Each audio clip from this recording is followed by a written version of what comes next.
Hey guys, what up? What up? Welcome. How we doing?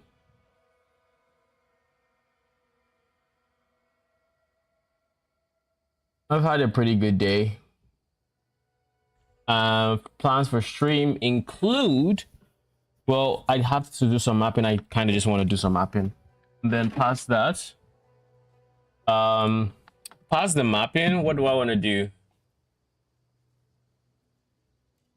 I want to plan my last Epoch build for tomorrow. I haven't taken a look at anything season related. So I don't know how much spoilers I kind of want, but I want to have a general idea of what I'm doing. If there are any, like, I kind of already know what I'm going to do build wise,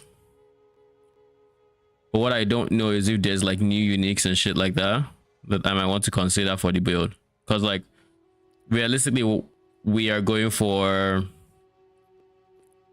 basically manifest armor and weapon on the Sentinel, because that is going to be the reward class. I'm really hoping there's more that affects, like, that changed affects the minions there, other than the obvious one node they made on the ascendancy that is kind of just an automatic miss. Just give me a quick second. I'm just cleaning my mouse. All right, let's get going. we haven't played too much since yesterday, but I did get one upgrade. That is you. I finally got my Prism of Belief. It cost me, how much was it? It was 1 divine.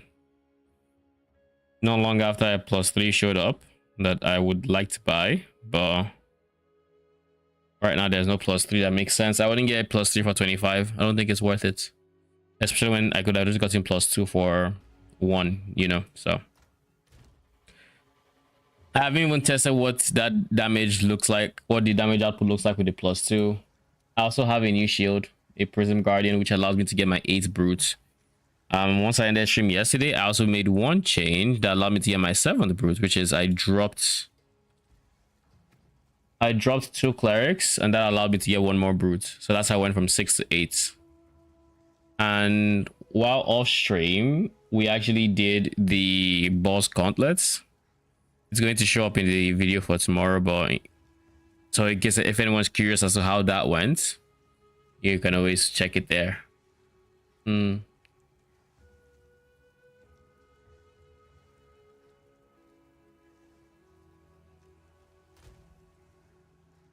gonna drop maim. Probably want to drop overpower as well. Don't see a universe where I use it, but just in case, I should recheck it just to make sure it is in fact what I think. Now,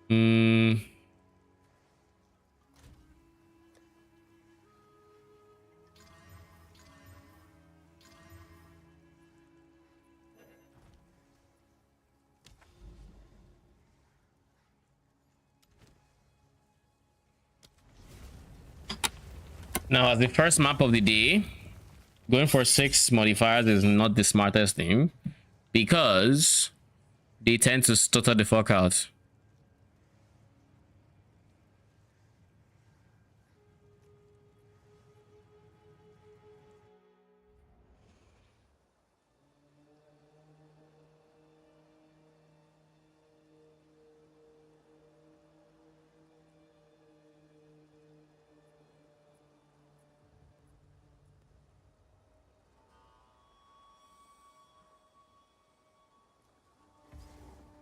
So what we're going to do is the first monster pack we get to, we are probably going to pause the game so you can load all the shit.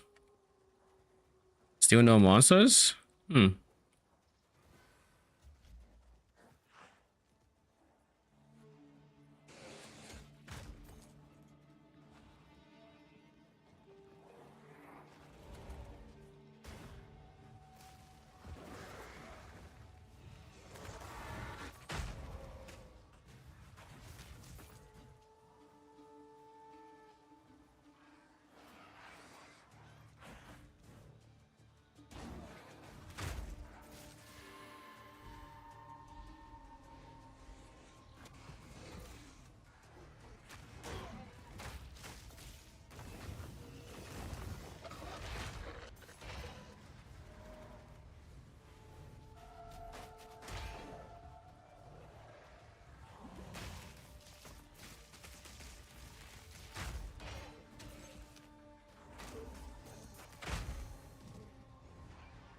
I am maimed the fuck out.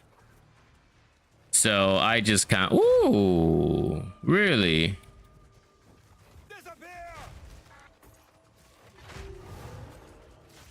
Only 2% on the second one, but on the first one is pretty good. Wait. Oh, the blue maintained his shit. I mean, as you can probably tell, we have a stupid amount of damage. I don't know why I went back for it. I just didn't want to leave this shrine back. These two were like blacksmith and armorers, just very meh. Not gonna bother with them.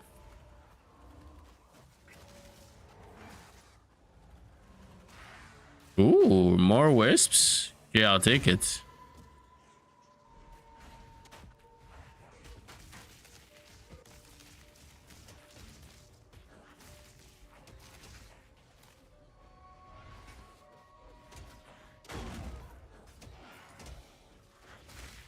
I was about to say, what is going on with these guys and just stun?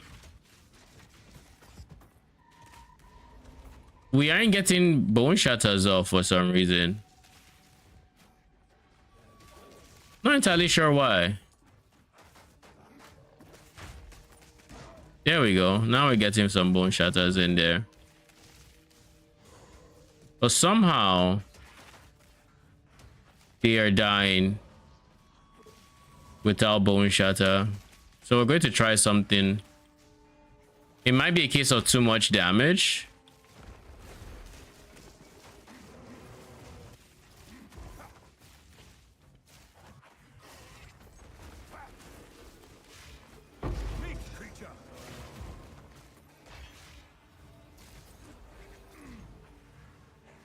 It might be a case of too much damage, to be honest. So let's try this.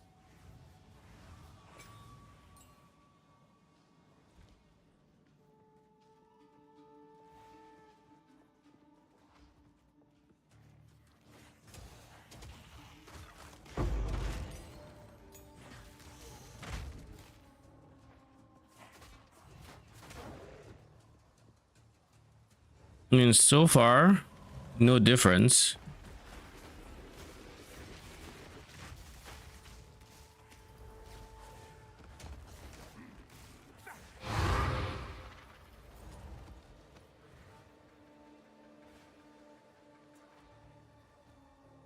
Yeah, I guess we're done here. Couldn't really test that.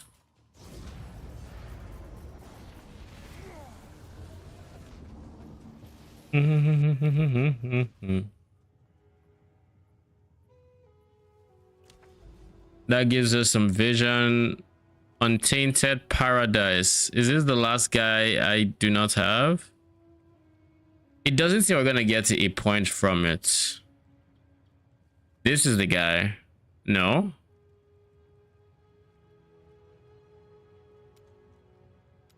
Huh. Oh, Nexus. All right, what is the quickest way? 1, 2, 3, 4, 5. Wait, this guy doesn't go in, so 1, 2, 3, 4, 5, 6 Nexus, and then Tower.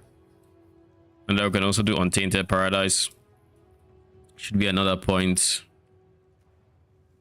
All right. Yes.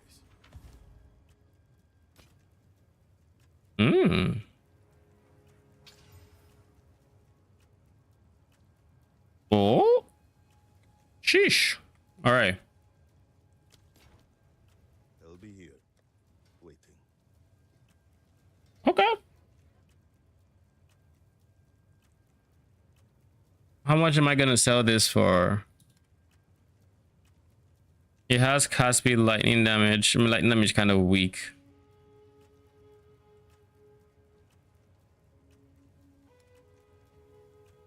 We'll put it up for 8x or 7.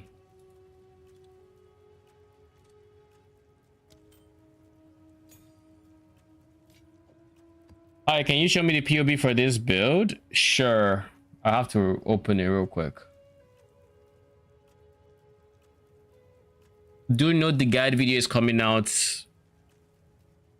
in the next, well, in less than 12 hours. So if you need more information on it, a lot of the questions that you may or may not have would be answered in there.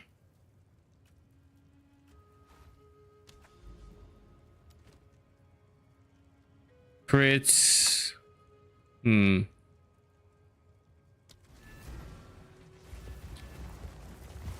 You're welcome.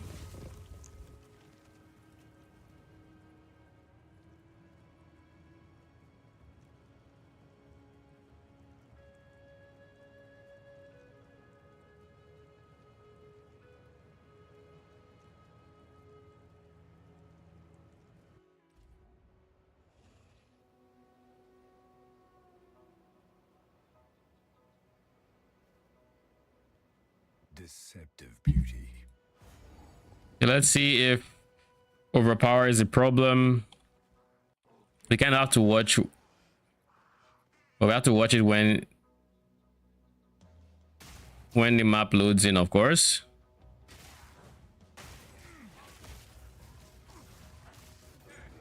Is it done loading? I hope it is.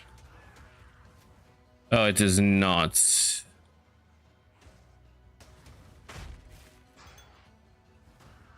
Oh, it is. It is not. Okay. Duly noted.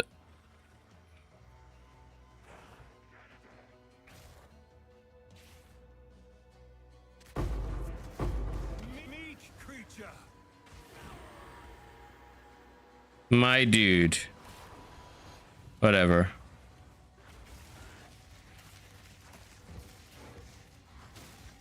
Yeah, we're doing too much with stun. That's what's happening here.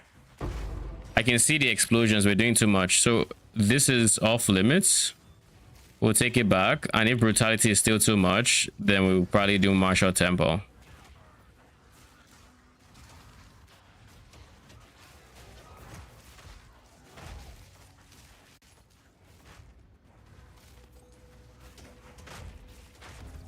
You love minions? Same. You are not alone. It was unfortunate what they did with the current set of minions at the start of the league.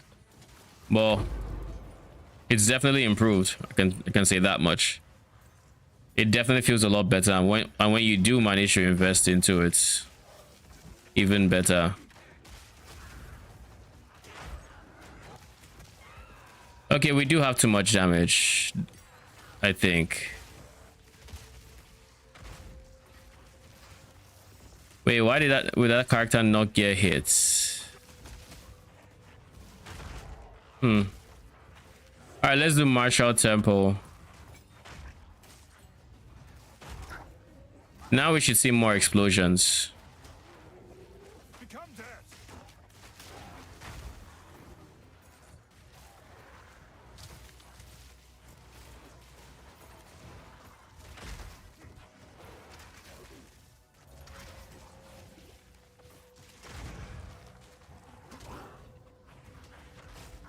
You think Skelly, Brute, or Riva is better for this build? Definitely Brutes. I designed the build around Brutes. Rivas wouldn't fit in well.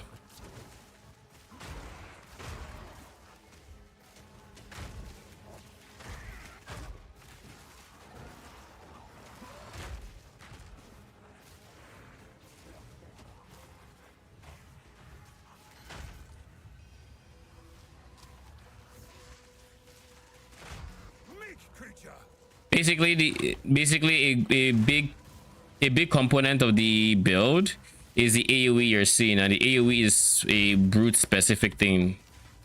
Like these pops you're seeing, that is like, it's the brutes that are doing that.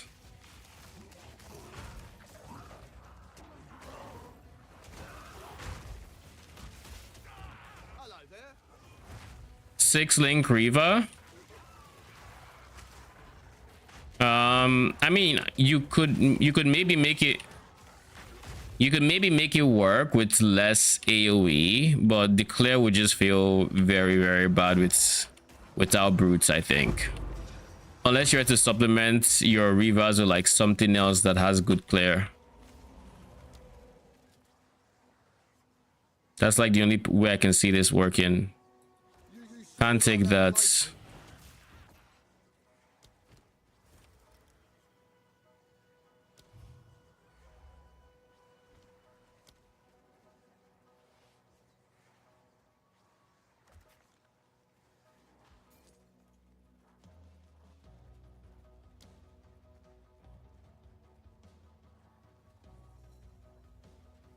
We can't make them immune to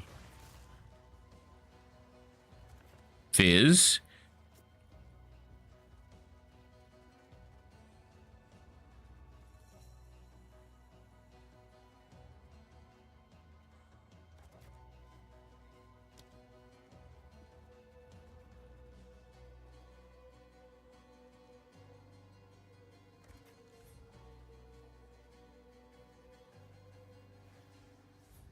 Okay.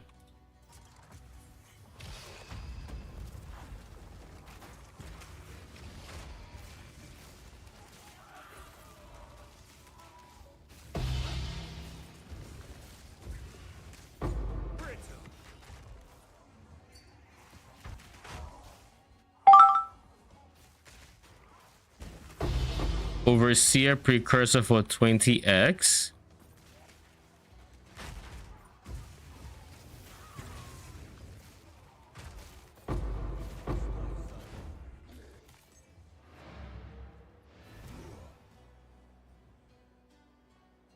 I don't remember linking an overseer for 20x.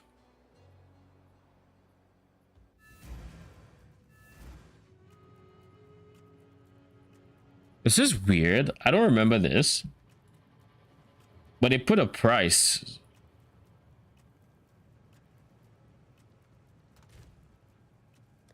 Huh. Oh. Bruh, you do not invite me.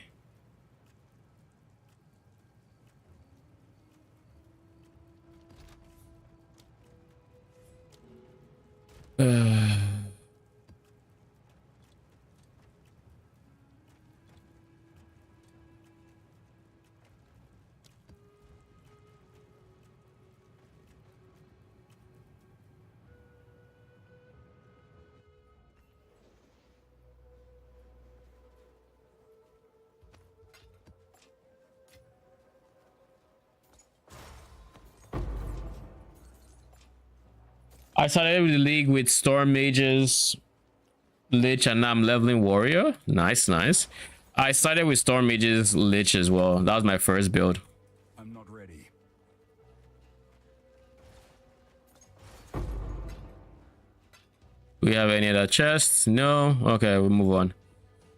I enjoyed Storm Mage Lich, but I didn't play it all that long because I played Lich last season as well. And I didn't quite feel like playing the same build all that much. I was more hoping I could get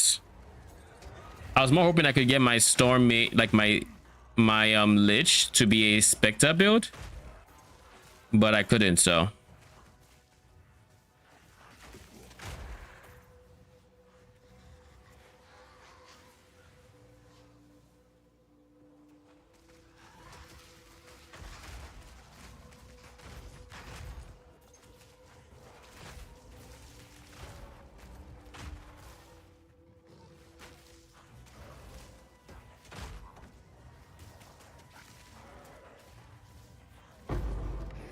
Ooh, a Valor, about take it.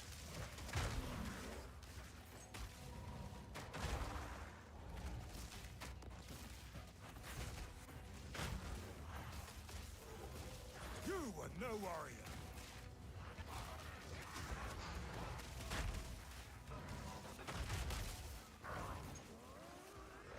Oh god, oh god, oh god.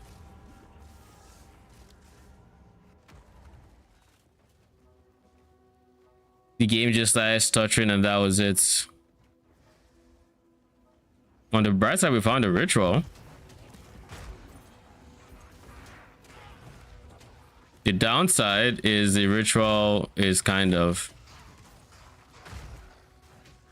a very, very misplaced one that I'm going to pull my hair out literally completing. But let's do it. Let's get it over with.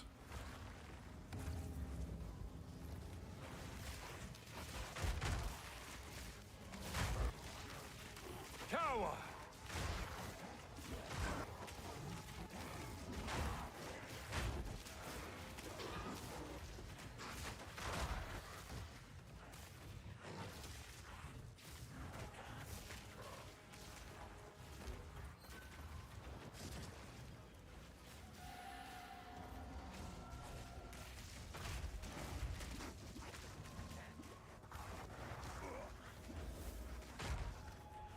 I do not fully understand if they have reverted the bug that made people get stunned even more, because like that kind of stun locking is wild to me. Ooh, is that a good unique or not?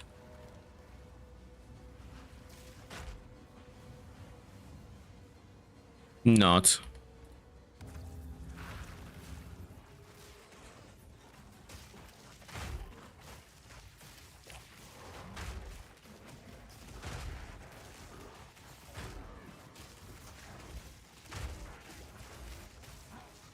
I'm not ready.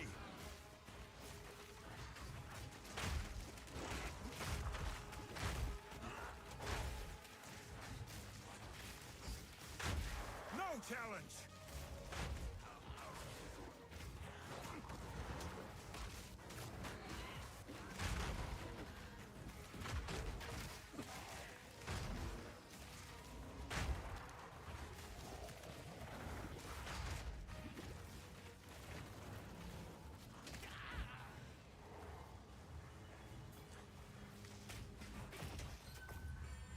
All right, we're done with ritual now, and we can. Oh, we can afford it.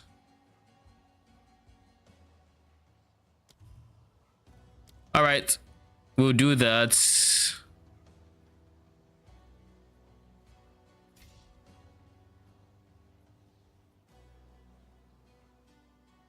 And let's just make sure there's nothing that looks good. That's a lot of flat lightning. 3 charm slots.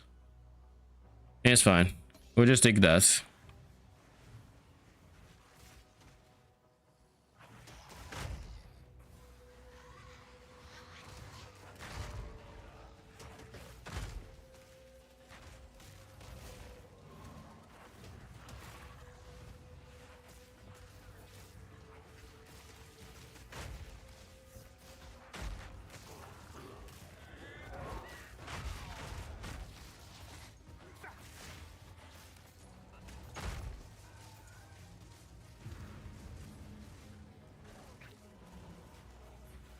Where are we going to? Why are we on a timeout in the corner?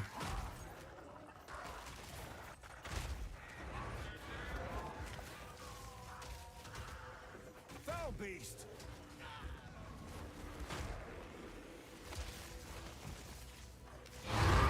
Creature.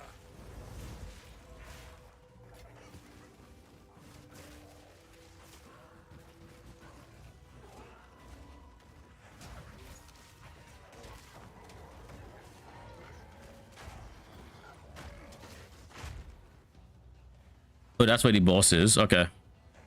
So we're going here.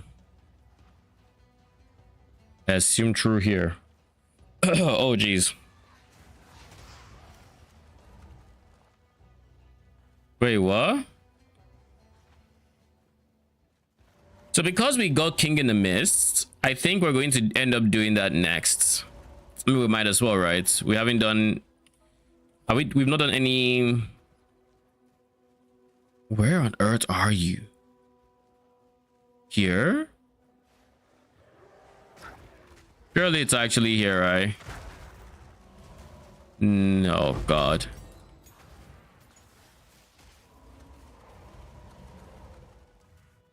Sometimes I think to myself, why don't I just add blink to the build with how much this game has us running around with 0 movement speed?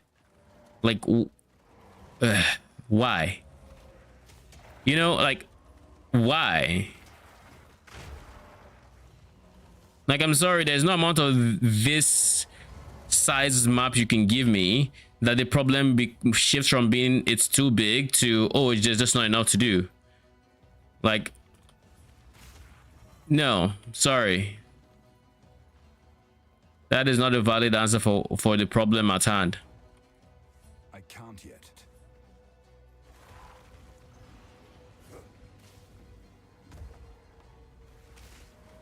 Stun him.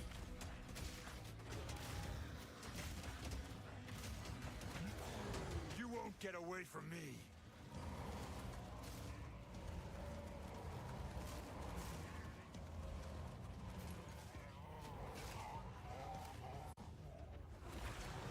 Rage all you want, beast.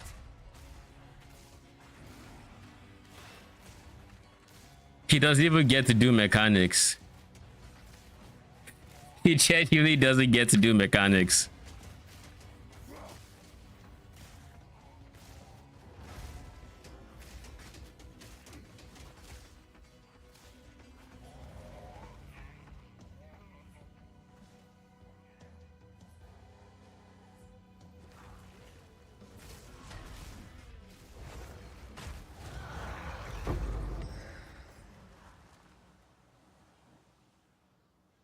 I see a tier. I don't see what tier that is, but there's a tier nevertheless.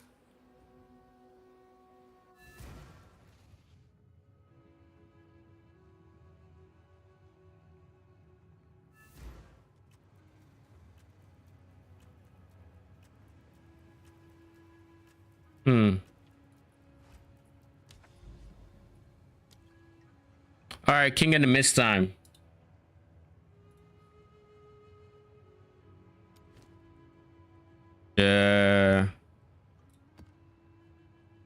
Area level 80. We do not have any prior points to King in the Mist. Also, we need to figure out all of that BS in here.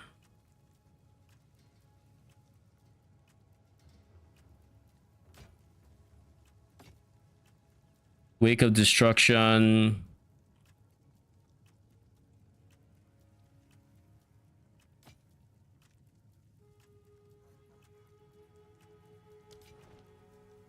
On with the work.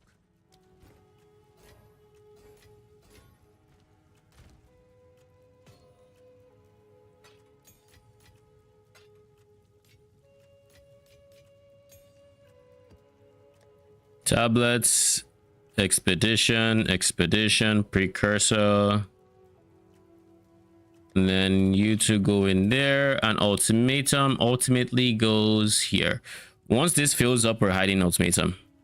No ifs, buts, or maybes. All right, time to do the Crux of Nothingness or King in the Mist. I mean, I don't plan on dying, so.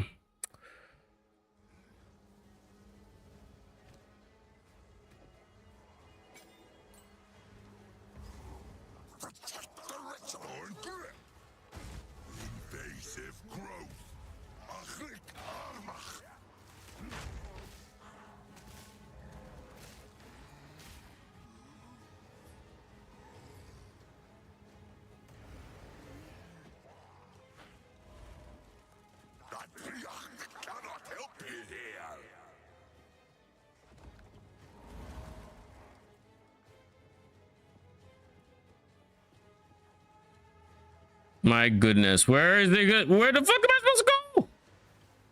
Brother.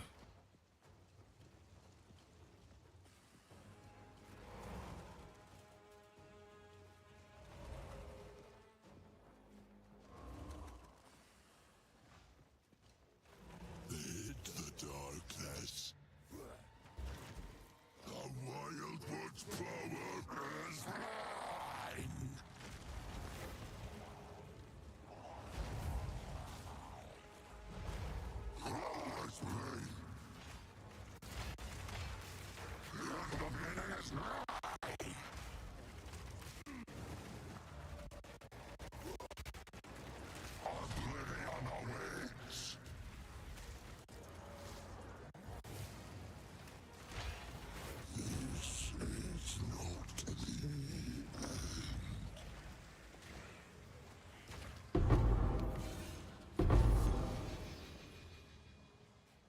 We go only add that.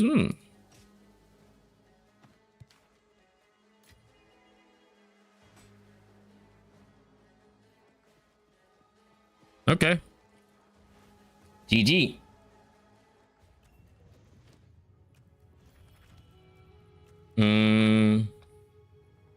My first ritual points. Where do they go? Let's see. I have actually looked at what I have available to me. Skills from rituals deal increased damage.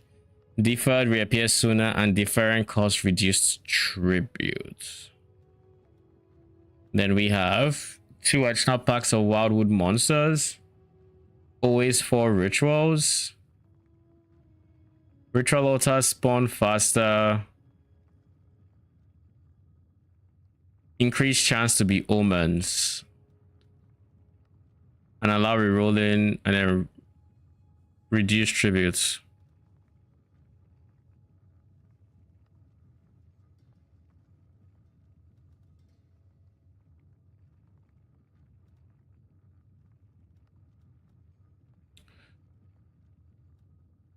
I think I should go for always 4 ritual altars. Genuinely, I think that's the play. This is nice and nothing but a positive. I just want to farm for omens, and realistically, it really is good. The only concern I have with this is I could get omens and not be actually able to afford it. Not to mention, I actually still want audience with the king. Whereas the 4 altars, I guess I don't want to do 4 altars if there's nothing good. So there's also that angle. So we'll do omens for now and we'll test that. It looks so weird. Beetle bite. Increase thorns damage, aggravate bleeding when they enter your presence. Increase movement speed.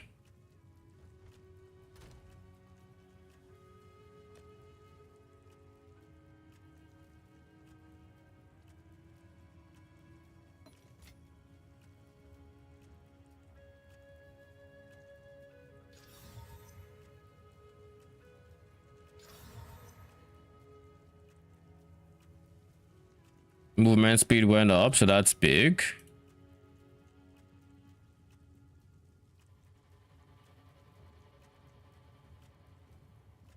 So that's really big. If we roll those 2 and made them go up. So put this up for like 10x.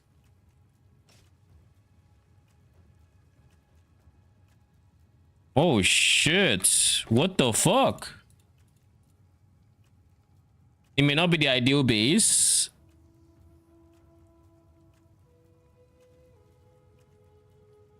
But it has so many right stats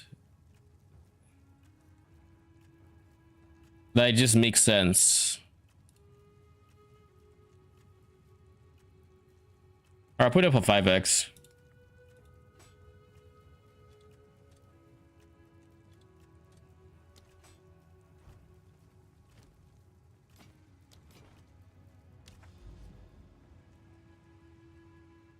Yeah, and we said, wait, did we say this? 1, 2, 3, 4, 5, 6.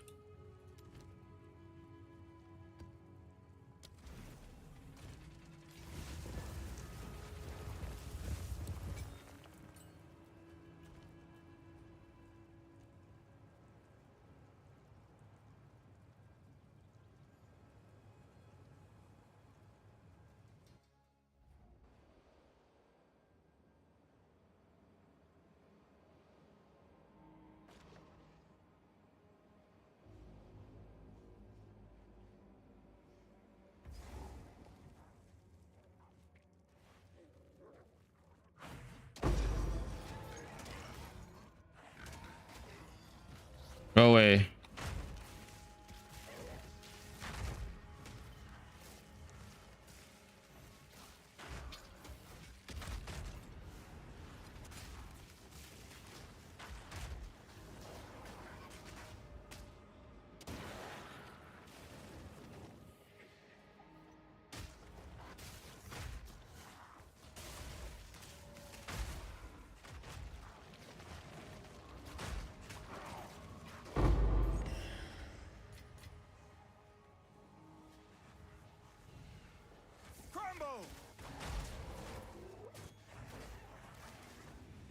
Where is the oh, there he is. Weakling!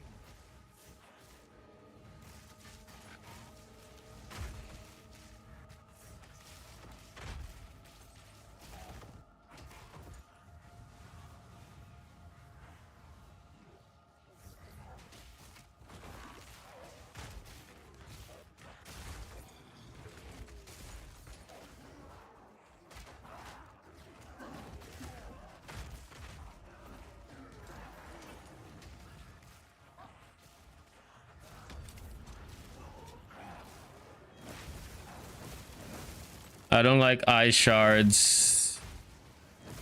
They are a pain to deal with. So let's hurry up and clear this so we do not have to deal with it. Please. There. Thank you.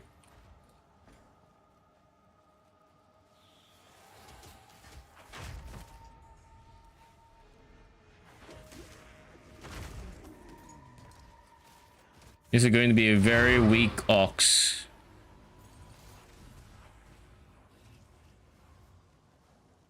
And that's the last rare? Really? Okay.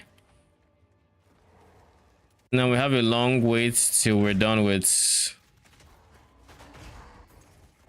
either guaranteed finding the boss or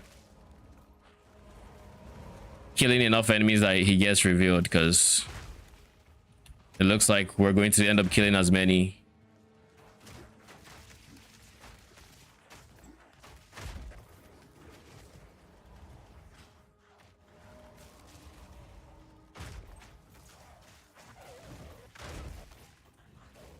But there he is.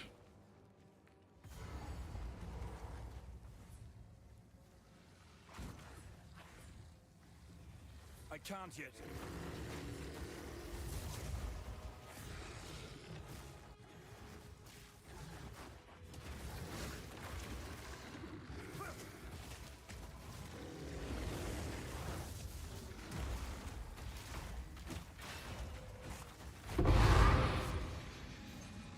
Hardwood spear, yada yada. Let's go.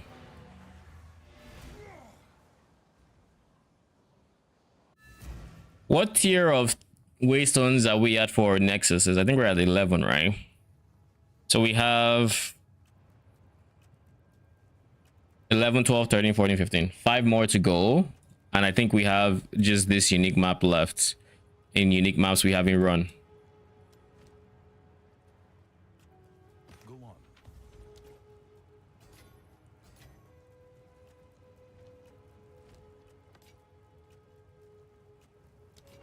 Find more breach remnants for my research.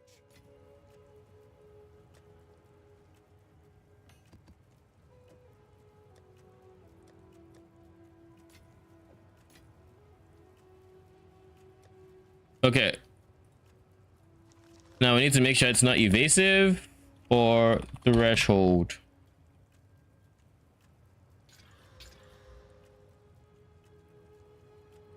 Oh God.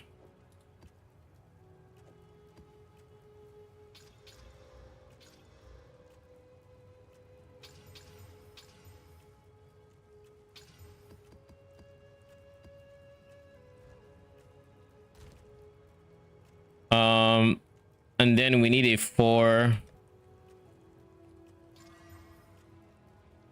Why? Whatever. Okay, you have stun threshold. Like,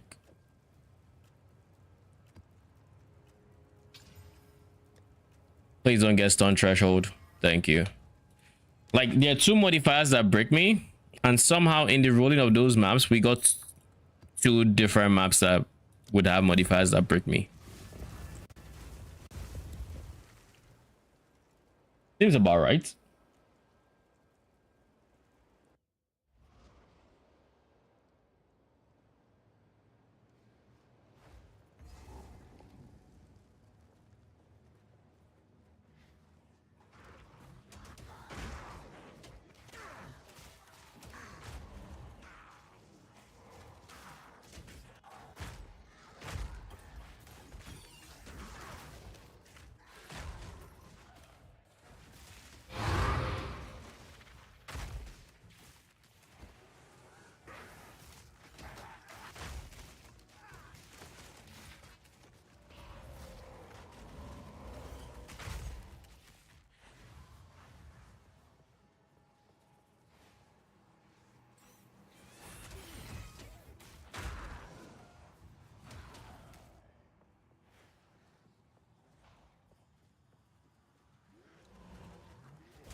monstrous fiend!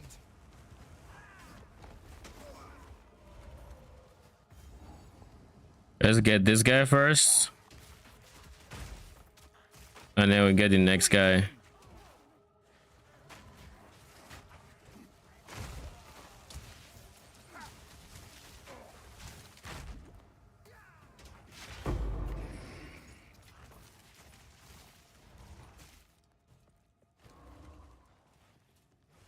I don't see a universe where you're good without 3 charm slots. Even with, wait, that's a lot of chaos res actually.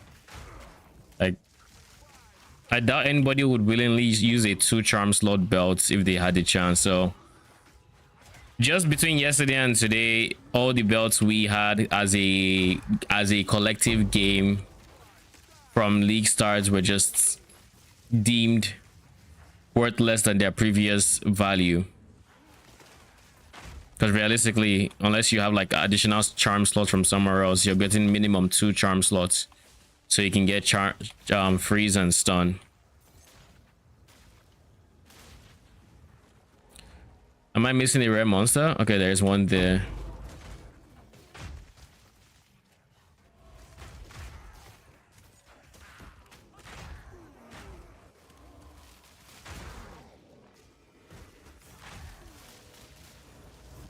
Fancy seeing you. The hunt begins. Oh, We just face tank that. I mean, you could have shown me the wisp before I cleared everything, don't you think, Delwyn? Like, just a little bit of foresight, you know? Lead the wisp to me when I'm heading to the last guy. Just a thought. You don't have to listen to it, but, you know, just a thought.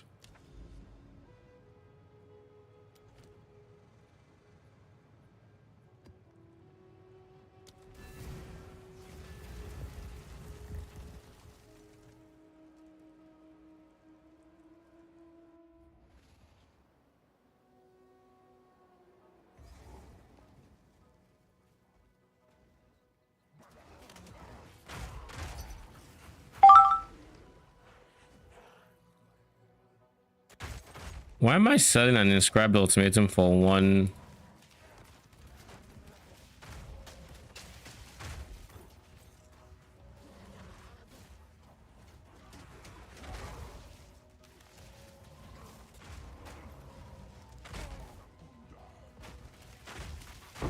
Weak creature!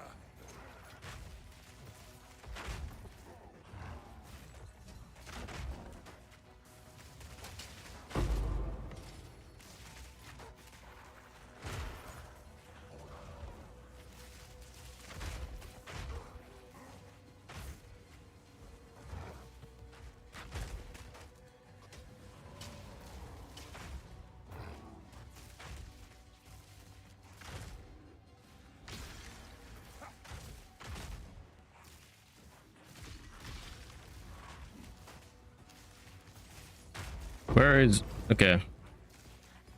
I was going to say, where is it? Then I realized he was dead.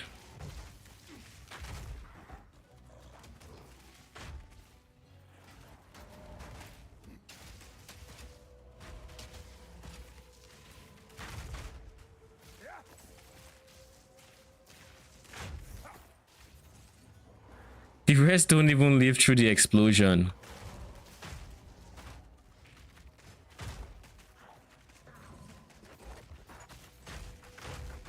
Like, they genuinely just don't. They stand 0 chance. They come in their pack and then they get blown up.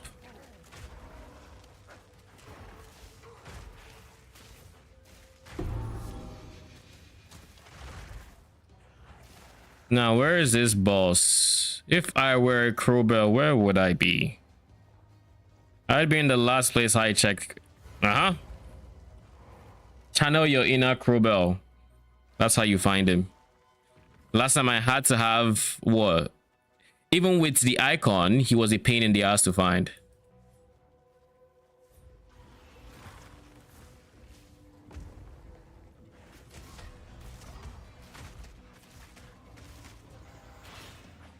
Keep in mind, he should have phased by now. You won't get away from me.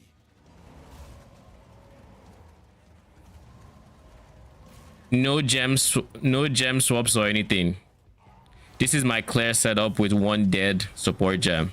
Rage all you want, beasts.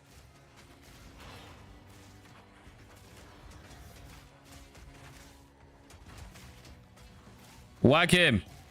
Keep whacking him.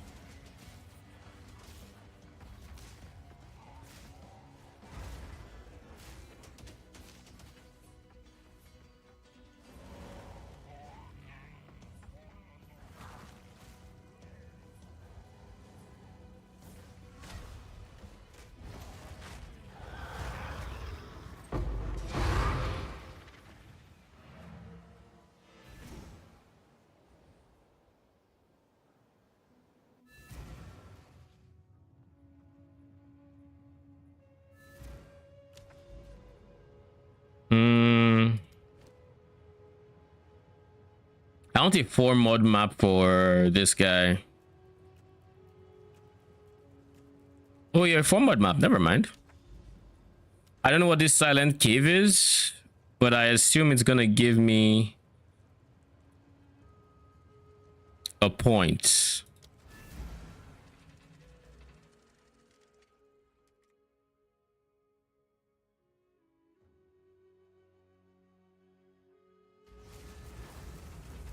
I think this is my last unique points points to be had. Could be wrong. I don't even know what silent cave is. We have done the vaults unique map. I've done Castaway, Mirror of Calandra, boss rotation, and Viridian Wildwood. Never mind, I've done 5. I don't have points to get from them anymore, I don't think. Maybe I do. Oh shit, this is the essence one.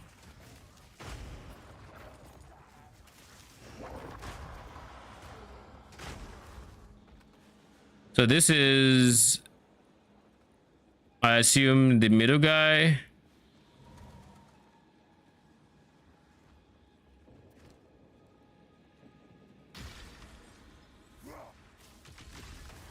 Back down. All right, so you have 1 essence, greater essence of ice. Beautiful, beautiful. Let's go next one.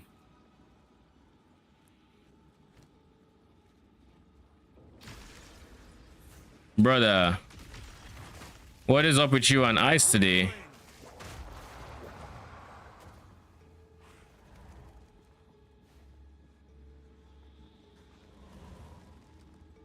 Double greater essence of ice.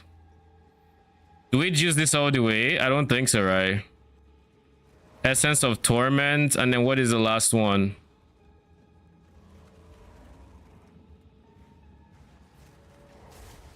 Oh my god, it's ruin.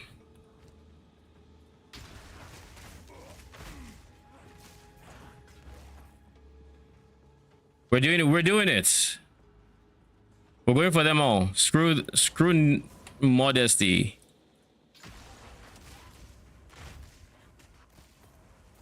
Who needs modesty when you got damage and stuns?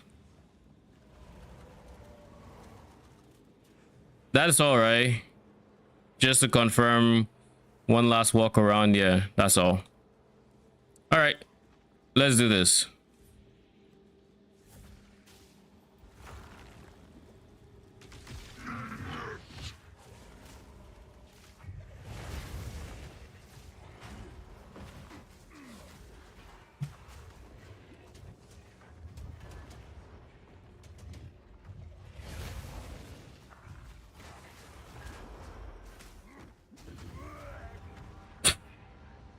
Oh, we are in for something. The AoEs are going to be a pain in the butt for my minions. If we die one more time, we're going to give them last gasp. I can't yet.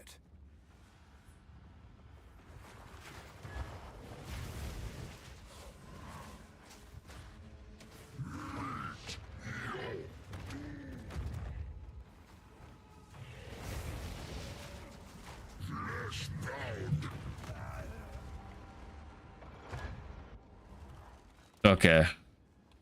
We're doing it. Where's the last gasp?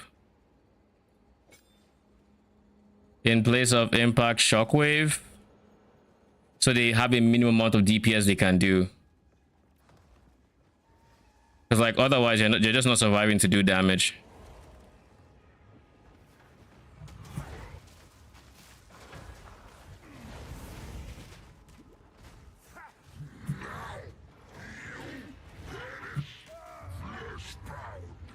Okay, fair.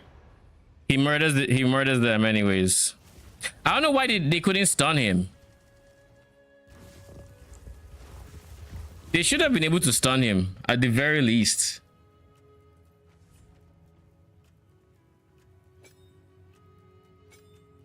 Now we know.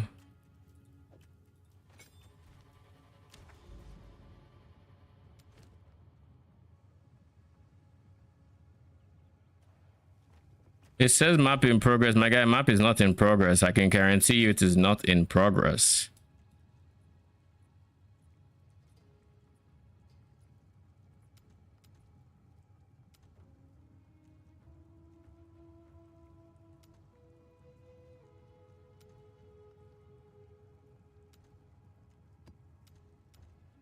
So it's not, so I just can't pass through it. Is that it? Weird. Map failed. I guess I can't pass through it. In which case I just have to do this. Oh, that extends my shit by so long. I should have been more modest, but it is what it is. You live, you'll learn.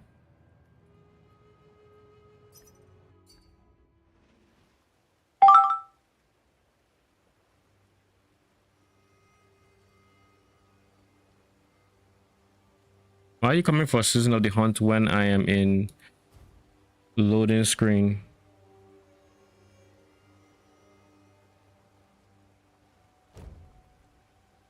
Okay.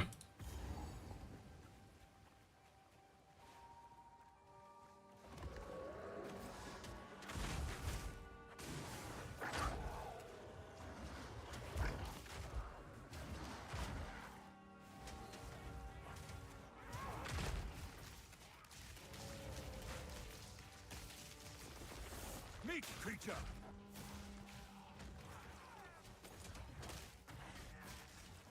Speaking of, should I really use Demolisher or...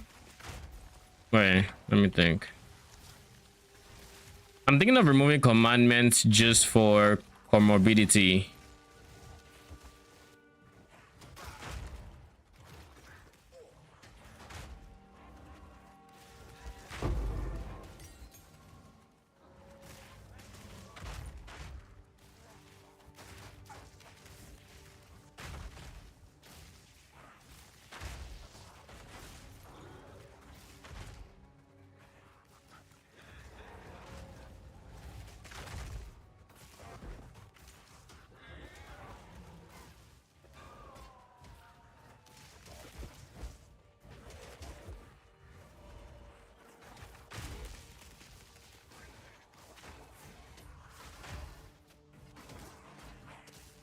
It's for people like this that ignites the poison cloud that I'm specifically not. Yeah, people I'm trying to mitigate by having commandments and it or that are mobile enemies.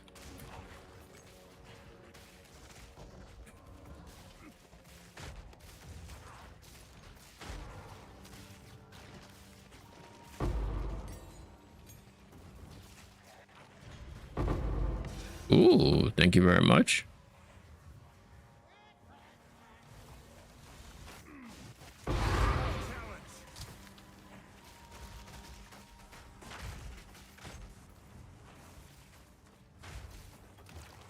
It sounded like I heard a wisp.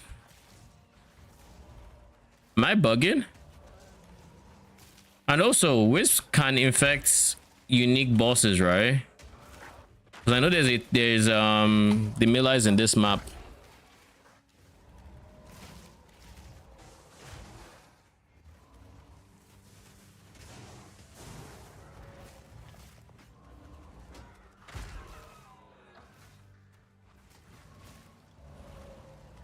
Last I think I did this map, it was.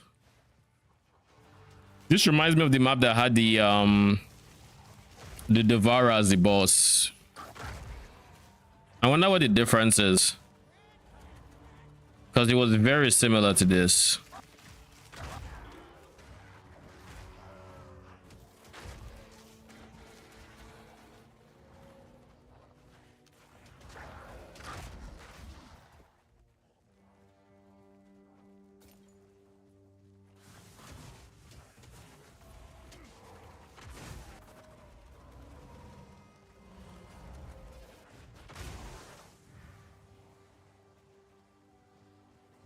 There is no way Tierney hasn't shown his face.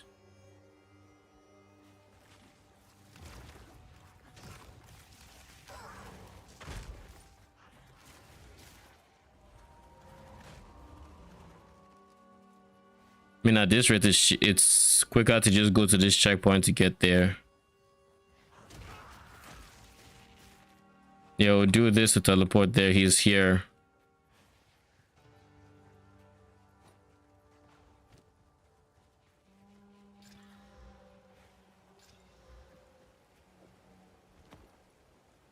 Oh my god. What is wrong with me?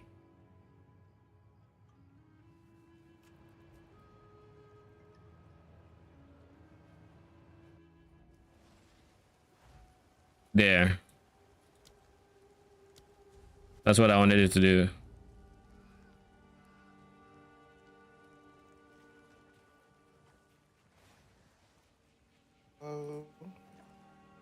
Up. When you do the LE campaign, do you do every act or do you just skip? I think you have to do it every act going like at first, and then you can skip afterwards. But the point in the campaign where you typically skip, what I skip, is after a tree battle. Like you face, I do believe you face Hiorot in the ice area. After a tree battle, there, that is the first point where you have gotten all your points or all the minimum side objectives essentially. That's what I do.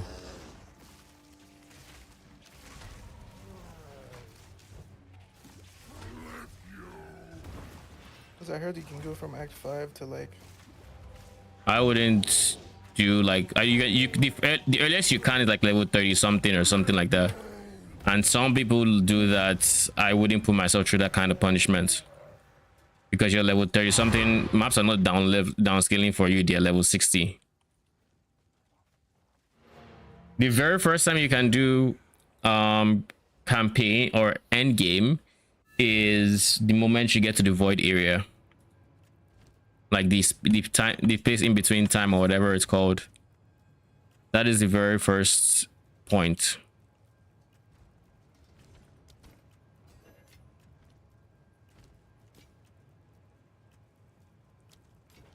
Find more breach remnants for my research. Makes sense.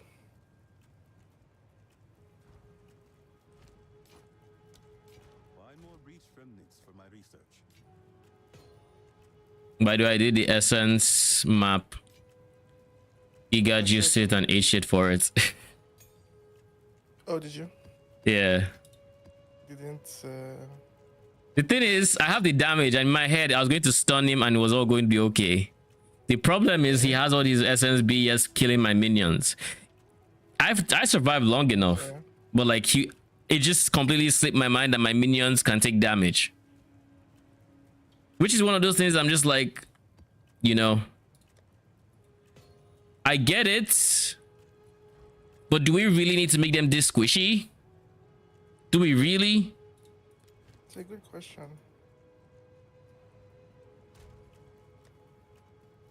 And all we can do is hope they do not die on that hill, that your minions have to die and resurrect, because it is annoying. Like I like the concept of the reviving thing, and I do want there to be like a trade-off between revive timer and, you know, defenses, but I would like it that if I'm invested into defenses, I do not need to touch revive or vice versa. Yeah, that would be nice. But like right now, you kind of have to do both. If you don't take defenses, you're not going to be alive to do any amount of damage. And if you don't take revive, well, when they do die, which they are going to die, you're going to be you're going to have a rough time. Heck, even offering makes them die. So like, there are very few situations where you're just genuinely never going to die. You know. Yeah.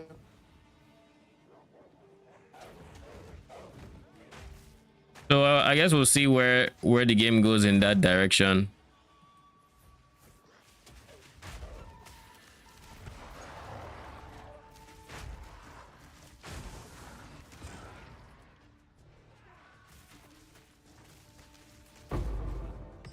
And that's my last inscribed ultimatum before I hide them.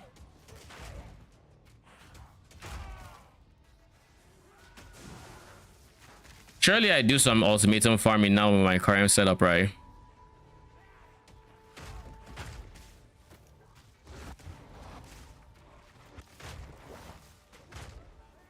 I kind of want this guy to hit the resurrecting guy, but I didn't revive him quick enough.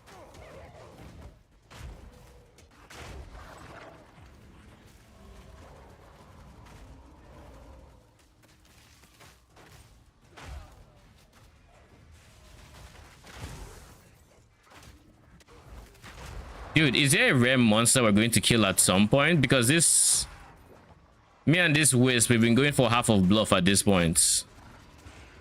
Like at this rate, the yellow is going to be 200% before this blue infects anybody. You know how the Wisp mechanic works, right? With the empowering.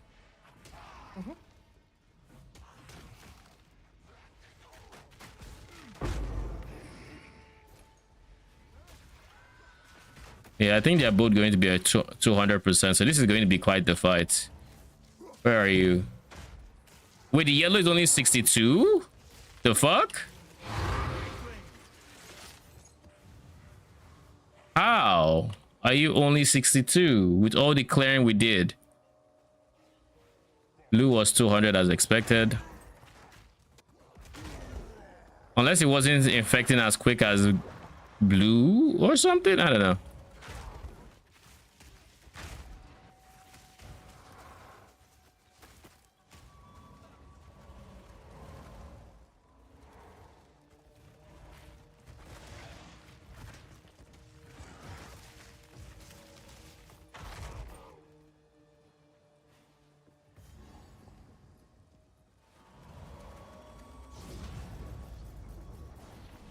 Have you filled a tower this season? A tower? Mm-hmm. I don't think so. Why? I'm curious if like when it is filled, it stops you from just doing the tower altogether, or if you can rerun it. No, you can. No, like if I died at a tower, you have died at a tower. No, like like Probably resolve you your can just do it response. again now, that's you. That's my guess too. What up, Scissorsley? Welcome. How you doing? Yeah, my guess would be you can do it again, but there are some maps that you can't. Like if you fail in Nexus is gone. You can't cleanse that area anymore. Did you know that? No, I didn't actually. I failed my What's a first Nexus again? Oh, yeah. corruption. You can't cleanse anymore, but you can run it as a normal map. Yeah. Right? So the entire that corrupted zone is stuck as corruption. Meek creature. So you won't get any cleanse zones for bruh. Maybe we do some inscribed ultimatum farming.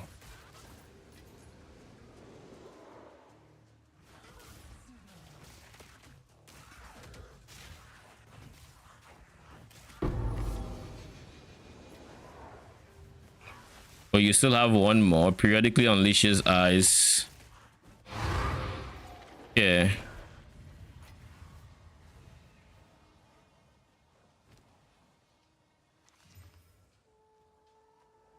Spirits, big life. Yeah. Innsmouth. Reduce mana. Evasion code chaos. Yeah. Charging my phone or car. Most of my country is without electric power. Oh shit. Where you from?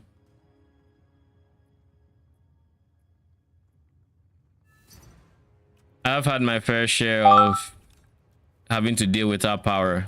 Not a fun experience. Until next time. Okay, the balls on these guys.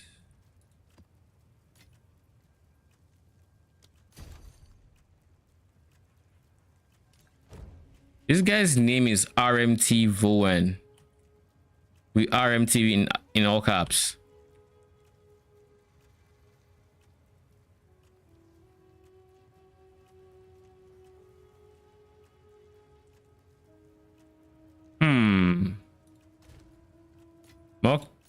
Okay.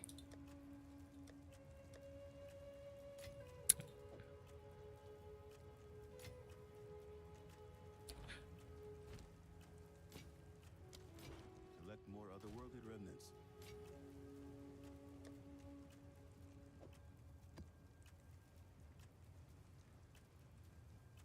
No, I'm not doing the temporal chain, man. Fuck that. You can't make me.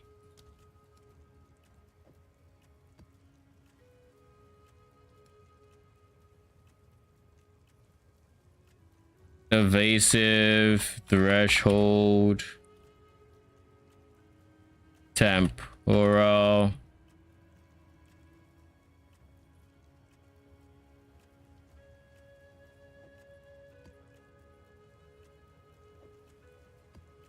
Ooh. Oh shit, this is quite good. All right. Let's do the oh, we still don't have access to that. All right, we'll do this then.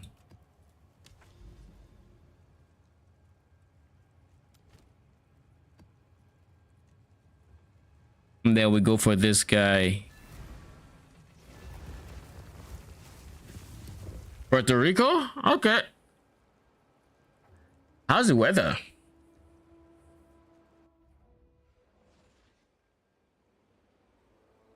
Oh, what does winter look like there? Pretty curious. Coming from, well, let's just see. We still be seeing snow here, and it's not fun.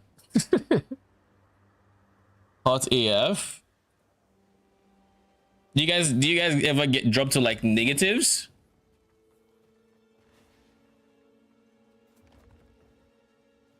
The tempest howls.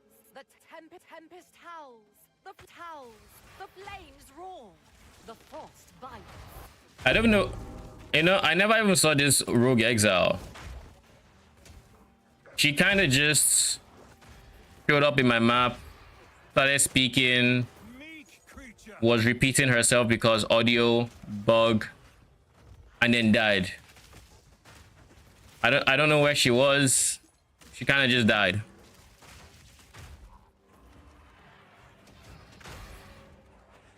Tropical island? Oh, okay. But that's chill. Yeah, I'm from Nigeria, so back home we would have really like just perma hot weather, and I guess coming here, that was a very big change for me, with all the negative temperatures I had to now deal with. I will tell you this, it is not fun. I don't know if I would rather be hot than cold. I actually don't know. I think I would rather be hot, because if I am hot, I can more easily cool myself off than warm myself up if I was cold. Rather be cold? Do you have a reasoning for that?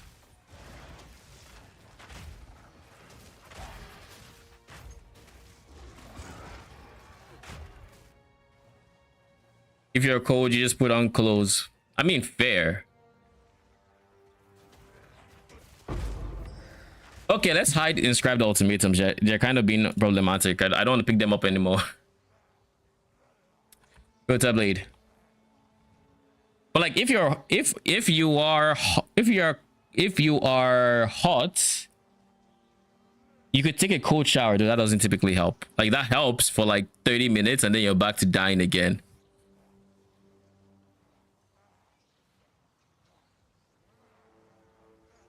I mean, they're both shitty, right? Like, just share usually. If you're overly one or the other, you just have a very rough experience. If you're hurt, there's a I mean, you have a point. You have a point. They're not gonna arrest you for wearing too much clothes. Like, oi, you have too many layers.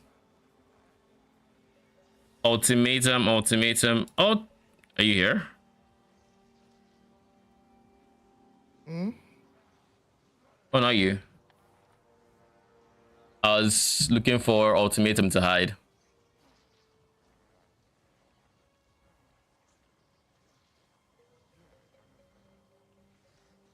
Just hide both of them. And ultimatum reward, sure, you can leave that. And 74. Sure, you can show low tier ultimatum as well.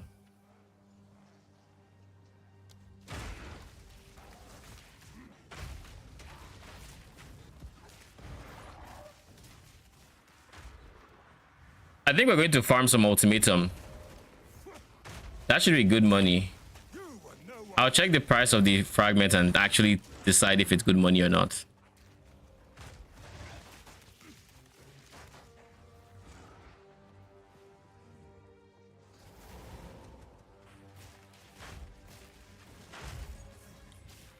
So with the power situation, do you guys typically know when it's going to come back, or is it just, oh, it's gone till further notice?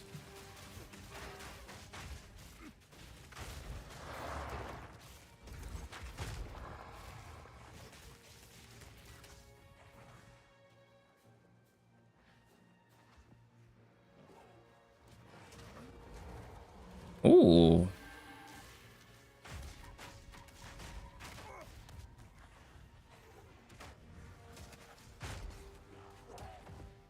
I think once I'm done playing through early, I might have like 1 day of tier live stream and then come back to PoE 2, because I really want to test out my tactician build.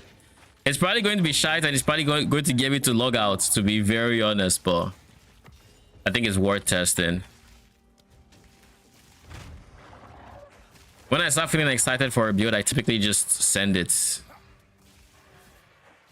and hope for the best.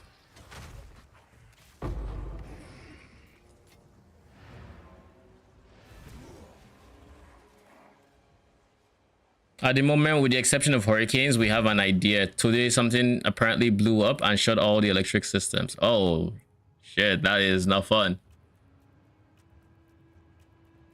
Good that you guys typically have an idea when it comes back, but stuff blowing up, depending on how quick they are to resolve it, I guess is another angle, right? Because like in Nigeria, you're just in the air typically, and sometimes it's quick. Other times, yeah, not so much. I think we can actually sell this for a few exalts. Crown of Thorns, give me that chance shard. Find more breach remnants for my research.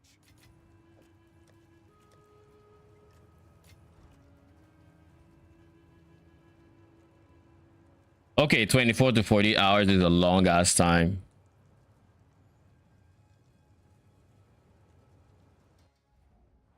Does that end up affecting the water, or is it just okay? I guess that's probably more Nigeria thing, because everybody has self-gotten water, not public water, so to say.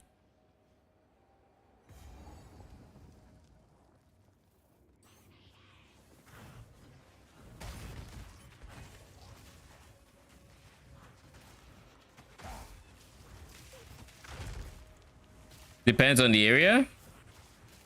Oh, okay, so it's not just okay. That's interesting.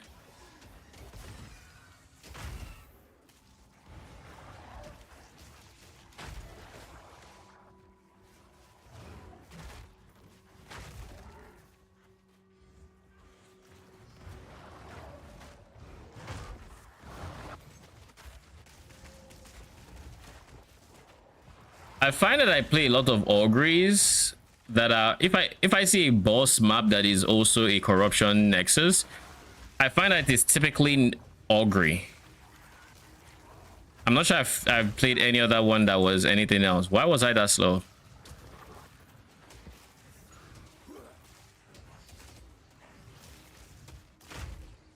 If you live in apartment complexes, typically if you lose electricity, you also lose water. It works with pumps. That's actually a very similar situation. Oh god, can y'all move it?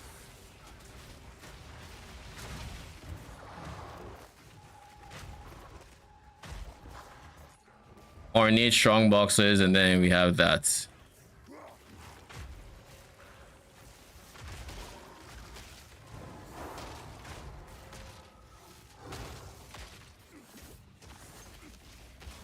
Who is exploding corpses, and how can we kill you ASAP?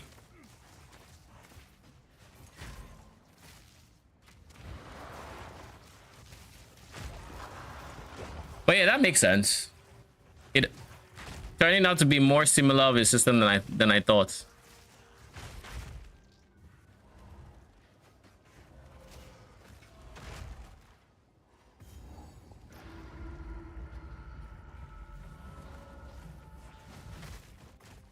How much progress have you made with your with storm mages, by the way?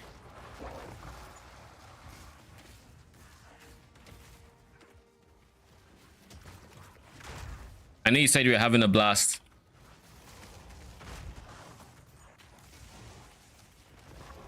Usually where I live, power gets restored faster because I live next to a hospital.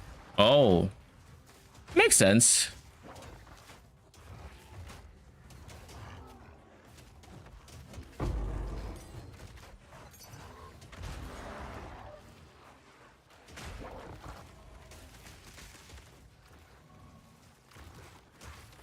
Leveling a new character just so I can proceed to not play minions until like Act 5 is kind of disparage. Actually, in this case, it might not be Act 5.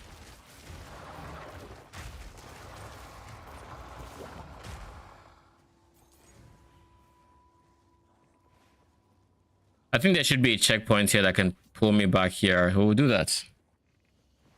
Was gonna hit maps, but that was the plan. Yeah, at least you're almost there. I think you're in Act 6, right? Or Crew 3, as whichever you prefer to call it. My dude, if I did not accept, do not invite me, please. And thank you.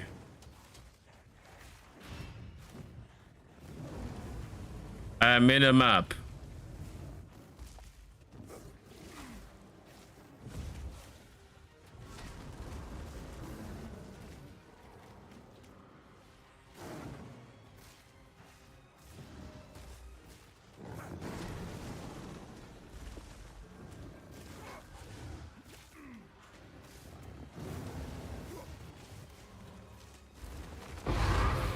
That guy had over 1 mil health, and that's in damaging. Oh, this guy is freaking dangerous. Oh shit! Wait, there's a new boss? What do you mean? Corruption boss.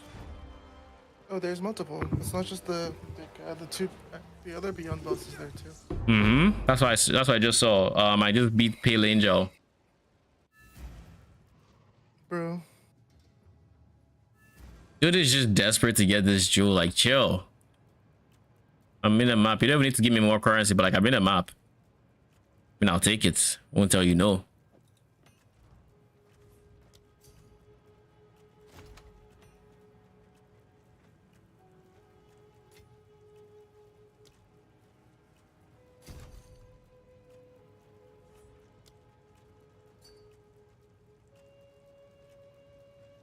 That one's going to be +2. Oh well.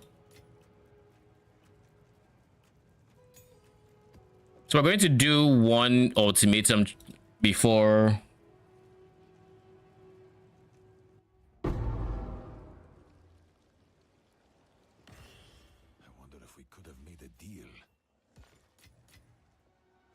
I don't know what the final boss is for this guy.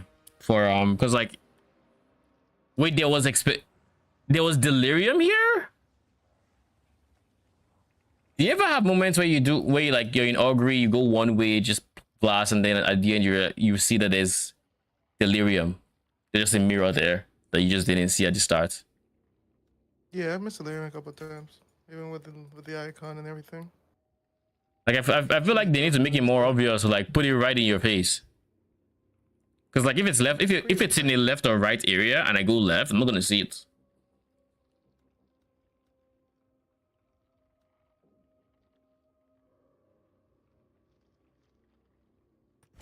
Yeah, I now have a better chance for essences to be greater essences.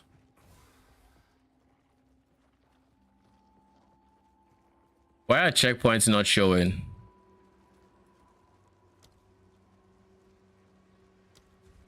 Yeah, we'll do the delirium to the best of our abilities. You can never die.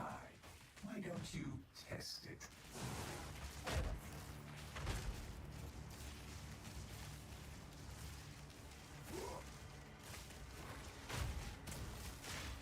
Brittle!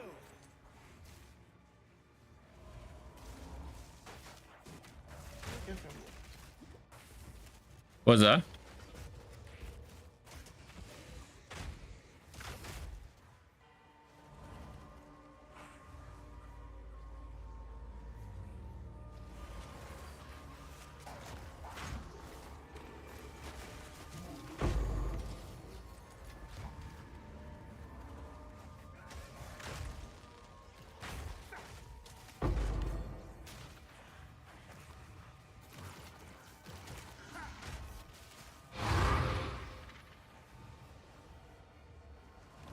If I can find just a few more monsters. Okay, we're done.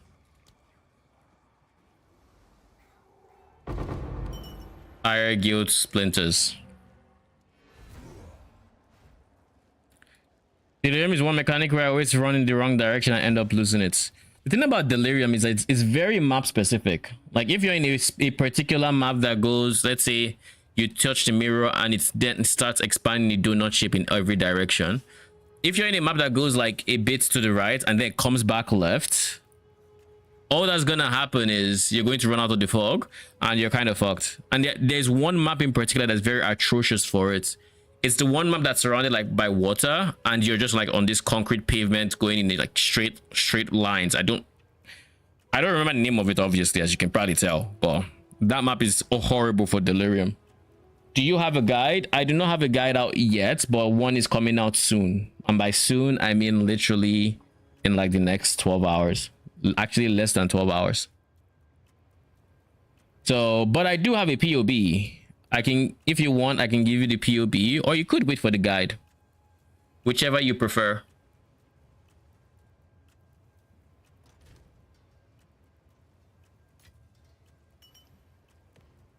Sim splinters are still broken. Would you like the POB? Overpower, brutality, heft.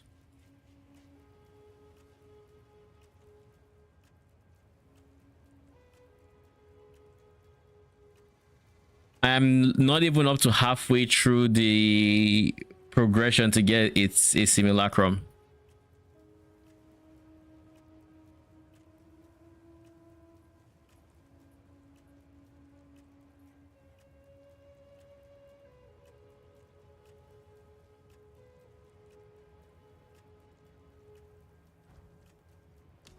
All right, before we continue this, Untainted Paradise. We can go for Untainted Paradise, just 3 maps away. But before we go ahead, I want to do a quick price check. I want to see if I'm going to farm. Am I going to farm? Shit, the Potente is 4 exalts. Takati is 12. Opilotti is 4. Charm charges gained. Why are people going for charm charges? Chikani is 10. Looks like these guys are all money. Zolatul is Zolatul, which is max mana, is 5. Oh, how the turntables. I don't think there's any soul core that is going to be below 5 and 4 because they can all be 3 to 1 to each other. And on a chance based basis. So oh my god, Tikaba is 80 exalts, which is crit damage bonus and reduced crits. So there is actually one that is still very chase. Azcapa is still chase, so it's 56. So the best right now is going to be Tikaba and then Azcapa as a runner up, and then like there's some notable mentions that are like 12ish, 10ish. And then for the fragments themselves, we have 5x, 15x, and 4x, 3.5x.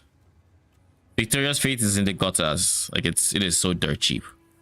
So at a minimum, you're getting about 8ish exalts per run. If it takes you 15 minutes for a run, which is the quicker side, you're looking at, but that's not on average, that's just minimum. You're looking at 32 exalts an hour, which is just shitty. Now if you're looking at average, I assume this would then go up to, instead of getting 8, you would be going for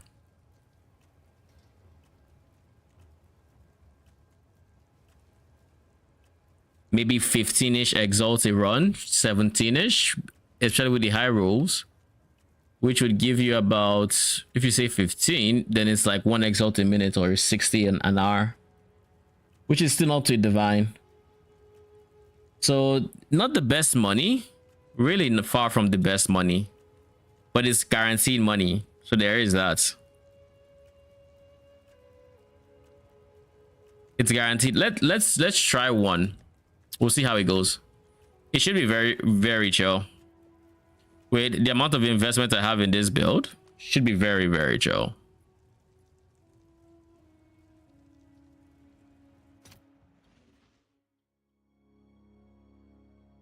Seriously, are you gonna be playing Last Epoch when it comes out? Or are you sticking with PoE 2?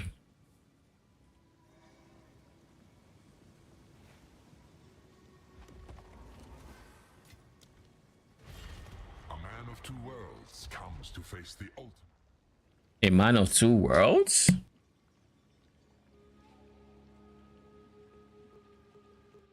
What the fuck does he mean, a man of two worlds? What two worlds? The Titan is the Titan. Warrior was a resident of Ogham Village. As much as I'd like to make things easier for you. 40% all res. That's the beauty of phase damage. Get all the res you want. It ain't touching my damage. Are you ready, challenger? It is not touching my damage. The Val too love.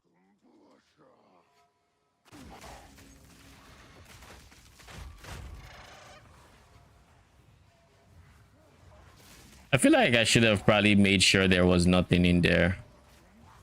What was the worst that would happen?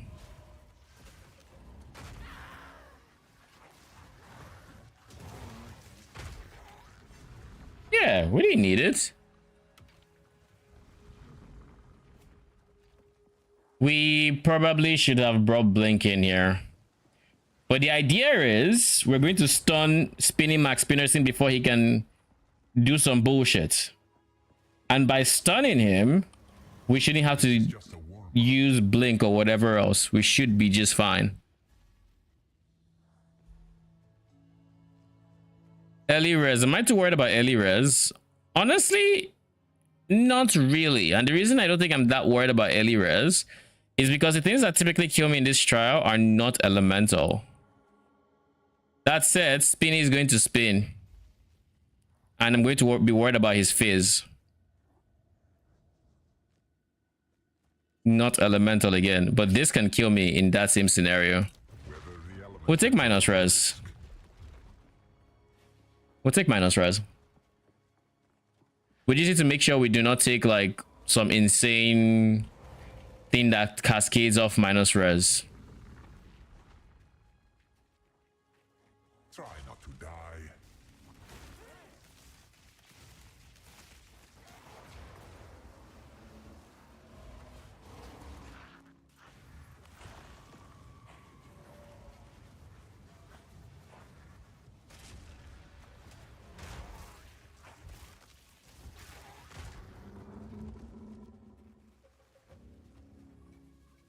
You're just AFK.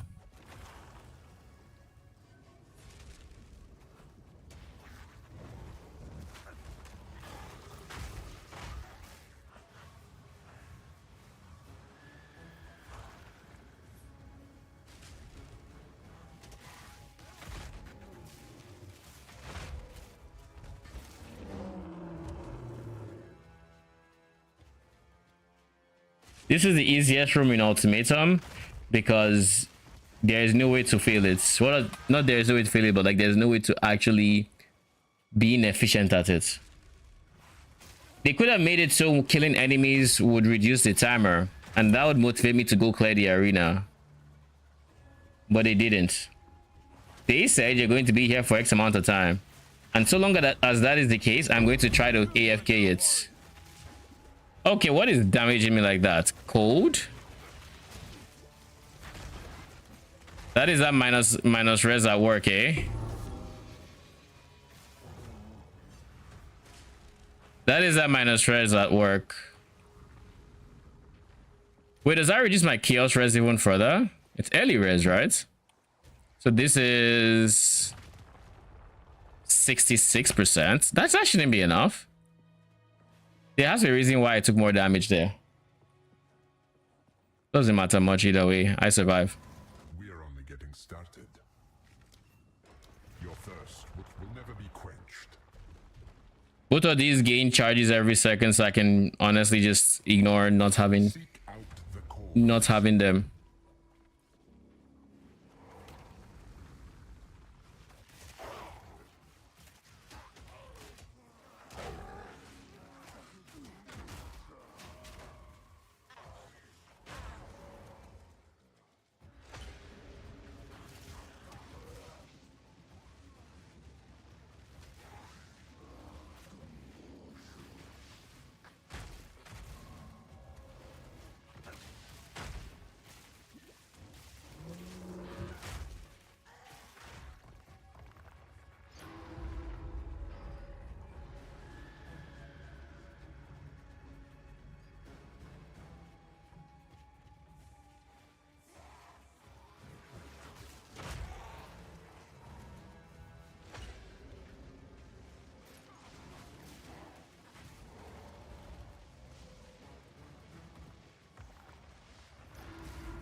And then we do something about this.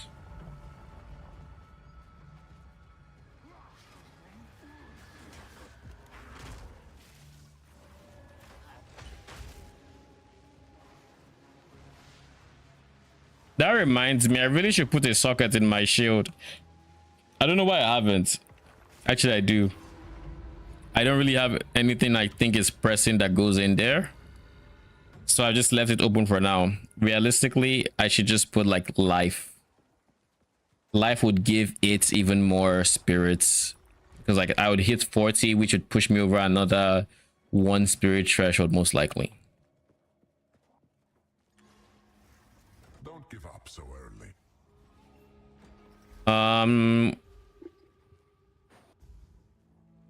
We'll do grasping vines on it. Vines. Yeah, it's Spinny Max Spinnerson. We go for max DPS. Don't stare for too long. Challenger. He's stunned.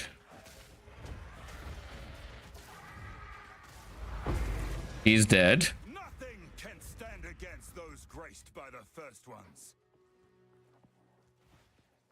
And that's how we do it. That is the only way to fuck with Spinning Max Spinnerson. You make sure he doesn't get to spin. Impressive.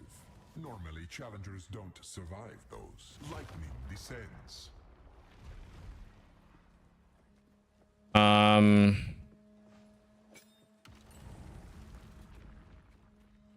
Try not to die. No challenge.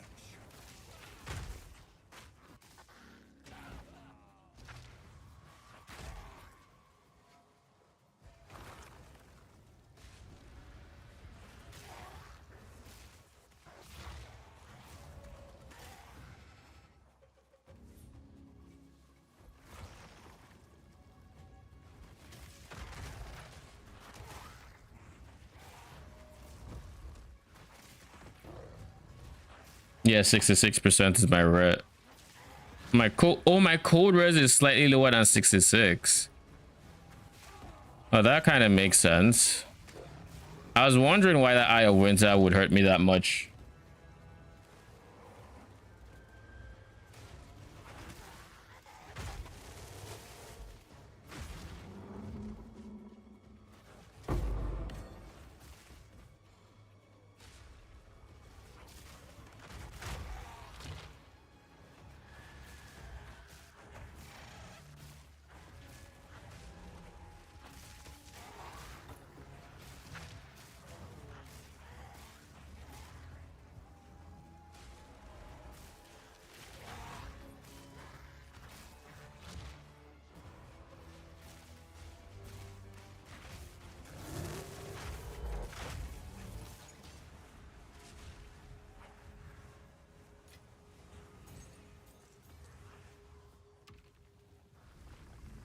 Honestly, I'm thinking Impact Shockwave isn't even that important anymore with in Ultimatum, simply because everybody is so spaced out that it just doesn't matter.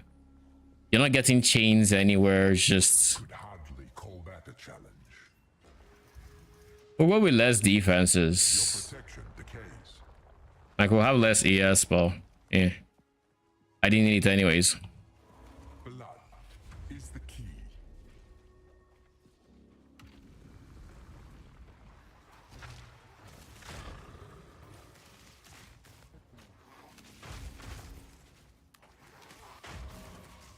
Like these guys are on the squishier side, so like I don't need to worry about explosions all that much. They happen when they happen.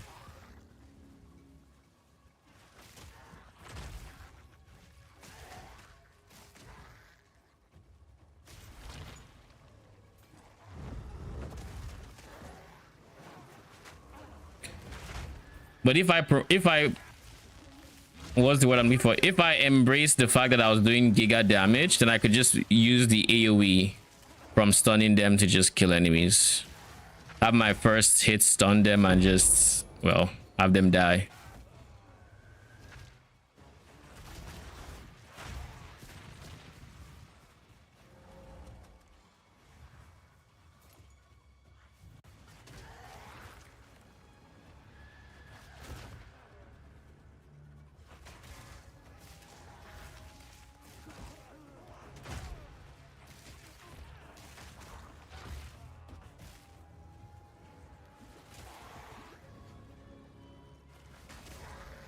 That should be enough.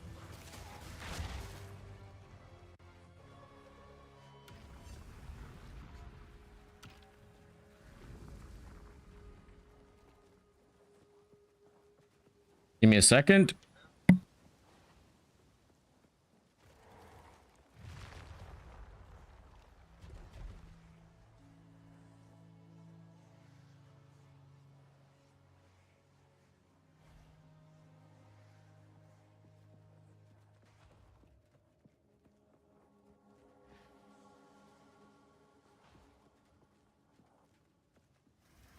Could hardly call that a challenge.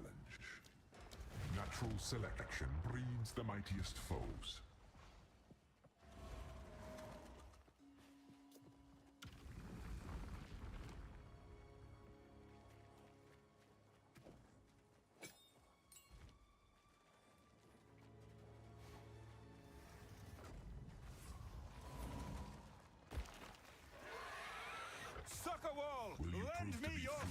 fatal.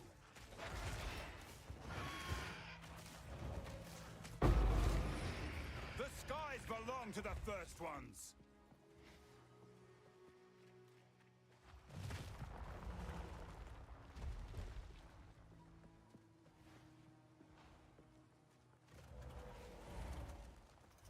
Understandable if you're a little tired. But the frailty races through your bones.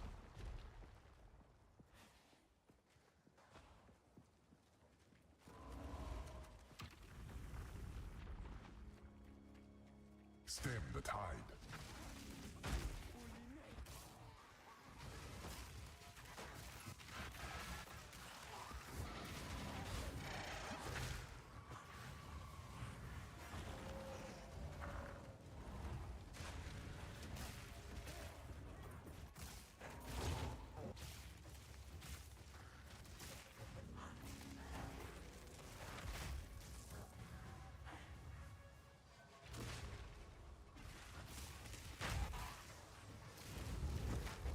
No challenge.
Don't expect the next round to be that easy.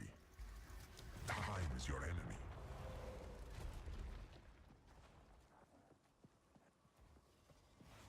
Chaos demands sacrifice.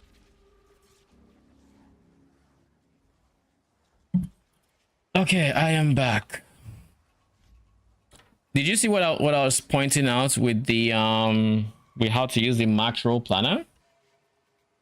Because the macro planner, I don't use the macro sites, and I guess it's not showing here, which is kind of weird. But you can always open with in POB here. By opening in POB here, it actually does open POB, and you can see the complete tree. I didn't even know it didn't show in macro, but this is what you want to see. I do need to add some more information here. Like, oh yeah, I forgot. Storm. Yeah, like, that's an example of something I forgot. Skeletal Storm Mage with conduction. Overcharge. And what the fuck does he have again? Chance to shock effect. And I feel like the last one is damage, but I don't quite remember. I feel like the last one is damage. Forcing current, that's the one. Not really, it's really not needed. It's really not needed. What we should probably do here is control destruction. I'm thinking is the best play, because that way this does more damage and is more likely to shock. I think that makes sense. Oh, I was editing the imported build. Should have been editing the one I have saved.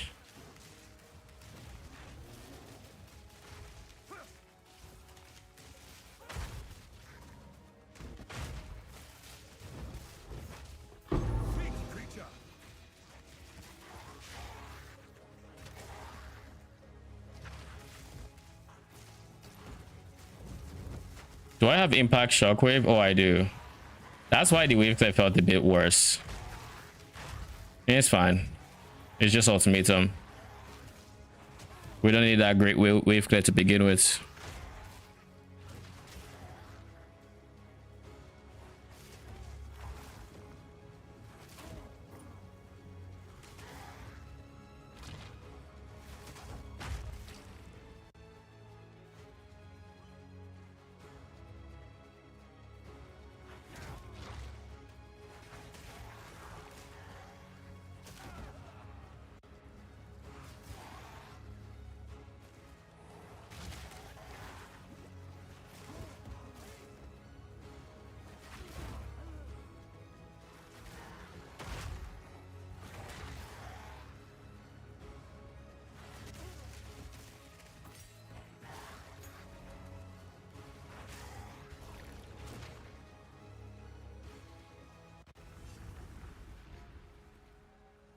These guys are so quick to get on the platform, like even before I do. Like, yeah, we're ready.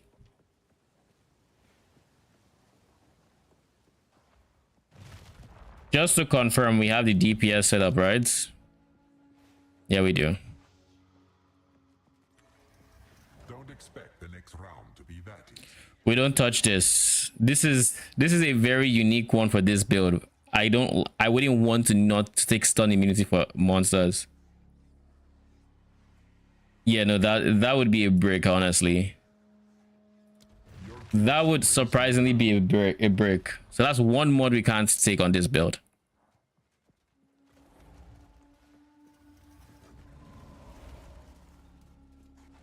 Because without stuns, we have no AoE, which means in the few clear scenarios that exist in Ultimatum, well, we're going to be clearing slower. A testament to Val engineering. The Chimera. Venomous, lend me your venom.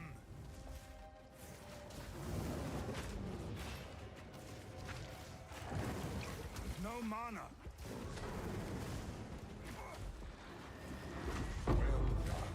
You never stood Starting a to feel chance, sorry for you. creature. Almost. And that was Ultimatum. This is actually pretty straightforward in farming in terms of build strength. Why is this dropping a T1 waste on the fuck? Chaos Res. We actually farmed the thing I wanted. What about percent max life? 2% max life from where I'm currently at. How much max life do I have?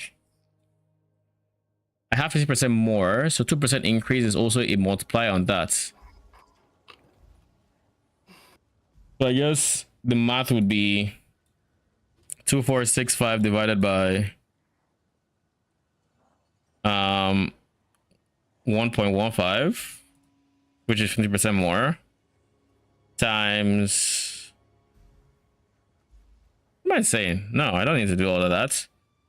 2465 times 1.02. It pushes me over the 2500 at the same time, and minus 2465. Bruh. 25 this minus 2514 minus 2465. 49. So it's slightly better than having a 40 flat max life rune in there as well. But I think I'm just going to yoink this in. This is like 10x or something. I'll yoink that in there. That puts our chaos rest to 61. Still not capped. We're getting close. We're getting close.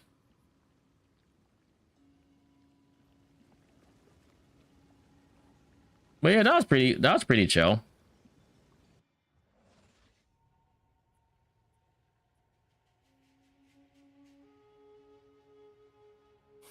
I kind of want to do a trial master fight. Surely, since everything is cheap, I might as well just buy the fragment and just run another one.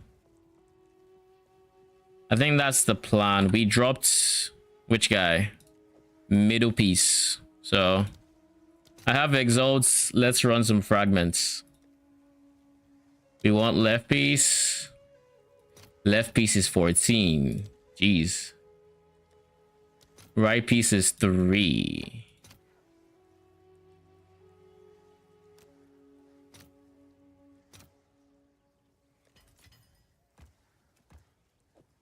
Right piece, left piece. Mist Whisper. You're not expensive, right? Nope, you are not. Infinite projectile parry range. This is one that allows you to ranged parry. Parry debuff duration. Looks like a chance shard to me. I don't know about y'all. And then we have Cholotl and yada yada yada. Then the last one.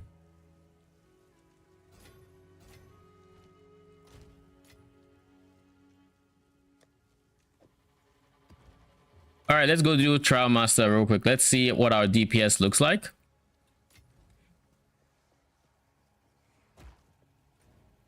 We'll see what our Trial Master DPS looks like, and then maybe we plan for LE tomorrow after, like, once we're done with Trial Master. I still haven't fully decided what I want to do, what I want to start for LE. But I have an idea. I think I'm going to go Forge, say Forge Sentinel, Forge Guard. That's the one. I think I'm going to do that. And then I'm going to play minions on it, of course, because we always play minion builds here. And I'm really hoping there are changes that actually are meaningful. They adapt to your assault. Plus res is fine. It's free for me. Prove yourself worthy of chaos.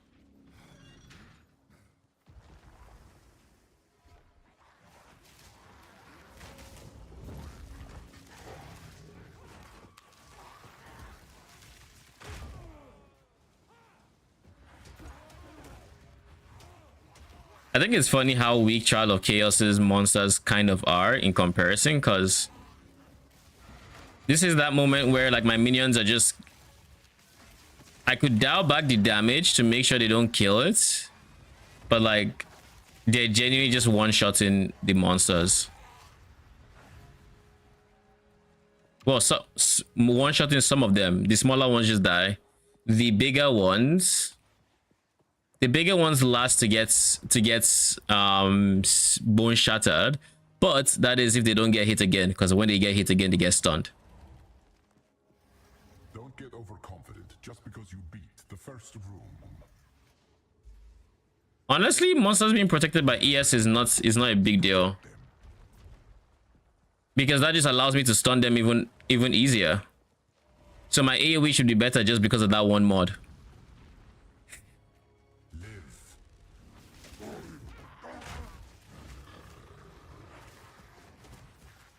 Plus we can AFK this round all the same.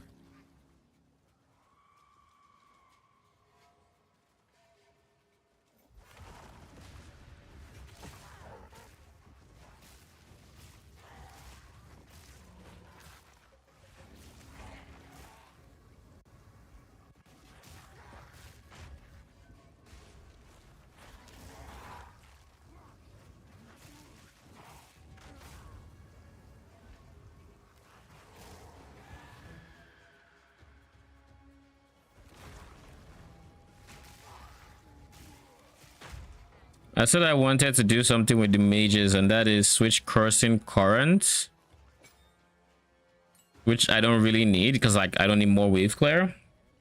Switch that to Control Destruction.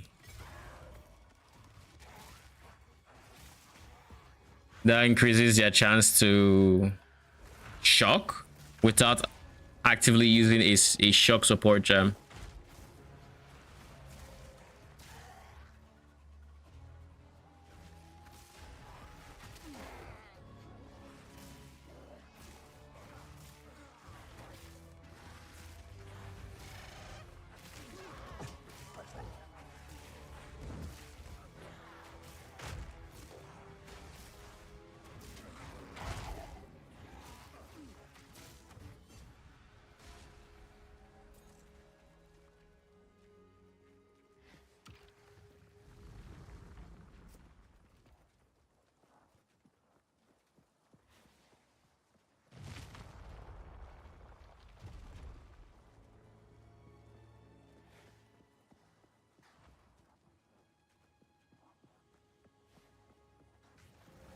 This is just the beginning. This is a brick.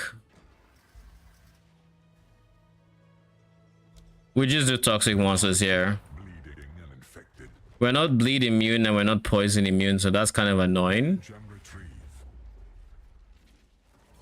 Well, we'll be fine, I think.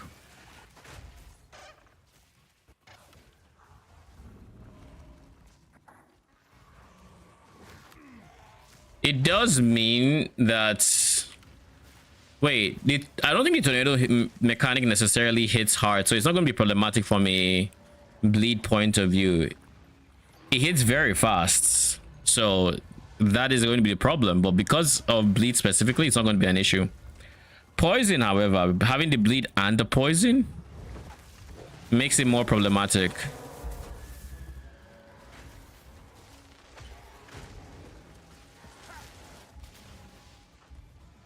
I don't need to kill you, but I will, just because I can.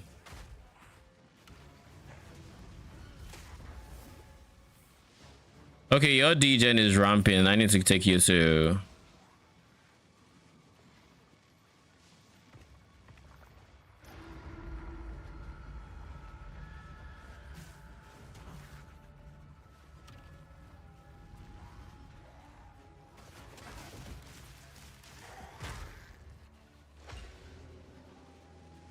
I just need to be careful of big phase hits. So I'm not allowed to take any unnecessary slams this run. What big slams should I be worried about?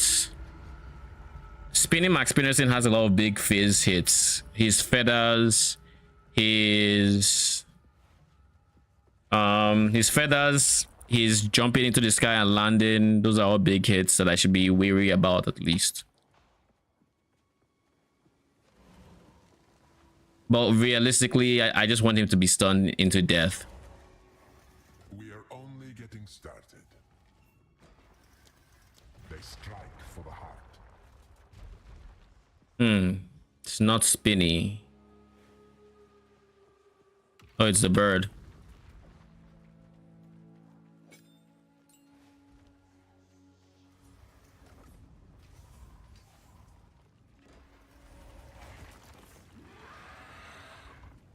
This one hungers.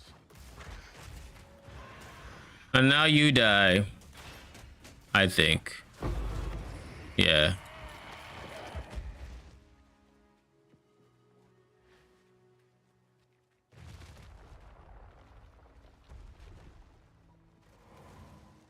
I wonder if we can kill Trial Master in that window as well, in that initial stun window. Display of might. I feel like we can't. Masses befall you. I probably should switch back to an Impact Shockwave, but I don't think we really need the AoE right now.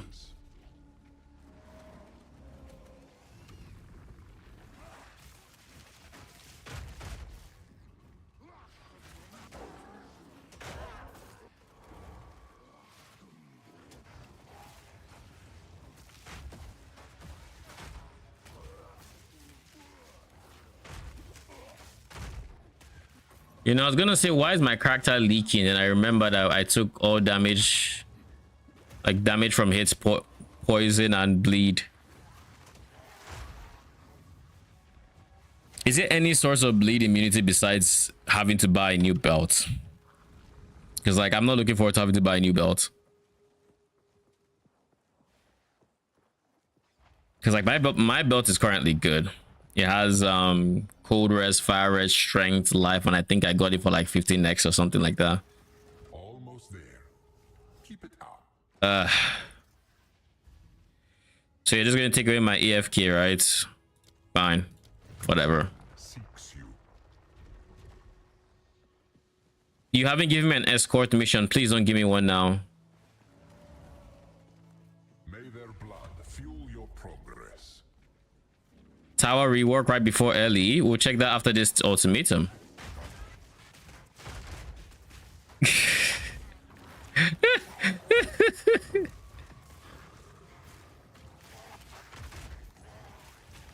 Lol.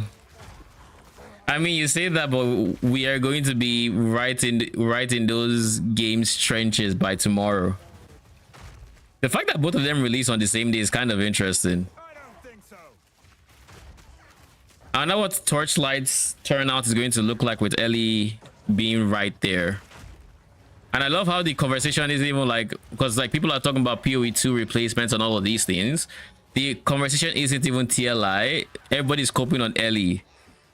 That just shows how people feel about TLI at this point. Because like once upon a time, like literally just like 2 TLI seasons ago, this would have been oh, TLI is releasing now. And like, of course, people are going to think about Ellie because Ellie barely ever like shows up and shit like that.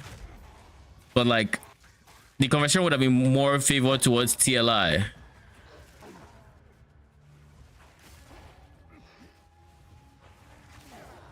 Mr. Ruin, you're going to keep trying to hit me.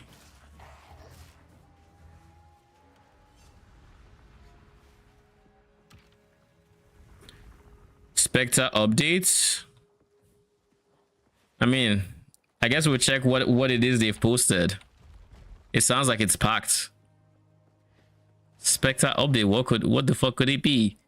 I kind of don't want to cut my ultimatum short. Is the only thing. Should I? I think 100% we check it, right? We're still in round 7. Let's do it. Finished. You'll be fine. All right. PoE2 news. This is not in PoE2 news. Okay, let's see.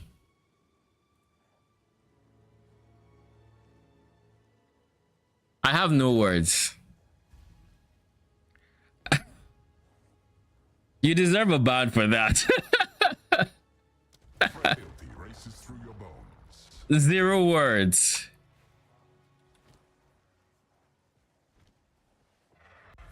You got my hopes up. I was like, there is no universe where we're getting a Spectre change. Here for too long, challenger.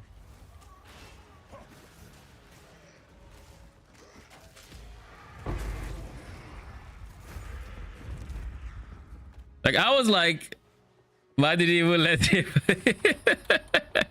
I saw that I knew what was happening. I was like, okay. Okay, fair. A true display of might. Oh, this is huge. Times against you. Do you know the meme? Yes, I... Wait, when did I get 1 ruin? But yes, I do. Leave naught but corpses. Never gonna give you up. I'm very aware of it. Man's rickrolled me. No challenge. What is that sound?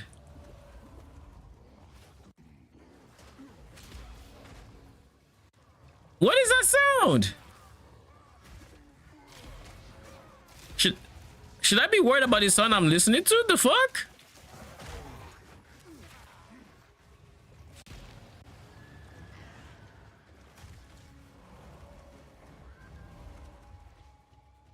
Does he have to do with that guy? Like the ruin guy? Surely not.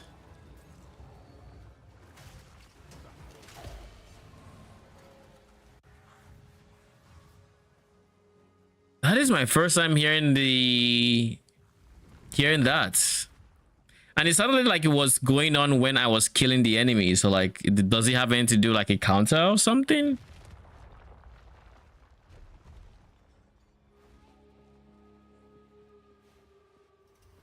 Took you long enough. I mean, we can't stand still already, so might as well just keep going. Dude, the sound is still there. Is it the ruin? Can't be the ruin, right? Dude, that shit is driving me nuts.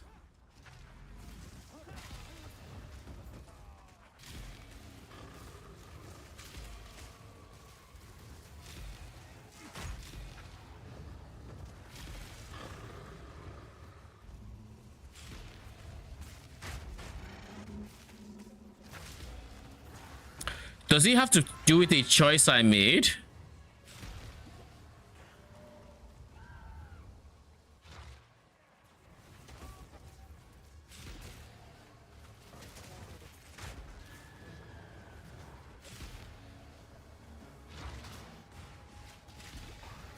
Is it the consequences of my actions? And if so, which actions?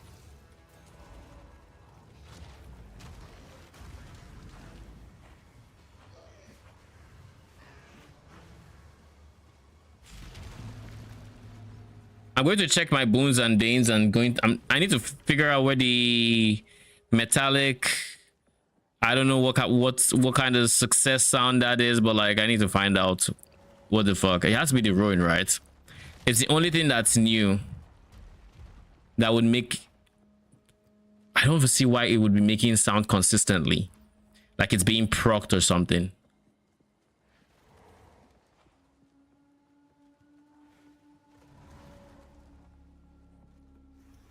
Took you long enough. Honestly, this is the last round. Lightning, gain skill speed, globules. Maybe it's, yeah, surely it has to do with Stormcaller, right? Maybe it's Stormcaller.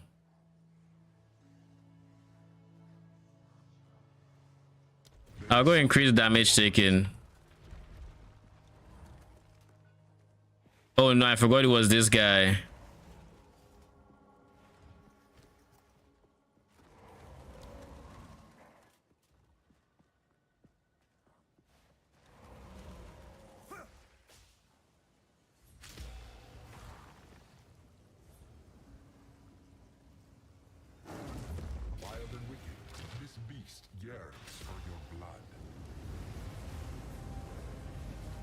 Can't yet. Stop him from doing whatever the fuck he's doing. Make sure he dies.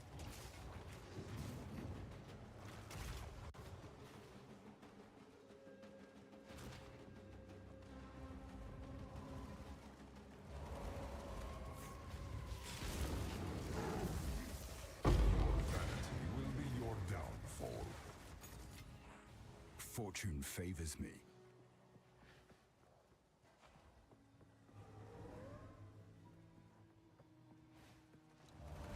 Yeah, the only explanation I have is like it procced when I did that. When I use abilities. It doesn't make sense that it's proccing when I use abilities. Max mana last season that would have been so good. All early raise and ailment threshold. think element threshold was height. Nothing crazy. All right, trial master. Show me your expression of despair.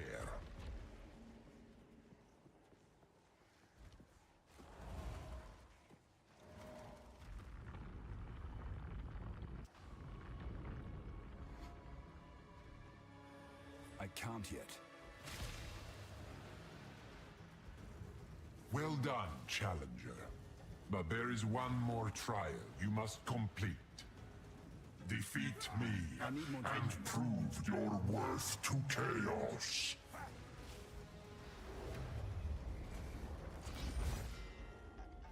No mana.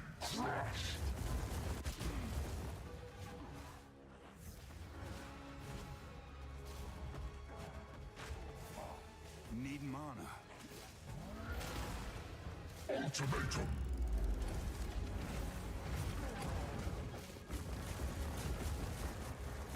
Be obliterated.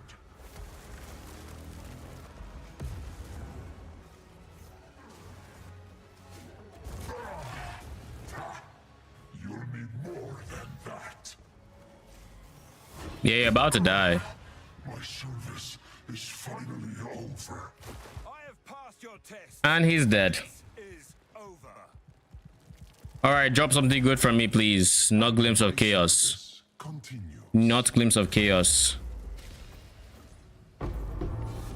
Bruh. Long have I awaited a suitable challenge. Many have attempted my trials, and the rules never changed for them, and the rules will not change for you. Until next time. I mean, I already had my last ascendancy, so. The wisdom of the But like now he can refund if I wanted to respec. All right, where? I guess I just portal out. Just make sure there's. Why are these two showing? Because they're ES bases. Eh. Straightforward fights. He was surprisingly hard to stun. Not hard to stun, but harder to stun than I expected. And what else? The switch in arena was kind of annoying because then I had just used my poison, so I didn't have poison to reapply again. So his armor was still there for like the first few like seconds of the fight. Could have killed him quicker if I stayed in presence range as well, but I don't think the fight is designed to be able to. At least for me, I don't think I'm at the skill set level to be able to stand still or stand near him and apply presence AoE permanently. I can dance around and try to get him in and out, you know, weave in and out. Don't like a butterfly, sing like a bee type movement, but I can stay there.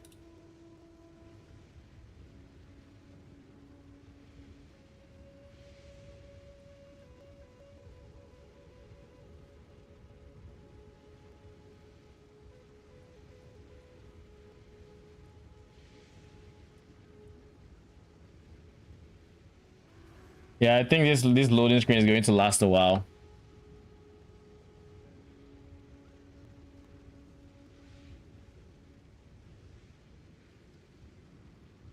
Oh, never mind. What do we get with Glimpse of Chaos? Dude, I have never dropped anything other than Glimpse of Chaos from Trial Master. I think it's just atrocious. Maybe I just don't run him enough. Maybe that's it. Because why every single time Glimpse of Chaos? Like, you could just surprise me. Just give me a random adorned. That's always an option, my guy. I hope you know this.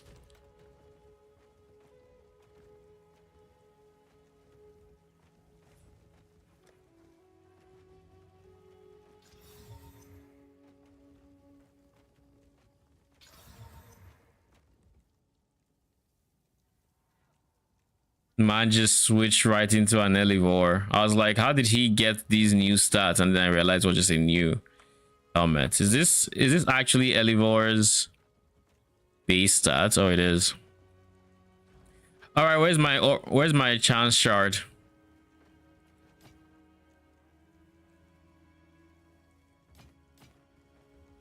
Should I corrupt this guy? It's probably not a bad idea.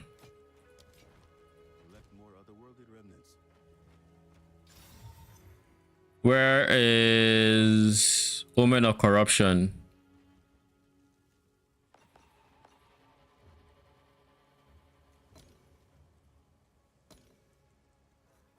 Did I not do this?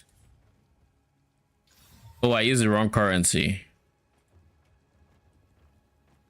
There goes nothing.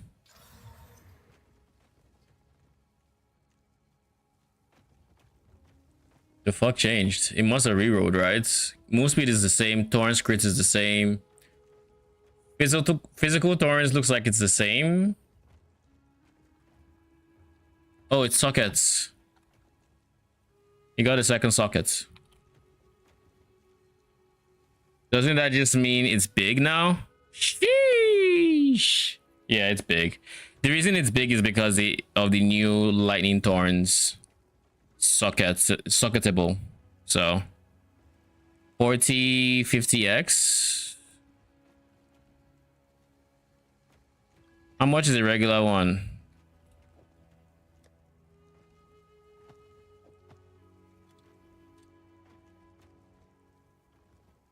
Okay, let's see something. We actually have really good roll ranges as well. So let's not sleep on that. Good, that's pretty decent. It's like 17-ish as a roll range, because this is 15 to 22. 80x, 1 divine. I guess some people pay divine for this. I'll put it for 1 divine and we'll see. Is this still money? Mine is the cheapest and I haven't been messaged for it. And that's kind of wild. I guess nobody's looking for that strat in particular.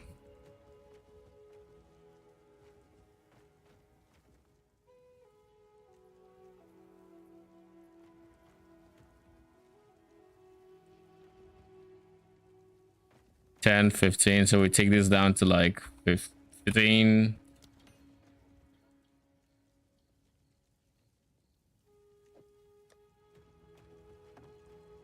This is my old scepter. We're going to Omen of Corruption it as well.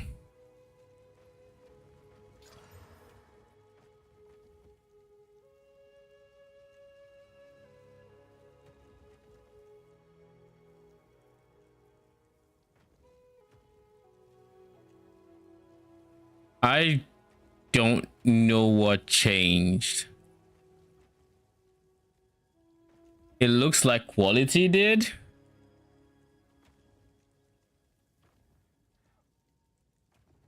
Yeah, I don't know. It's the same amount of sockets. They didn't lose one, didn't gain one.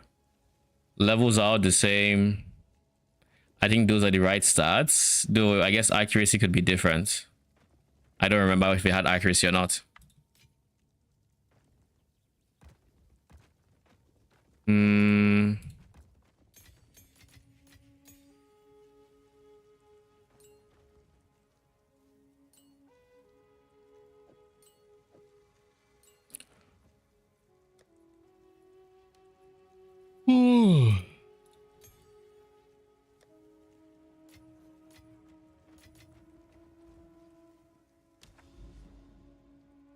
And I guess that's what Travel Master looks like on this character with this investment. Now we can actually start planning our last Epoch launch setup, because I have no idea what we're going to do. And I do know they've changed quite a bit.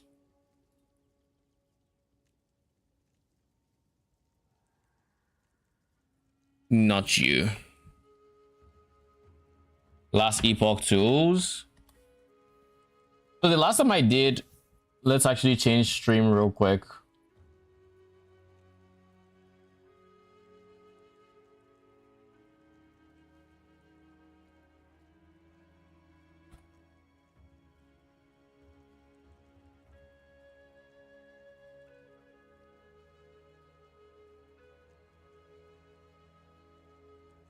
League start planning.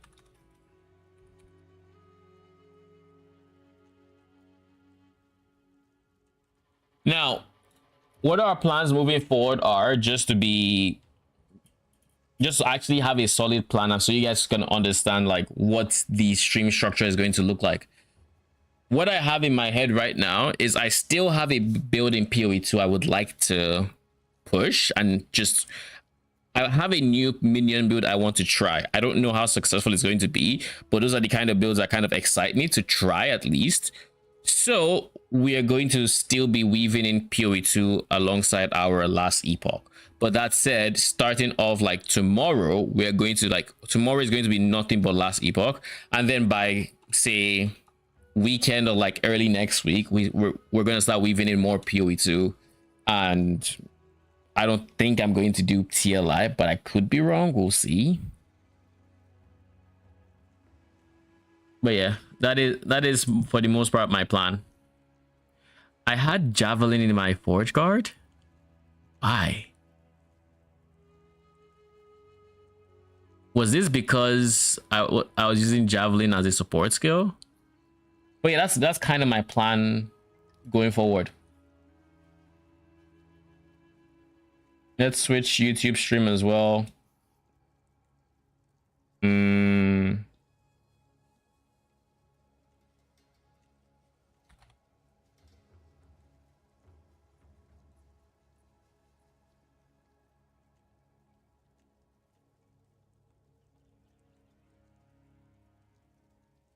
We do have a thumbnail for this, don't I?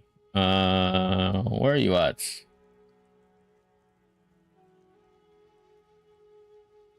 There.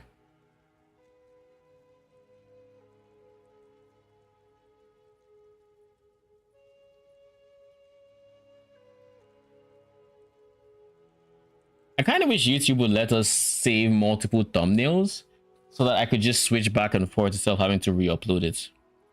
But that's like a very nitpicky, not nitpicky, but like that's just wait. 1.1.2, 1.1.7. All right. Let's see what I had in mind with this old POB or last epoch planner. Whatever the fuck you want to call it. I know we went with a two-hander that we were animating because it just makes sense to go for a two-hander. The two-hander has flat melee and flat spell because for the spell parts, our manifest armor was taking advantage of the spell damage, and the melee damage, our weapons were taking advantage of that. +1 level is kind of self-explanatory. And then minion melee, minion spell, we just mentioned both of them. Fire pen, they both did fire damage, but I don't remember if forge weapon or manifest weapon. I guess what I should do is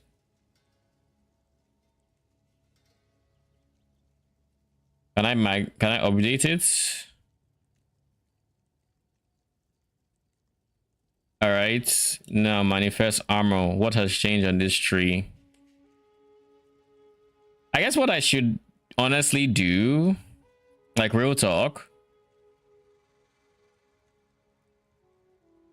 is I should start off planning from scratch. That sounds like it'll work. I was going to say I should start off planning from scratch and see what I make up. But I already have a starting base, even though we do have to remove all these things. These guys are changing, so we need to get them to change with the times. All right, what else? I honestly think for the most part, a lot of these things are going to stay the same because they didn't actually change manifest weapon in a way that I think is meaningful. I mean, we can bring up the patch notes real quick to see if there's anything stated. Also, does anyone know if this planner is up to date on like the revealed stuff, or if it's going to be till tomorrow? I want to make sure you and Cabrera are ready for adventure when servers come back up. So woven supporter packs are available on Last Epoch store and your favorite creators Nexus store now. I don't have a Nexus store. Maybe I should get in touch with last Epoch for that specific thing. That's a word for when I'm bigger, I think. Patch notes, that's what I'm looking for. All right, so like I said, I don't think there was much change that affects me, but just to dot all T's and cross all I's. I know it's the other way around, but I like saying it that way. What is this skill? Forge Strike. Forge Strike now has increased damage effectiveness. Shrapnel grants forged weapons 50% more damage. Shrapnel.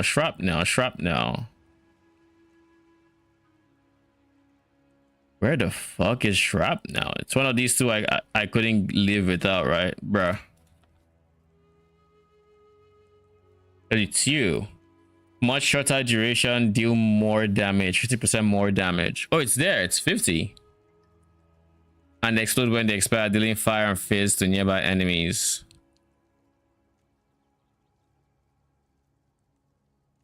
I don't want an explode playstyle, and I also do not want them to last like 2 seconds either. What is their base? What is their base time again? What is? Oh yeah, it was Z, right? Okay. Base duration is 20 seconds, so this makes it 5-second duration. Now our warpath is not going to spawn them that quick, as far as I know. At least I don't think anything in that regard has changed, so I don't want an, you know what they were getting at with that explode node? They're probably getting at a popcorn SRS style playstyle where you're constantly creating them. I never actually put 2 and 2 together, but that was probably the goal. That's not what I'm looking for though. Heavy strike grants 15% more damage per point. Unless, what if, here's a thought. It's probably a dumb one, but what if there was enough duration scaling now to get it to the point where 75% less is like 15-20 seconds? I mean, that means if it's 20 seconds, that means we have to get it to 80-second duration. I don't know how we get to that. I don't think we have that enough duration in the entire game, but they did change the idols, so maybe. Fix a bug where Forge Strike could visually be rotated when you use near cliffs or walls. So that's Forge Strike. It didn't really get anything, and I do believe its chance to summon is on hits. Yeah, it's on hits. And then you can make it,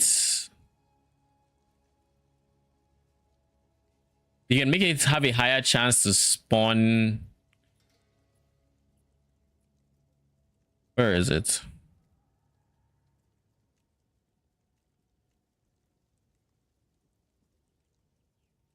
Oh yeah, it has a cooldown. What is the cooldown base? 4 seconds. Yeah, these are the things that kind of just made me not want to use Forge Strike.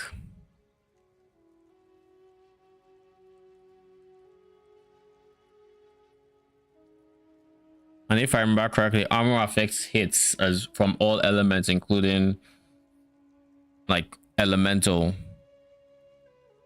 Increases damage taken from hits, exactly. All right, so that is Forge Strike. What else is there? Sentinel skills.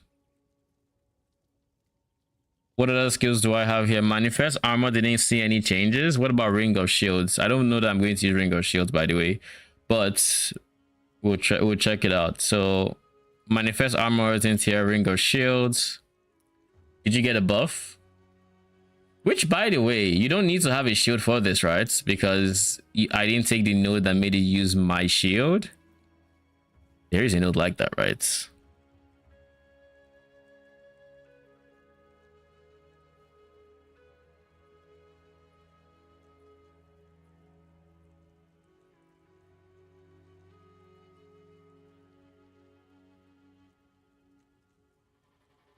Yeah, I don't remember. Oh, it's just there by default. Stats on your equip shield also apply to shield created by this. Yeah, I didn't use that. I use that defensively, but not my dude. So you're just not going to respond, eh? Scaling tags now also include minion damage per point of attunement. Forge Flames and has a sub-skill tooltip. It now has 200% damage per second with an equivalent base damage per second, and its base radius is now this. So they buffed its base radius, they buffed its damage effectiveness, and they buffed its... yeah, those two things.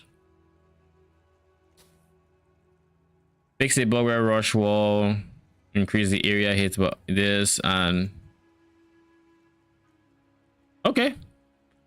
I'll still test it out, but odds are we're going to drop Ring of Shields. I don't know what we're going to use in its place, but this healing hand, not healing hands, symbol of... where's the symbol of thing? Symbol of hope. Yeah, you. There might be a use in using symbol of hope.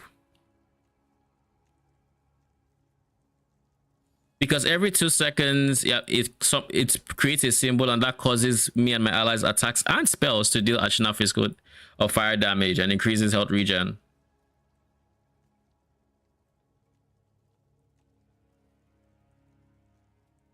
Yeah, I think this is the play. This is probably better than Ring of Shields as well. What am I doing with Javelin? Damage. Something got cut out. I think it's like here. Frailty. What does Frailty do again? Frailty is movement speed, slow, and something else. Oh, just less damage? Oh, sure. Okay. Then we have... you can now javelin into the air, causing Forge to rain down at target location, dealing damage in an area, but costs more mana. And then only one rains down at target location, deals more damage, persists, but has a cooldown. It has a battle standard attached, granting you and other allies increased damage and added endurance threshold based on your attunement. Increased damage per attunement is 2%, so we could go an attunement stacking route, and we can dash the flag. I remember this one. What is its base cooldown? Nothing.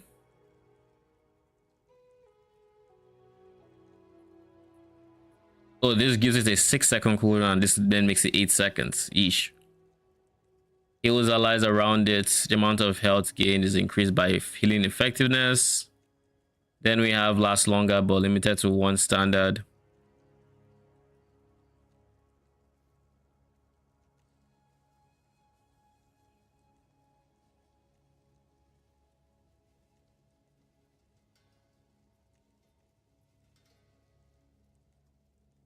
Cast smite more frequently. Did we put points into smite? These all have levels, so I assume no. Where is smite? It's here. Why did I want my javelin casting smite? And then warpath was my... did they change warpath?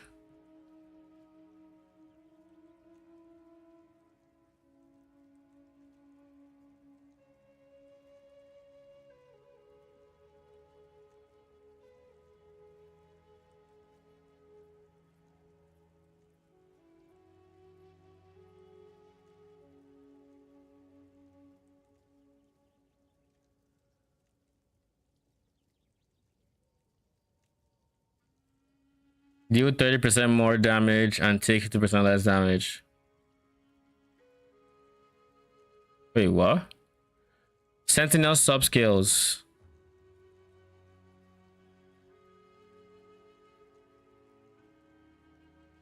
So they just buffed Forge weapon straight up with more damage and take less damage. What about the rings?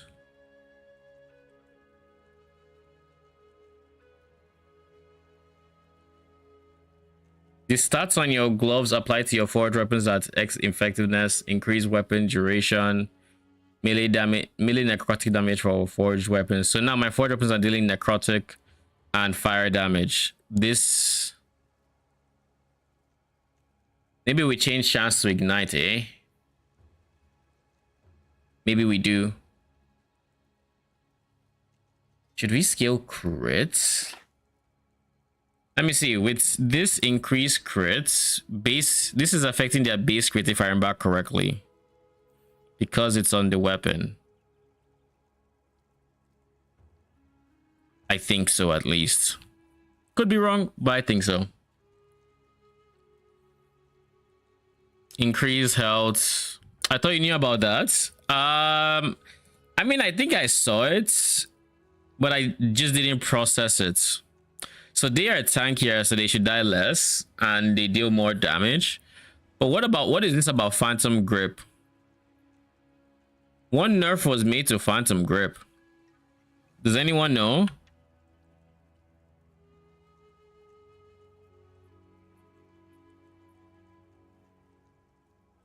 Can I see changes here?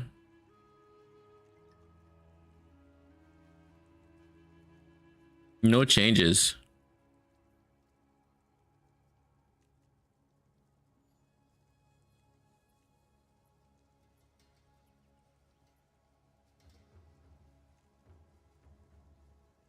What was the bug? Last Epoch Phantom Grip bug.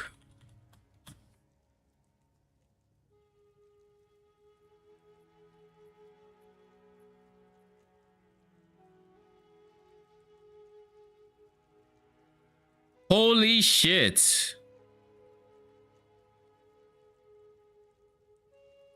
What the fuck is that? Oh my god. Oh my word. That is not okay.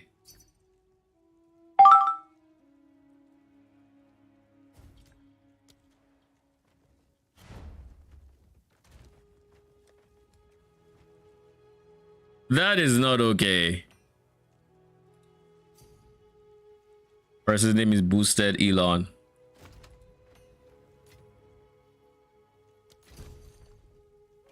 Thank you. All right. That is such a nutty bug.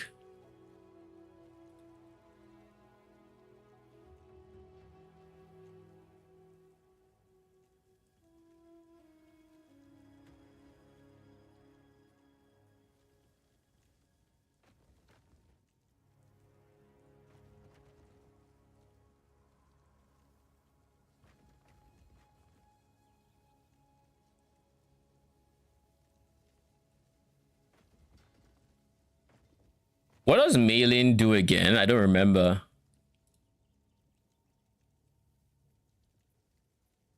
Malin. Bleed chance converted to ignite chance. Oh. So they would stack bleed and then that'll give them ignite chance and then they skill that. Okay. So ignite gaming.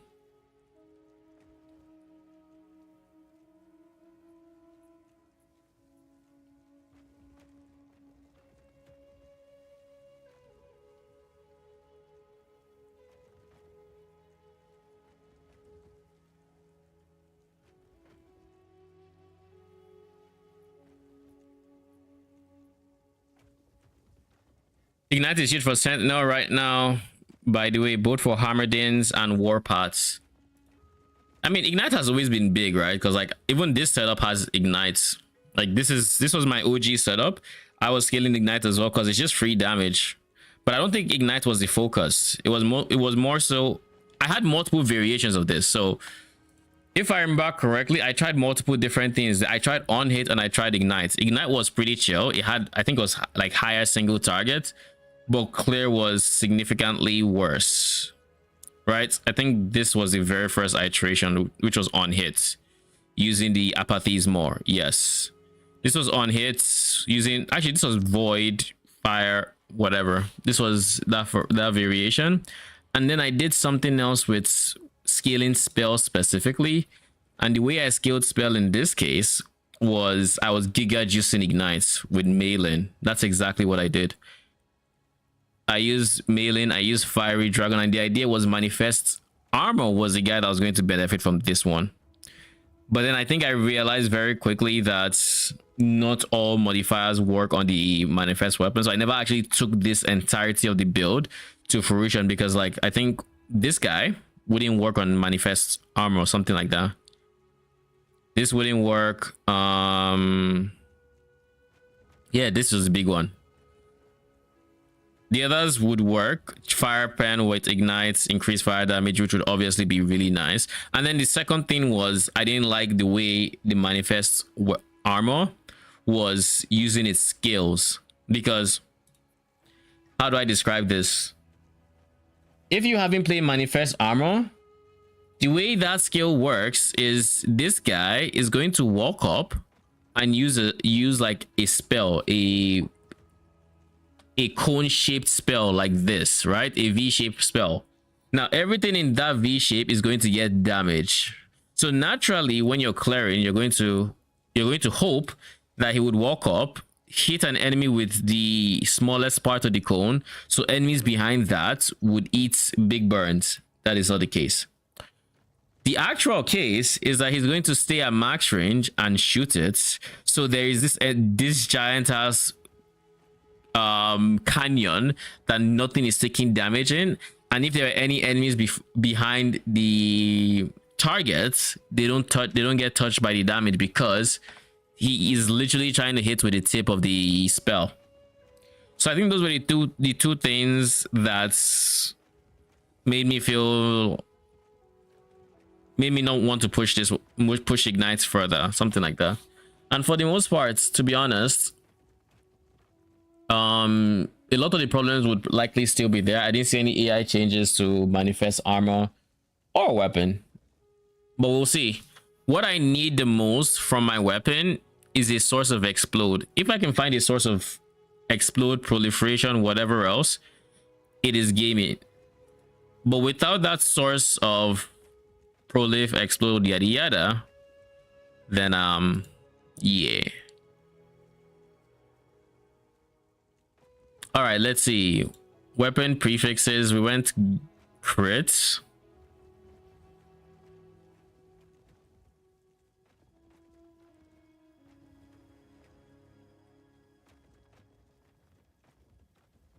Let me see. Last Epoch. Actually, no, this actually it shouldn't be here. Last Epoch ignites manifest weapon. Big forged weapon.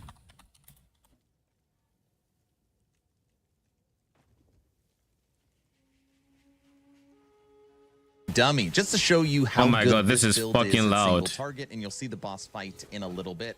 Once we fully buff our minions, you're talking 250 to 300 stacks of ignite, 50 stacks of bleed, 200 stacks of armor shred, and you have great base critical strike chance.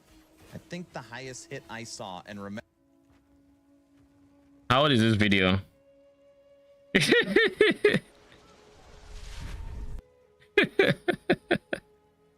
Side eye all you want.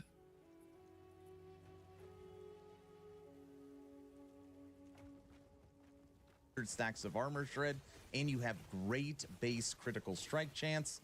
I think the highest hit I saw, and remember they are attacking extremely fast, was, what was that, 181,000? Very strong forged weapons. So now let's check out some gameplay. What you're looking at right now is my Forge Guard forged weapons, and we are playing at corruption 286. So we are not just starting empowered, we are beginning our push. The skills we are using is Void Cleave, and this is a traversal skill, but what you took this skill for is you want to Void Cleave into your forged weapons, and it is going to super boost them. We have sigils that are on instant cast that is going to give you survivability and more damage. We have Forge Strike, and we use this when we need weapons in a jam, because you can make them when it hits an enemy. But more importantly, it's going to give our forged weapons a lot more damage from the nodes in the tree. So from what I can tell, there is no proliferation, right?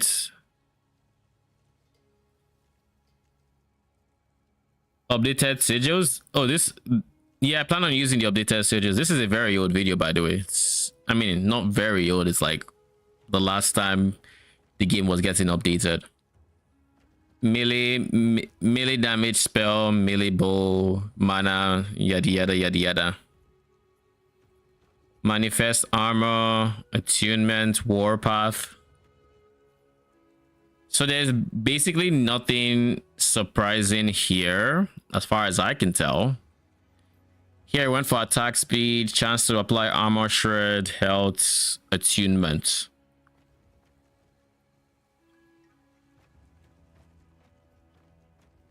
Minion damage.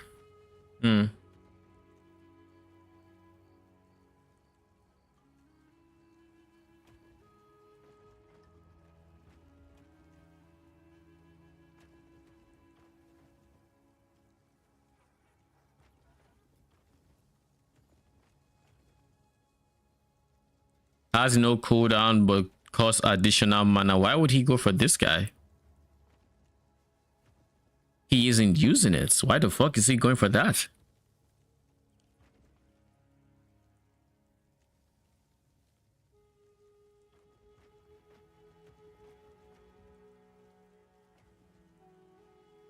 Why?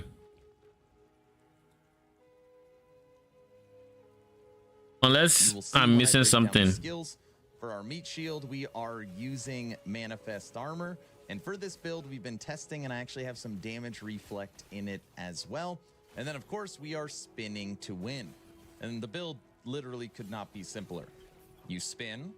Spinning makes forged weapons. You void cleave into the forged weapons, and then you make your sigils when you need more damage and more survivability. I probably shouldn't have been standing in that earthquake. Single target is crazy. Let's fight a Shade of Oribus. Corruption 250 Shade of Oribus. Build up your 12 weapons. We should absolutely eat them alive. Watch this. First phase done.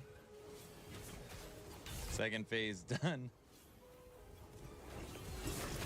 Third phase done. Here's the thing.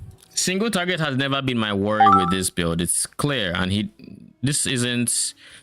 So there's basically nothing I'm missing in terms of. There's basically nothing I'm missing in terms of I guess what's possible. That is a very interesting name from this person. Very interesting indeed.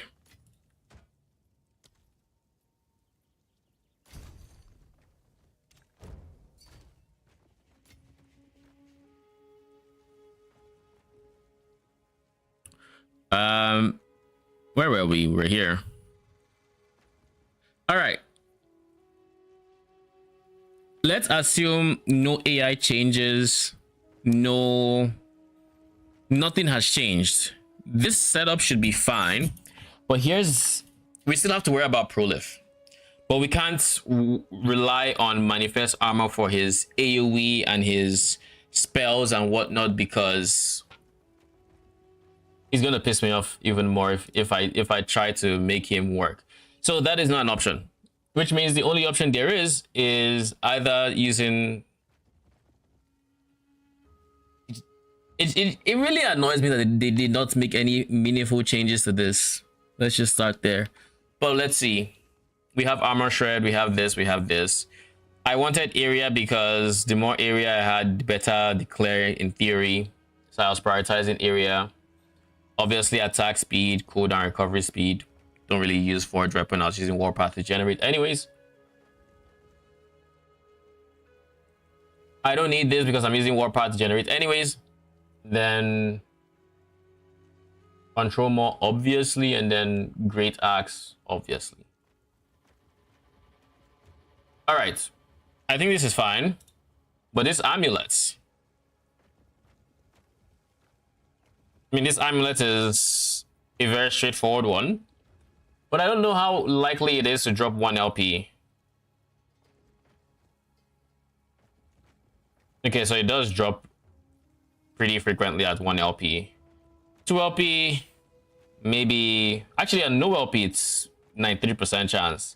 Then 6% chance at 1 LP. And then 0.068 at 2 LP. Okay, so we're not getting 2 LP for this. What did Aaron use? Irregular, elevated, or is it? Are they called elevated? Does that sound right? Exalted is exalted, right? I don't see it anywhere, but I think it's exalted. This would be best in slot, but I don't know that we can get this, so let's try to make something that is more economical, let's say. Serpent's Milk. Chance to apply poison on hit. Is there any reason we'd want to apply poison? Minion cold damage, apply chill on hits. Free stack per chill. And necrotic spell damage. Let's type Minion. And let's see what pops up. I mean, not you. Not you.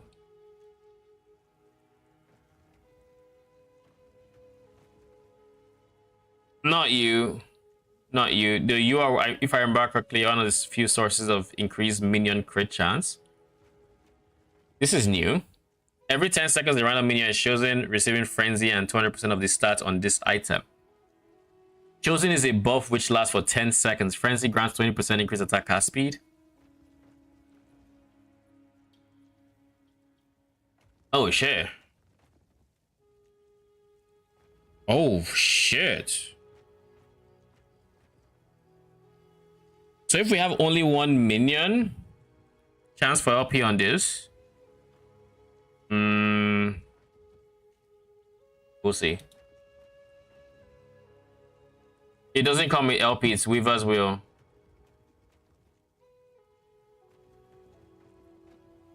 Obtained from Woven Firstborn, which is 30% chance, up to 45 with increased item rarity. And 30. Yeah, so like we could potentially get this with like some decent stats, but what stats can he roll? Is there any way to check? Can we check Weaver's Will rule possibilities?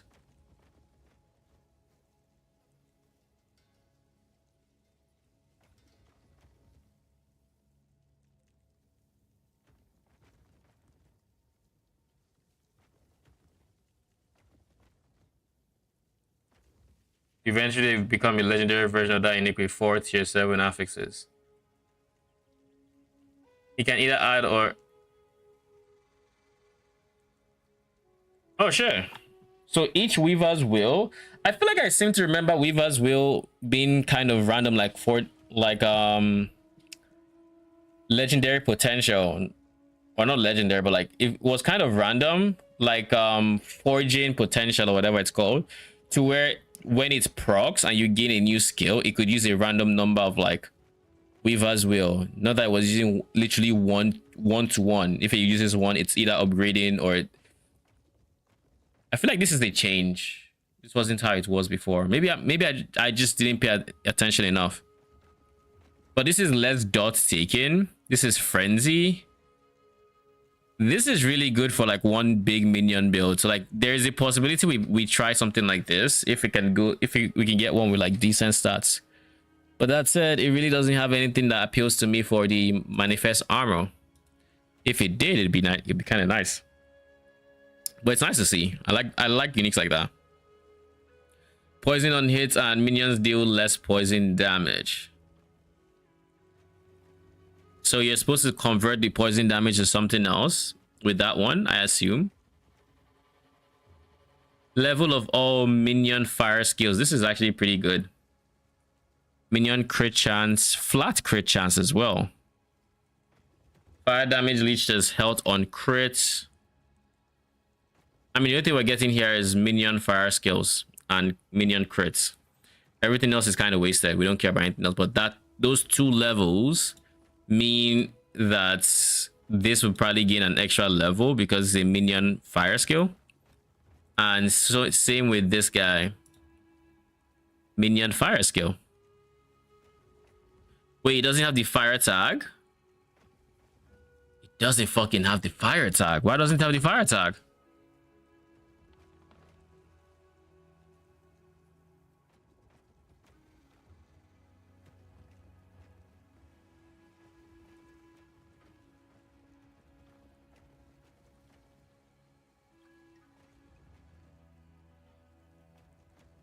That makes no sense.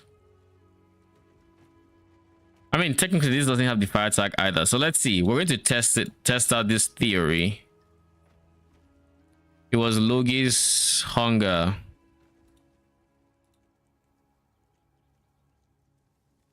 $31 with 2 points left. Whereas previously it's currently 31 with 2 points left. If I were to save it like this, 3 points left, 3 points left. So it did work. It did work. Oh.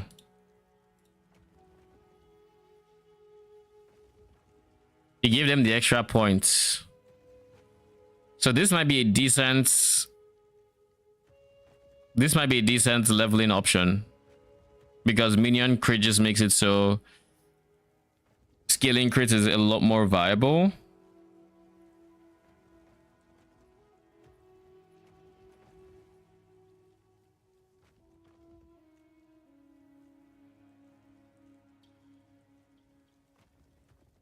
Also, now that we have some decent changes, we're going to need to remove certain affixes. What is the affix we're going to remove? Attunement is going to take the L. And we're going to go for a set item here. I think we're going for Sunforged Great. Yeah, I think we're going for this guy, which would give us increased armor per forged weapon and health regen per forged weapon.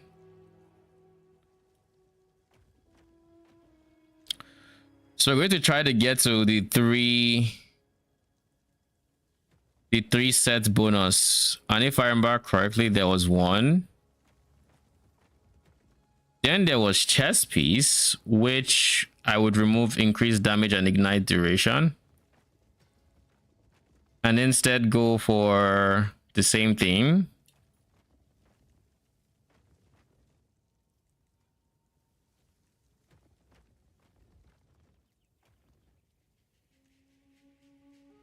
Increase fire damage per forged weapon. Chance to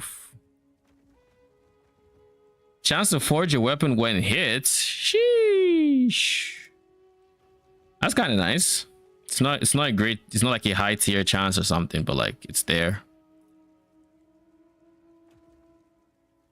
And then for number 3, what was the last set item?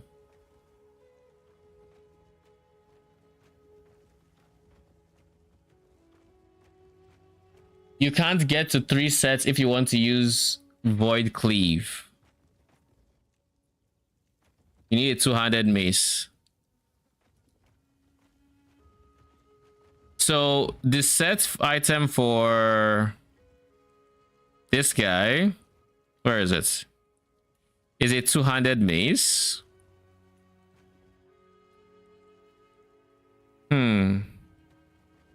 So we can't use horn staff either. So what is a decent two-handed mace option if I want to get 3 sets? Melee crits. I guess then the question is, what am I doing with my manifest weapon? And that means we lose the level as well. Okay, maces kind of suck. Let's just start there. I guess Titan Femur could be decent with strength scaling. Melee crit chance could also be decent if I go melee on all my minions. Remember, Void gives like 180 added minion damage.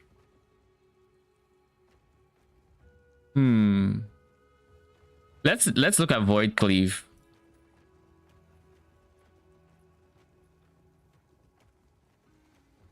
When you use Void Cleave and hit at least one enemy, your minions gain a stack of Molten Infusion for 4 seconds, granting them additional melee fire damage.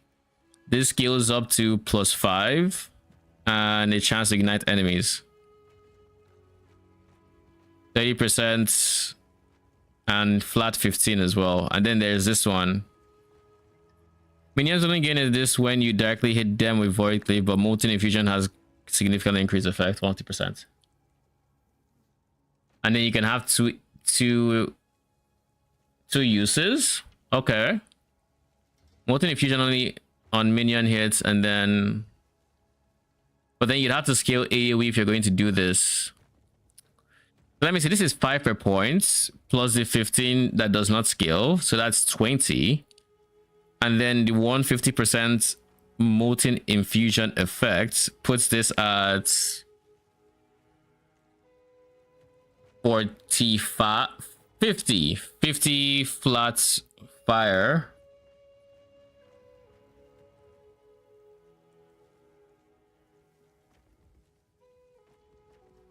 Oh, that's stacks on hits. All stacks give 15. Okay. They don't have a max stacks.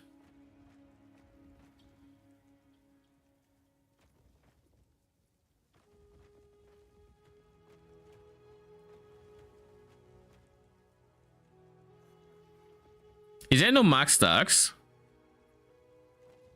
Unlimited.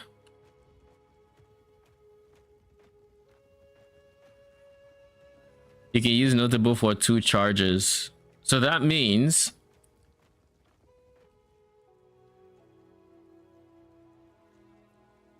you gain 5 stacks when you fully max this out. So that is 75 per cast, and this is 150% effects.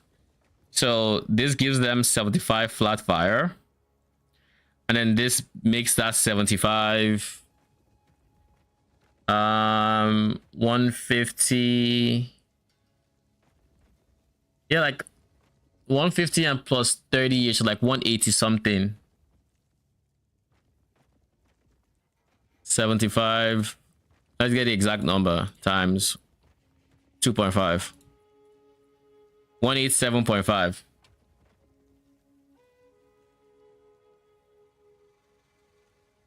Realistically, you never have more than 10,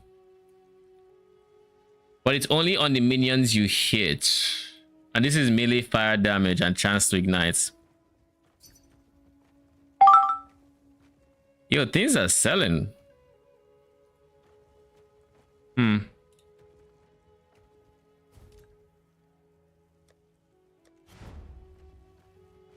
Where is this chair?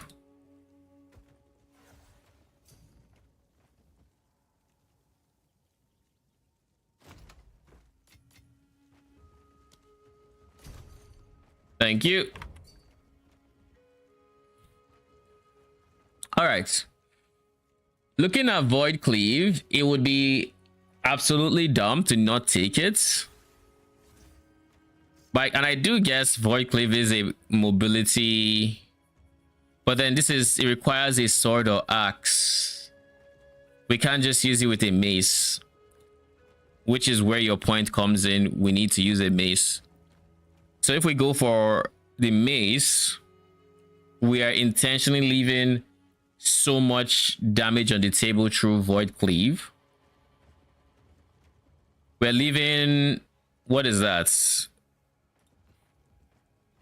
30 times 10 is 300% ignite chance times, where is this? 30 times 10 is 300 times 2.5. 750% ignite chance and 187 flat fire.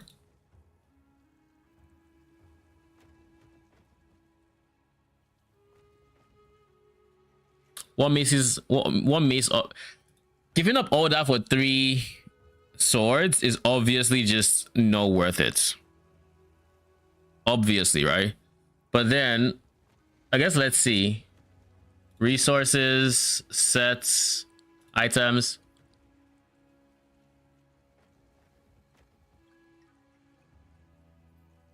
Set items. Sunforge, I think it's called. It's the hammer, it's the cuirass, it's the great helm. There are no optional pieces.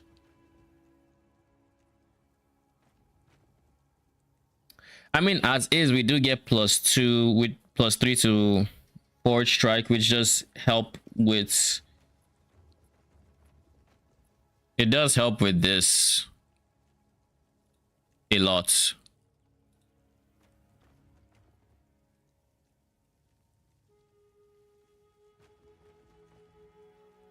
Oh, I know. I'm trying to weigh the pros and cons.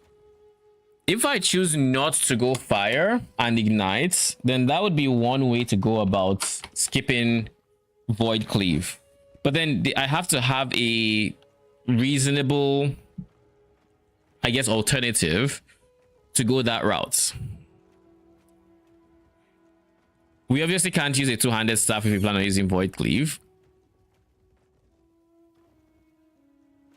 Let's go under the assumption that we are using the swords and taking advantage of ignite. Let's assume that. So sword, axe. What else does it? It's sword and axe, right? Sword or axe, yeah.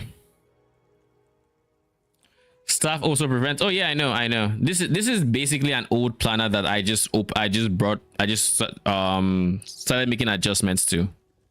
So it's not like I'm playing around with whatever I can right now to see what I come up with. So assuming that we are going for void cleave, we have 187 flat fire that we have to make up for in terms of damage in some other way, if we choose to not go the void cleave route. Now, realistically, if I were to pick something here, I would go for like an obsidian axe. Yeah, I go for an obsidian axe.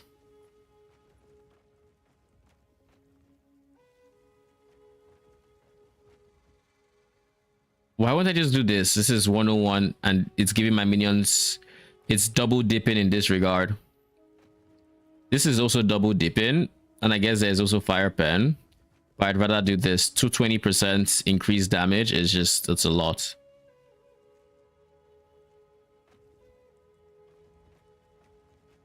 Where is it?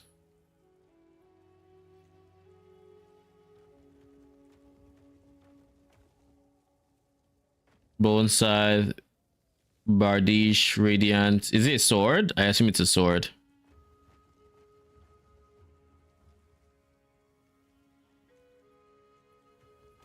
Melee damage, leashes health. This guy. Crit multi, 70. 170 crit multi. Wasn't there an axe that had something similar? With like giga crit multi as well.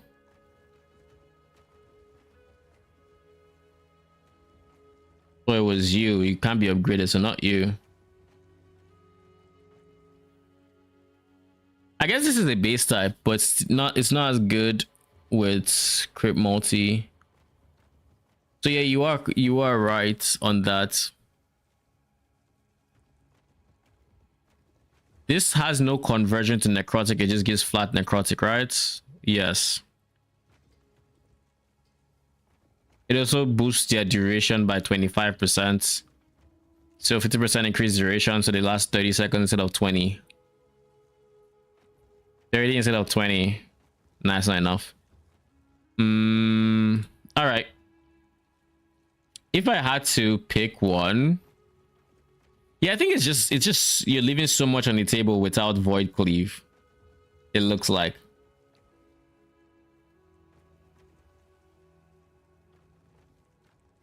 Falconer double dips.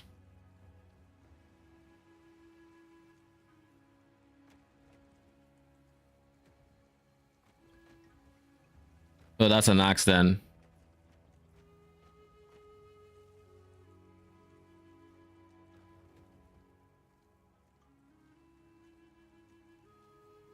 Wait, what is the falconer?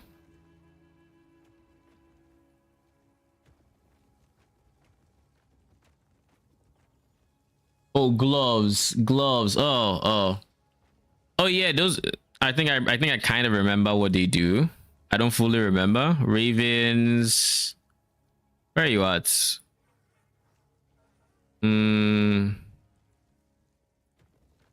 There we go. Falcon fists. Melee attack speed, which the gloves would give them, and then melee fire damage for you and your minion. So they get the minion portion from us, and then they get the melee fire damage for you part. Yeah. How often do they drop at 2 LP? Let's see. A 1 in 3, 35% chance. Oh, that's not bad. Oh, it's a 9% chance for 2 LP.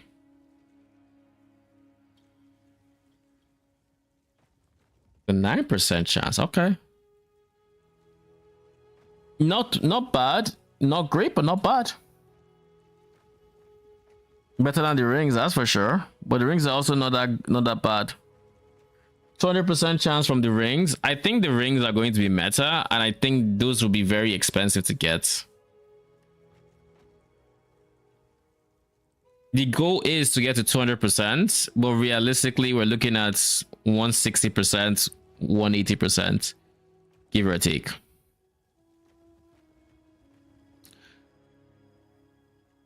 So I guess before we do anything else, we need to figure out what our skills look like, I guess. There are a few things I want to use with this setup. We're going to drop you because I don't think there's any space for you. We are likely dropping Javelin.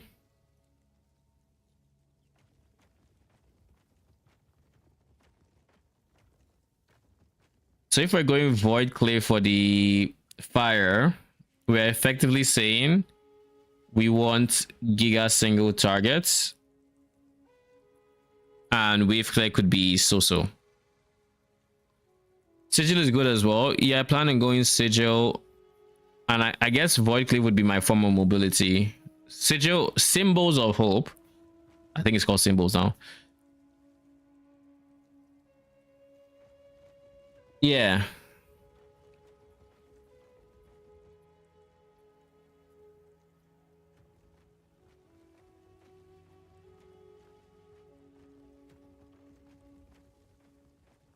Do you know of any source of proliferation or like AoE clear for forged weapons?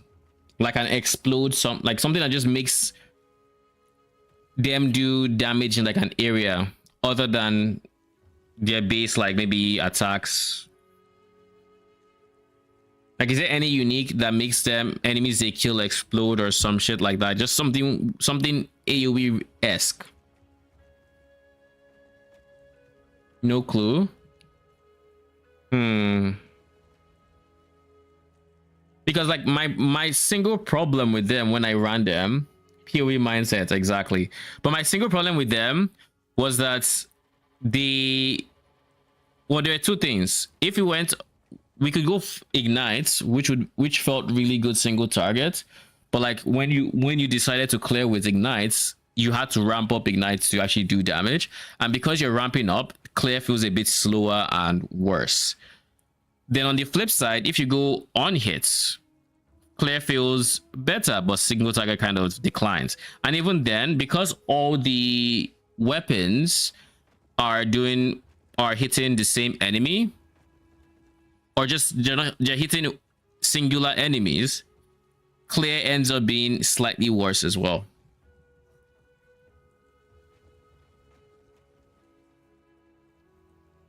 But anyways, we're going to just use Void Cleave for now. All of Void Cleave's base voice converted to fire. Consequently, this damage scales with this. Non-channeled fire attack or spell after this.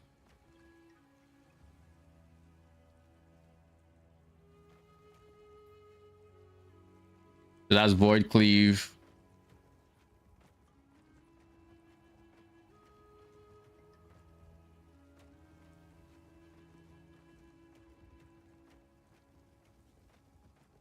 Plus 1 second. What is his base cooldown?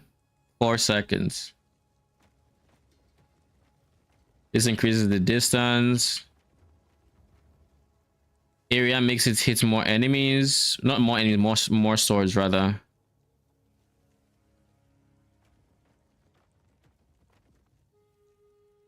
What is critical vulnerability? Makes them more likely to get crits. 2% chance to receive a crit. Nether charge.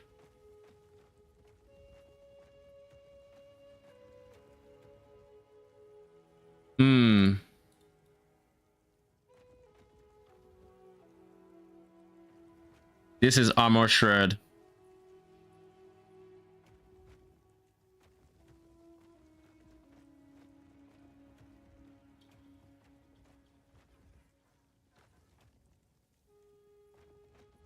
Time rod stocks.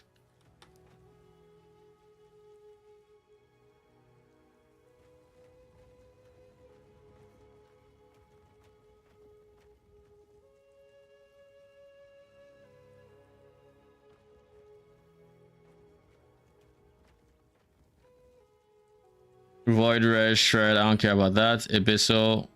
I mean, that's fine. It makes sense to go for the 2 charges. That increases. Oh, it doesn't even increase cooldowns. Oh, I could have sworn it would. I don't know that I wanted to count as a traversal skill, but I think we've already used all the points, so it's fine. And then symbols of hope. We have to figure out the tree next, basically. Let's actually just take our time to go through all of these. No respec resets. All right, so we're going for as much flat damage as possible. We're going for this guy as well. Duration 60% duration, which means it lasts like 30 seconds and has a max of +4. Forge master, attack speed, and this is multiplicative more damage and chance to stun. And then I think I went for area, and I think I stand by the area choice, but I just want to make sure there's nothing else I'm forgetting.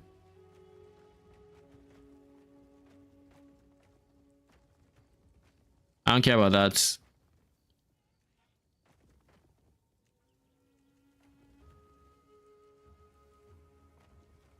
I don't care. I don't plan to use Forge Strike, so this is probably not the best. No cooldown for 1 point is kind of cool. I mean, yes, it is. But I don't think I plan on using Forge Strike. But I guess I should also just make plans for if I were to.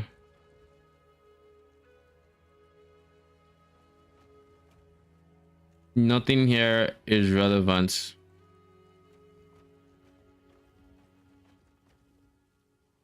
Can we scale? Well, this is its area.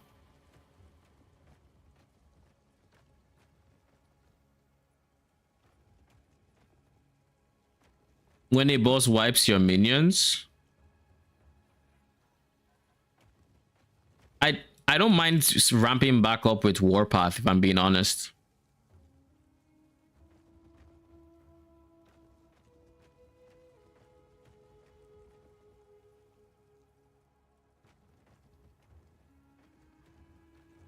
And I think at this point, 4 dropping ward per second, I might go for this. I might go for that one.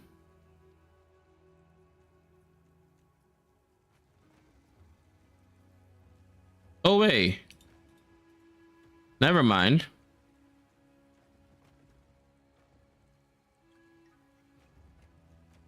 This is honestly quality of life I can get behind. Without this, I'm not casting it myself. That said, I don't think I'm going to cast it, but you never know. Now for you, let's reset you as well. But let me think. If I would like you to use melee attacks, then this is obviously a no-brainer to not go for this guy. But I'll need you to use my weapon, which is you.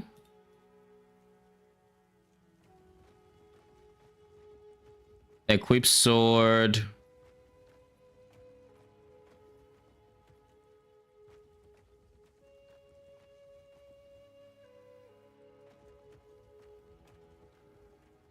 Armor shred chance.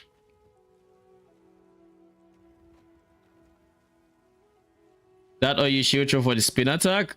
I'm not the biggest fan of the shield throw tech.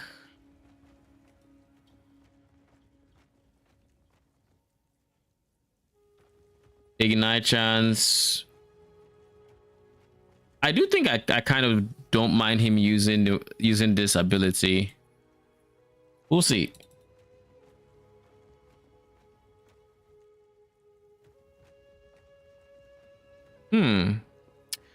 Is melee fizz equal to... I guess I don't care about melee fizz unless we have a way of converting his melee fizz to melee fire. So this doesn't do much for me.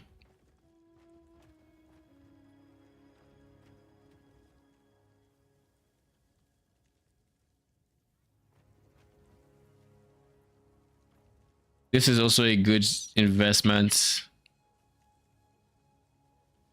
All right. And then symbols of hope when we eventually respec our tree.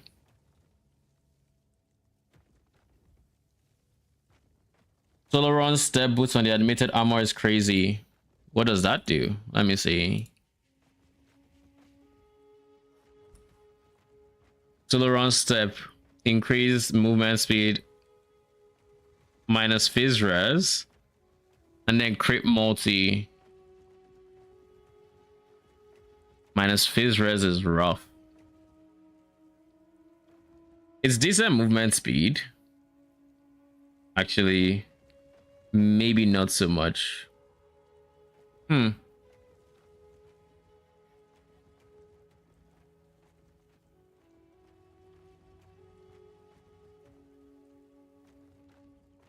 Let's ignore crit for now.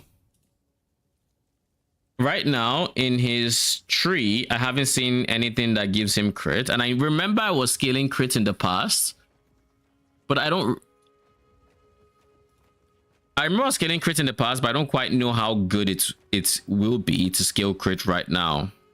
So I'm going to ignore crit for now until I redo the passive tree and actually see where I'm getting my crit from and how much crit to expect on him. At that point, you know, then we could be talking. But I'll keep Solaron's step in mind. It's a lot of crit multi. The minus fizz res we'd have to deal with is rough, but we'll see. All right, so we need a sword or an axe, and based off of the axe, I saw one that was really nice for what I wanted, which is this. But we also do not know if there's conversion from fizz to fire. So what I want to do right now is I want to go through the passive tree, basically reset it, and start from square one.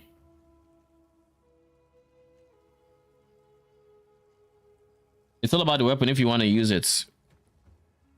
Yeah, I remember getting increased crit on your weapon gives them base crit chance, right? Or is that not the case here? Because I don't fully remember if it did, but I feel like it did. Adds phase damage to your melee attacks and increases your chance to stun. T7 crit chance. Let me see. What is the modifier? Increased chance to crit. Yeah. So you just give them... So I'd give them giga crits and that would affect their base chance. So wait. Is it just because it is staff that I don't get to see what the base crit chance is? Or is that just for all weapons? It doesn't show. And I'm assuming the base crit chance is 5%, right? Vitality, strength, fire res, and then overwhelm. Based on the skills that I'm using, we are scaling off of. Where is manifest armor? These skills with strength and attunement. Strength, vitality. So attunement is off the table.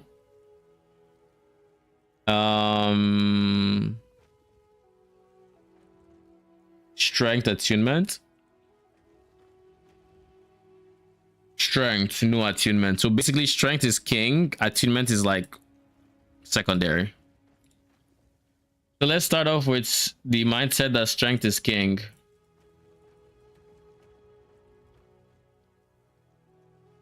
Melee phase. When you are hit, you have a chance to counter-attack enemies with retribution. A melee phase that deals damage to nearby enemies. This has a cooldown.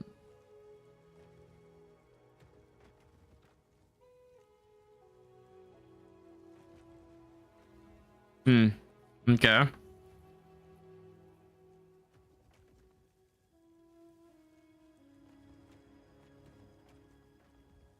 You don't need your void cleave to do damage. Yeah, we do not. You are right about that. And void cleave is the only one that they didn't have. Wasn't there a second one? I mean, warpath also doesn't need to do damage. It's just forge strike and manifest armor that require, which both use attunement. Made of paper. Attunement has flat minion life. Strength is just damage. Manifest armor, same thing. Strength has life, but attunement has damage. So attunement actually is better. You are correct. Thank you. I forgot to check that. All right, attunement is better. Strength is not bad, but attunement is better. Is there anything? We're going to save points here until I know for a fact. Also, vitality. I saw vitality scaling something. Not you and not you. So the two that matter do not need that. This scales off of what? This doesn't scale off of any stats. Really? Symbols of hope doesn't scale off of any stats? That's different.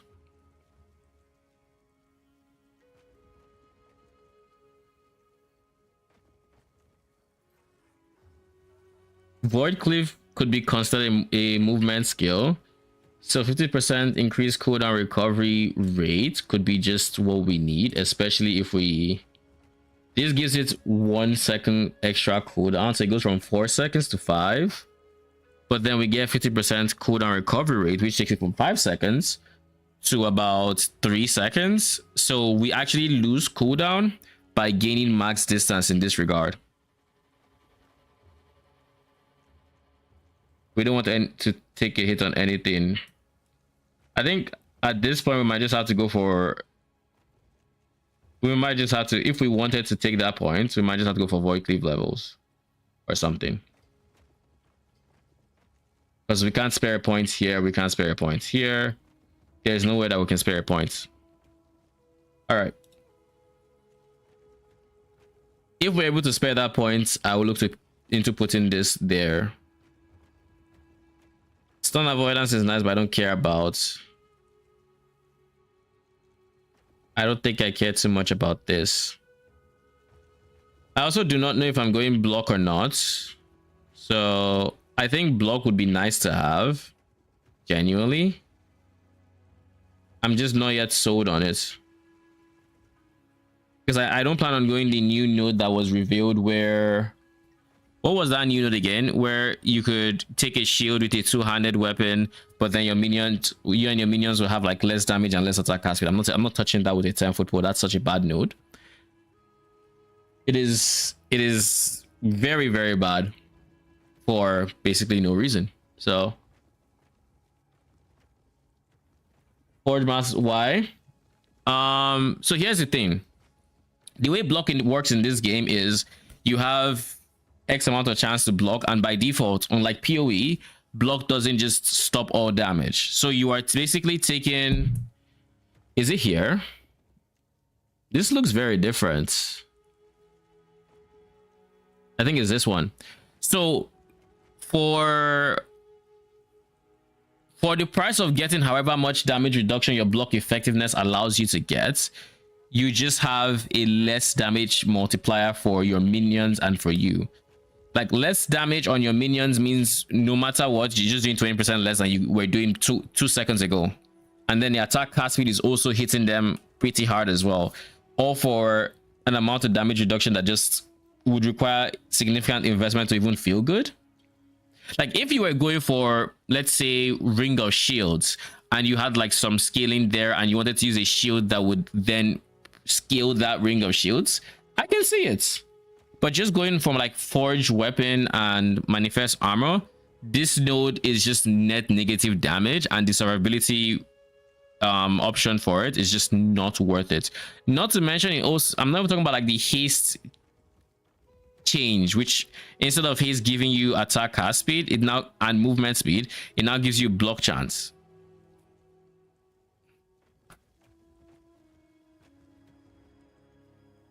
I don't know if that affects your minions as well if they were to get haste, but if it does, then that's even worse. Oh wait, haste is only movement speed here, so instead of getting movement speed, you get block chance, which makes it so, yeah, you do get block, you do get easier block chance. But yeah, I forgot we don't get full damage reduction early. Yeah, you don't. You get like, I think 30% base, and then you have to scale it up from there. Not to mention, you can actually block without the shield. Like, if I were to take this, like, this is a block effectiveness node, which makes it so you which makes it so you take even less damage from blocked hits. Yeah, late night here, so I can wake up early to keep working on this essay. Good night, Arcane.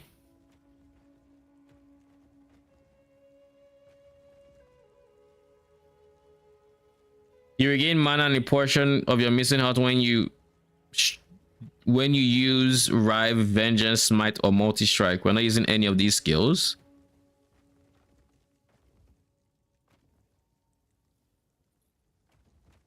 Yeah, I think block is the way here. And then we just take some health regen. I think this is the minimum amount of points required to like ascend, right? Like, you need 20 points here to go anywhere else. And now for Forge Guard, we have increased armor when hits and physical resistance. Pretty good. It's 20% damage reduction base for block.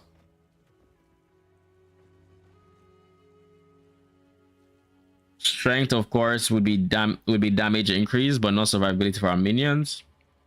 And then we have block effectiveness and block chance. 20 points to ascend. Yeah.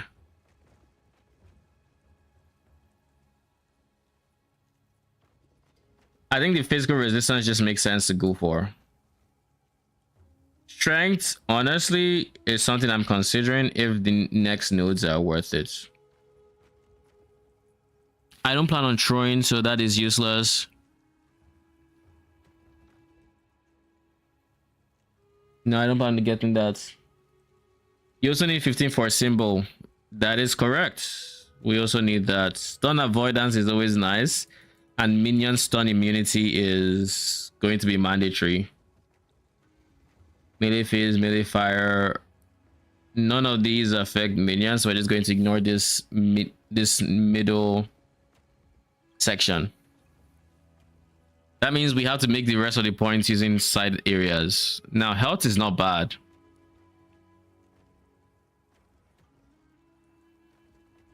I think we just scale this a bit more. Now we have health, increased stun chance, and health, increased stun chance, increased health regen, as well as armor on block. We don't plan on going block, so we're not going to deal with this.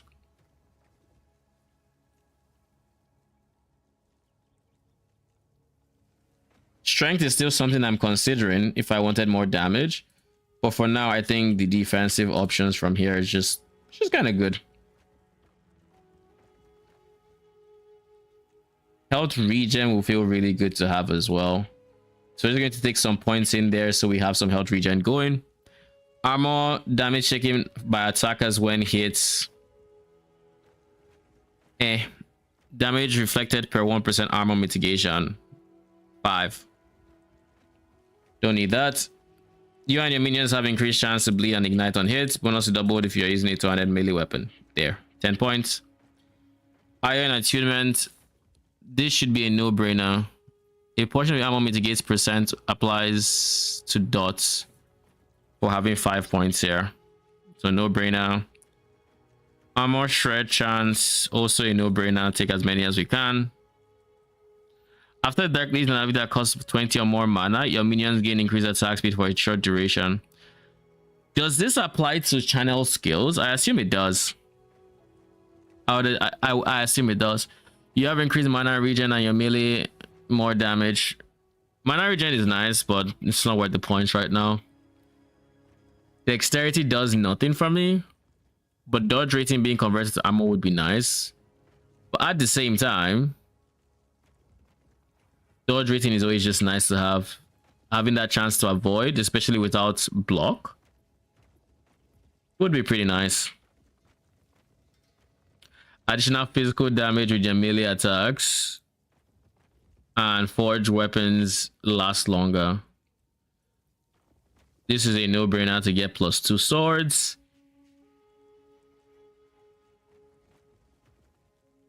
Now, this is the point where I need to start considering the final points. Increase armor and chance to find potions if you have used a potion recently. Deal less dots. You take less dots and have additional PDR if you have used a potion recently. Armor with a shield, less damage taken. You take less damage and this effect is double if you have at least 50% block chance. 1% per point. And you can get 5. So this 10% less damage taken with the shield.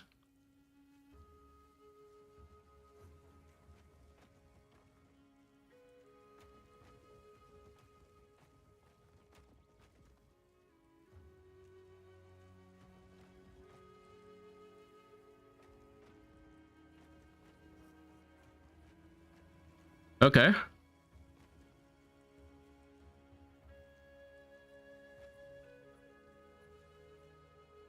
All right, let's go. We should be getting, we're ignoring that, ignoring all of that. For now, we're going to ignore phase damage. We might go back to it, but we have to fill out that attunement node. Then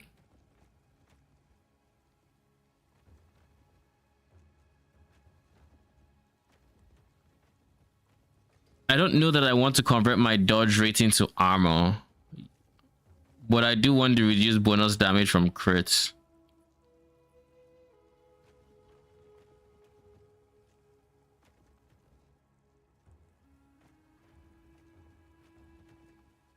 For now, let's go with the final one. Yeah, minions will increase fire and physical damage. Shared increase fire and physical damage. When you directly use a melee area or train ability that costs at least 10 mana, you consume more stacks of star, causing them to deal damage in a larger area. Yeah, I remember. This is like the only points I'm getting there, and nothing else matters as far as I'm concerned. We can get more strength. That is always an option, but for now, we go. What is a paladin? Is symbol of hope, right? Block effectiveness, no. Attunement, early res is probably the play here. Endurance threshold per 2% uncapped early res. Oh, I don't know about you guys, but like I've always been a big enjoyer of endurance threshold. The concept of that defensive layer, I love it. Like endurance threshold is one of those things where just by existing, I feel like I always want to invest in it, just because the concept of just having that extra bit of like giga damage reduction before you get one shot, and just like it fascinates me. is the right way to describe it. When you hit an enemy with a melee attack, you have a chance to cast Divine Bolt. A blast of Holy Angel deals fire damage at random and doesn't sound the concept, yeah, but I feel it was never that strong. It was decent, but like it was very weak, and the reason it was very weak was because life in general was very weak. But hopefully with the buffs to health, it feels better. Like high health based builds and hybrid based builds hopefully feel better. Increased healing effectiveness increases the health restored by healing skills. Sure, why not? That seems like a no-brainer. When you block, you cast Holy Symbol, hitting yourself and granting you ward over 3 seconds. Holy Symbol, health and ward granted, both skill with increased. I know that much. Cast Holy Symbol on block. Holy Symbol is different from healing. What is the name of the thing again? Symbols of Hope. Wait, so Holy Symbol is not different from Symbol of Hope? Question mark? Yeah, it is different. So weird.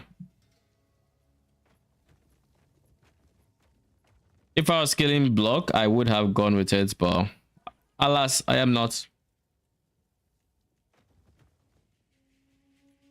This doesn't affect my minions in any way, so we go for increased healing effectiveness.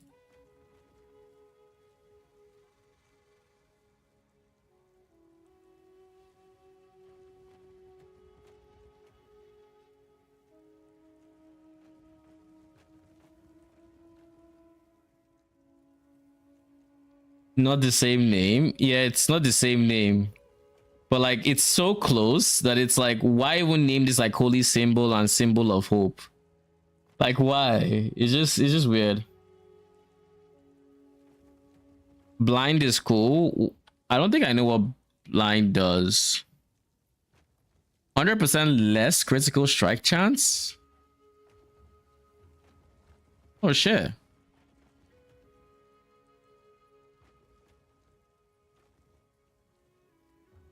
But this is on hits. I guess I am going to be hitting semi regularly. But I'm just going to invest in crit mitigation instead. I don't know if I'm going crit avoidance yet. Actually, I do know what I'm going. I'm going reduce damage from crit because this already gives me some reduced damage from crit.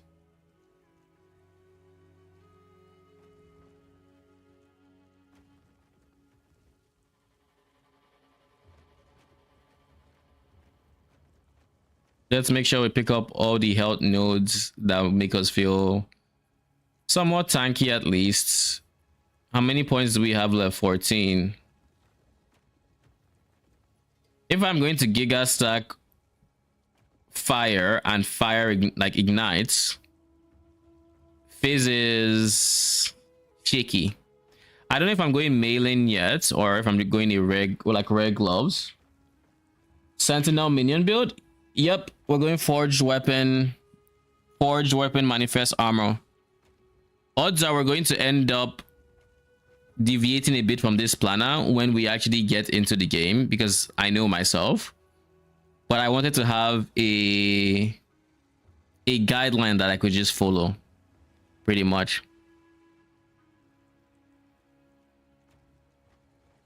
Do we go for even more reduced damage from crit? I think we just go for strength at this point. We've given up on a lot of... Actually, no. Wait. There was a bonus here that seemed nice. Strength with two-handed weapons.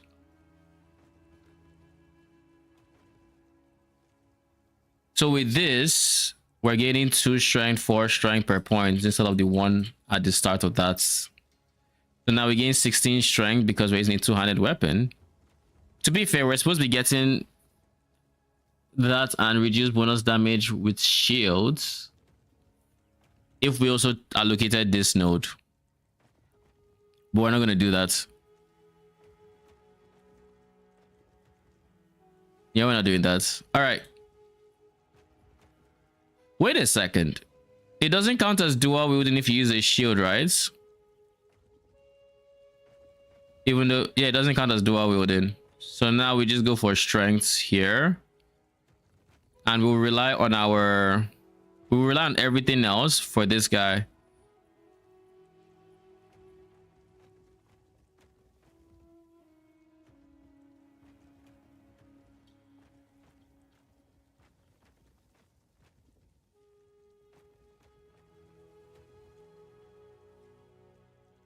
So right now,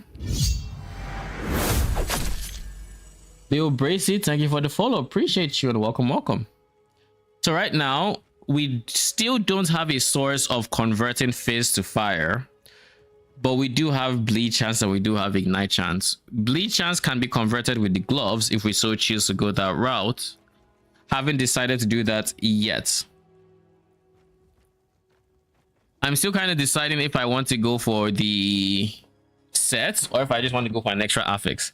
I think it's a no-brainer if to go for the set or not, because just having +3 to forward strike feels really comfy. Also, symbols of hope. Devouring Blade in Void Knight is easy leech. This guy, Devouring Orb. Wasn't there something about Devouring Orb automatically creating like orbs that orbit around you or something? Oh, a passive.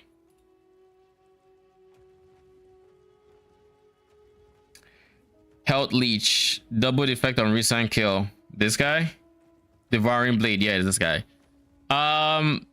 I don't expect us to do much damage, so I don't know how useful the leech would be. Plus, I would rather have like passive regen from just straight up health regen. Speaking of, why didn't I go for more points in there? Yeah, I should have gone for more points there. Yeah. Good health regen. I would like more passive health regen that is boosted by Symbols of Hope, ideally. What does Symbols of Hope offer? I want damage 100%. Increase damage of you and your allies. Yes. Can I? This is exactly what Sigils of Hope did. Every 2 seconds, someone is symbol that orbits you, causing you to deal this. And increasing health regen by this. Yeah, where are they? There's one here. Let me see, max. So there's one here, there's one here. There's...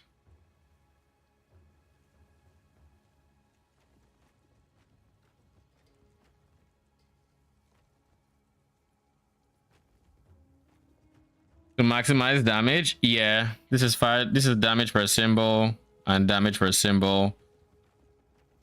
Increase crits, ignite, electrify chance per. What does electrify do again? Lightning dots. Mana regen per symbol.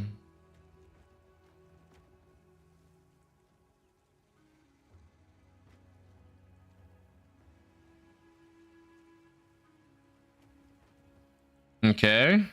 Increase healing per symbol and then max. So now we had a max of 3, correct? Where does it say its original max?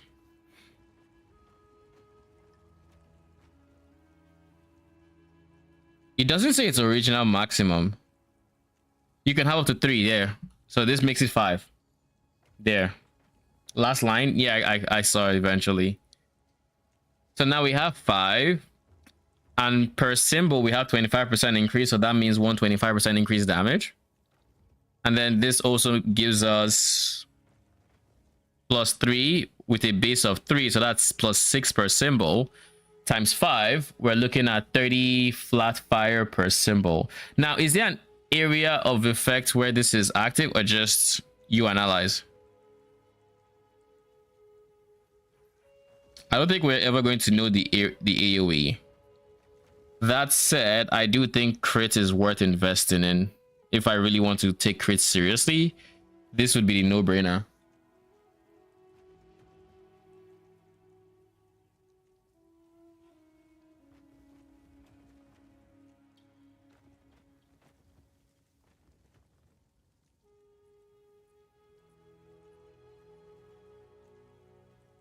Based on activation.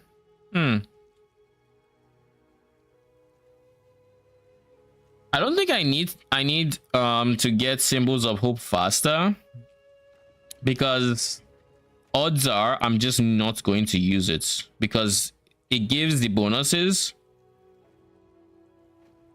I guess there is a defensive aspect to it.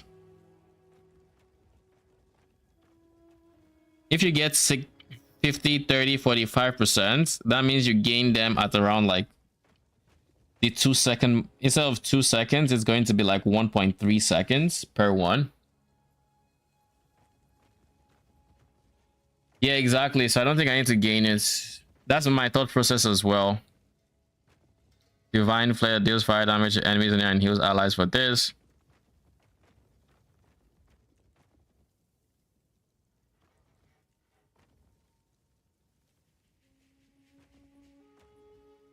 One thing to note is you could still get this guy, which would guarantee you get one symbol when you do activate it.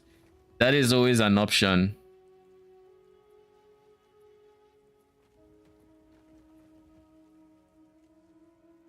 I think I'm just going to go for Ignite's chance. No, but if I'm going to go crit on my weapon, I might as well fully spec crits. I still haven't decided if I want to try going for a mace or to just go for the axe. So looking at the axe, where's the axe? Thank you. This would have been nice if I had a source of conversion from fizz to fire. Well, we don't have that. I'm going crit, so the crit investment sounds good. Yeah. I don't quite know what playstyle I'm looking for. I basically want a mix. I want to hit and I want trash mobs to die to the hits, but I want to have ignites that can stack. I think that's what I'm going for. So if that is my plan, we can also just use bleed, to be honest, because we do have some sources of bleed chance. So I think this guy is honestly not a bad idea. I don't know that I plan on using Malin, but I do need to figure out this. Also, by the way, in case you didn't know, this pissed me off. I remember this pissing me off so much. Increase area for area skills. That in theory sounds like it should work for your manifest armor with his AoE fire attack. That does no, it does nothing. Absolutely nothing. Pissed me off. That's one of the reasons I didn't take this build as far as I could have way back when. Like, it sounds like a simple enough skill that it should work, but it doesn't. So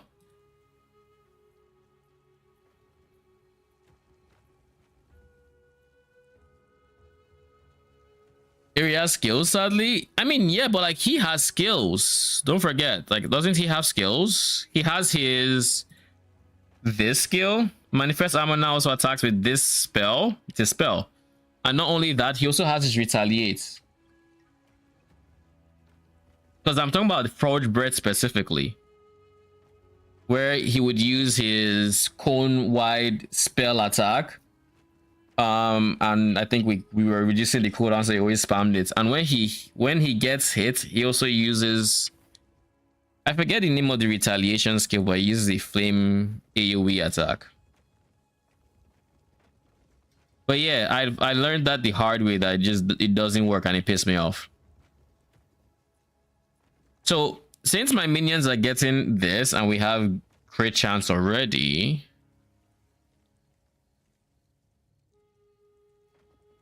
I'm thinking, I honestly think we should have enough increased damage already, and we don't need increased.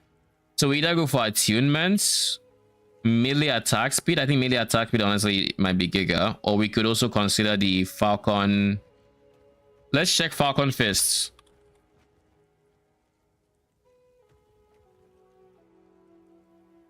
It's a lot of melee attack speed, but it's also a lot of flat melee fire damage. And this is a slot that doesn't have flat melee fire damage.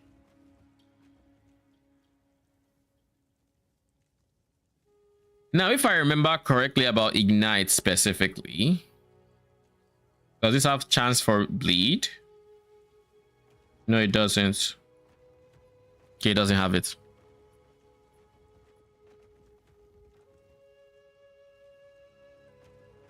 Let me just say anything that has minion.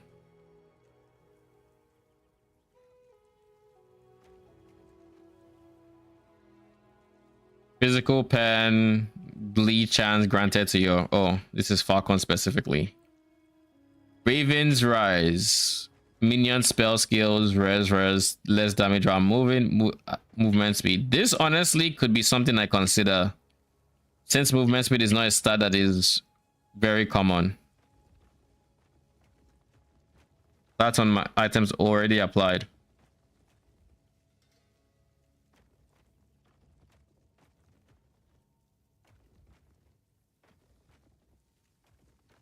Does not double dip with the rings. Really?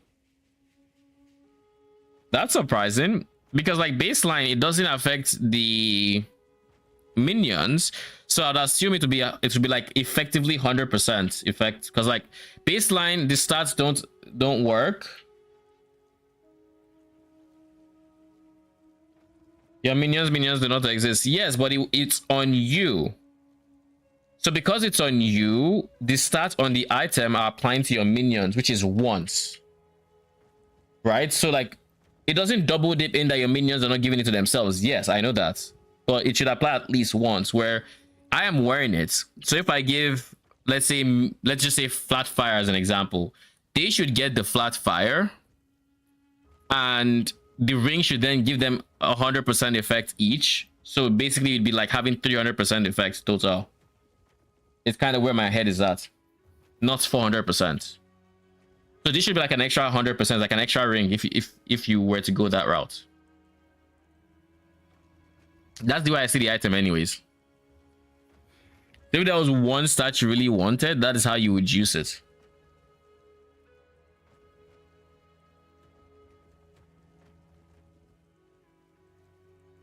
For Falcon Fist, but not the second item with MS. Do you mean Jura's Obsession? Are you sure?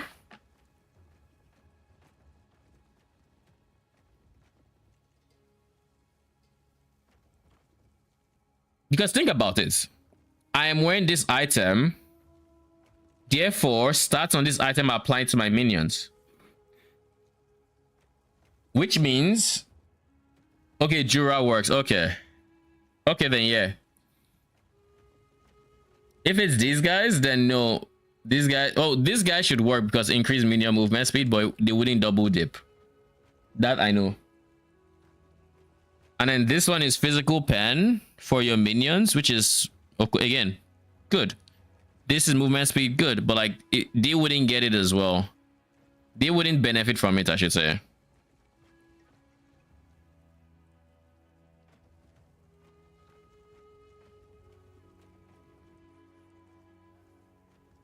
Two OP is a 9% chance, and so getting a 2 OP Falcon Fist is not unheard of.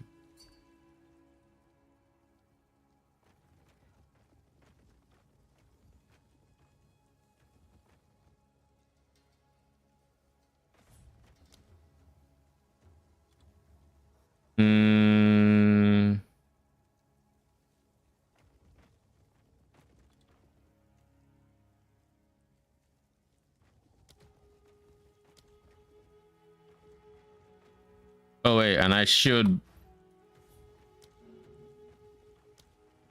that as well. I got multiple of them in SSF. So flat melee fire and melee attack speed. And if I remember correctly about Ignite in this game, Ignite already has a base damage type, so flat fire is not doing anything to it, but it will scale the hit damage for the weapons. Now the weapons baseline, if I remember correctly, are also doing fire damage, but I think they also have a physical component to it. Deal additional melee fire damage, and then they gain the fire tag, and then there is... Yeah, I think baseline they just already have...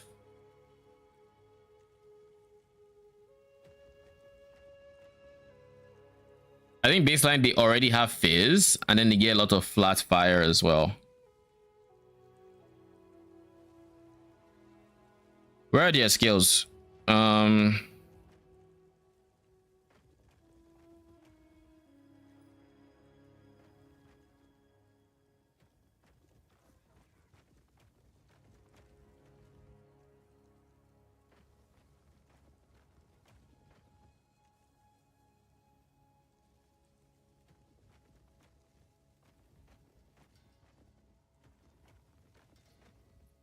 Logi's Hunter, yeah, I saw it's +2 fire minion skills, so that gives you manifest, and it's an extra one. I don't think I'm going to stick with Omni. I think Omni is not the most realistic, at least not early on, maybe as a Giga end game item, but yeah. Plus, if we go for Logi's Hunter, we can actually reliably get 2 LP. Maybe not reliably. Maybe not so reliably, but minion crits chance as well. Where does it say summon forged weapon? There, minions, that's the one. This is where the minion skills are. All right, where is it? It does a base damage of like 2 phase damage with 5% crit chance and 20% crit multi. Reliably, that's the horse. I know, like I said, like, okay, maybe not reliably, because in my head it was more than 1%. I thought this was like LP2, LP3. I was like, okay, yeah, it's reliable, like 13%, that's fine. But then I saw LP1, like, okay, never mind. That's not reliable. Never mind. But this has a base 2 phase. Also, bleed is also of the bleed doesn't get scaled by. Let me just confirm. Bleed has a base physical damage over time. Yes. So we aren't scaling any of the ailments by getting flat damage. But there also is no proliferation. And if I remember correctly, Fire Pen applies to dots in this game. So what do we want to Giga scale? And what do we want to be passive additional damage? If we can go for Ignite, which would be likely more single targets but worse wave clear, or we can go for hits, which without a POB I can't say is more, but I also can't say is less single target, or you know.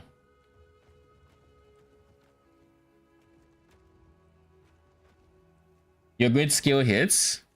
I think for me, if I'm going to enjoy anime like forge weapons, I need to scale the hits. Otherwise, I'm going to lose my mind when it takes a while, like it takes the ramp to kill the passive mobs, right? Minions are always good on single target. This is true. You know how I'm going to make my decision? I'm going to look at what relics we have now. I don't remember exactly what the changes to relics were, but I'm going to check them out. If I remember correctly, we're only using Weaver Idols, correct? Or do we still have access to all 3 of these? Like, are all of them still... Like, is this fine? Or is it just this guy to use?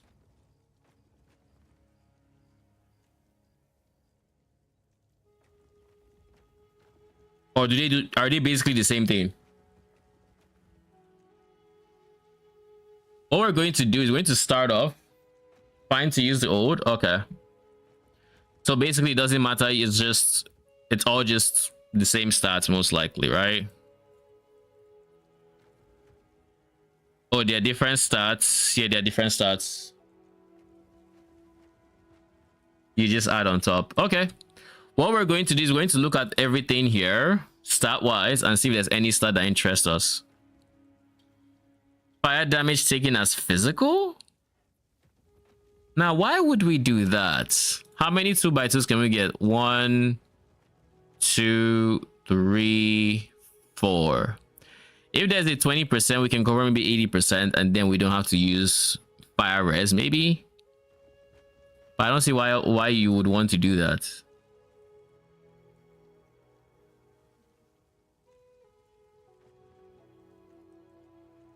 Blind with spells, fire damage as fizz, health on kill. When skill echoes. Healing effectiveness is not a bad idea, but so far nothing has looked great. Chance to shred armor on hit with fire skills. This does not involve minions, so no. Fire pen with melee attacks. No. So they have the enchanted affixes. Increase armor and armor applies to dots. This is nice because I do think I'm going to try to stack as much armor as possible. So this is nice. Crit multi meh. All these are currently less damage taken over time while using a shield. No. No. Okay, so 2x2 is probably not it. Let's look at 1x4s, shall we?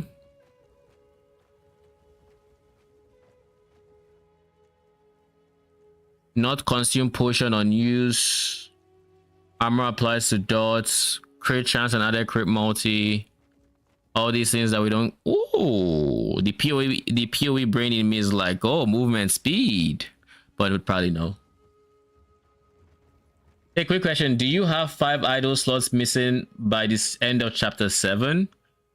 Which chapter is chapter 7? If the area where I stop my campaign, where I have all my idle slots, is in the ice zone where we kill Heorot. You get the Heorot lance. That is around where you've gotten enough quests to get all your idle slots. So if you've gone to the top of a tree to kill a monster, then you have enough side quests to get it. How am I missing 5 idle slots? You might be missing. I don't know if you can see the past quest. I think you can, honestly. Unlock faction is 7.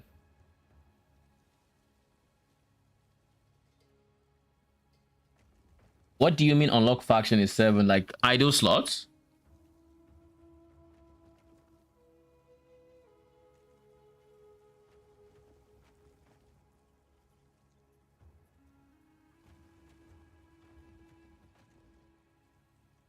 COF and trade. If you unlock them, you get 7 idle slots on the character.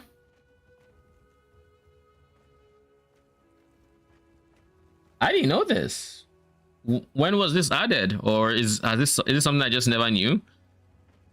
Minion melee attack speed and added melee damage. So Swagmaster, I would advise to go to, what's it called? What I do is I personally take every single quest going forward, like going from Act 1, and I'm saying, I guess I'm not seeing their chat. They're on YouTube, and I do not have a program that joins my chat. So you can check my YouTube stream. And you would see their messages there. I mean, if you get to unlocking faction, you for sure have all idols. Yes, but you get all idols by, you know what? I feel like there's a tool, I just don't remember. Let me try to find it.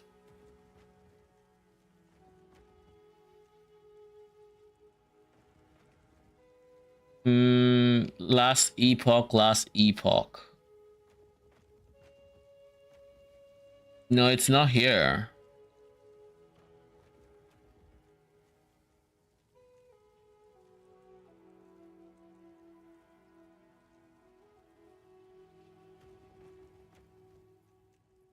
No.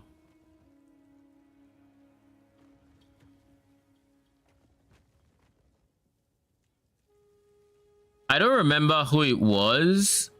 I think it was Rax. Last Epoch from way back when.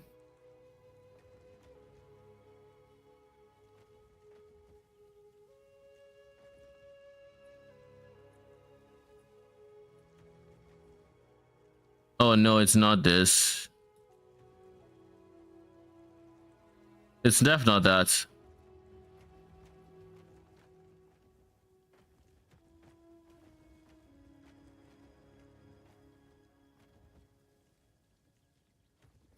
Last Epoch campaign skip?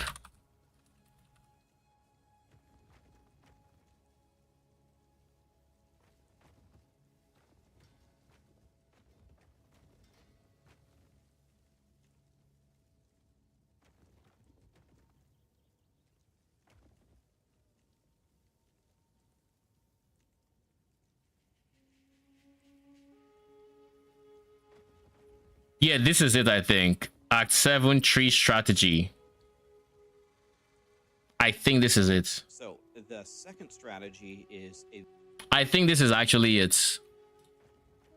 Share, start at this, copy. I don't know if it talks about every single quest that you do, but that is the general idea of what I use.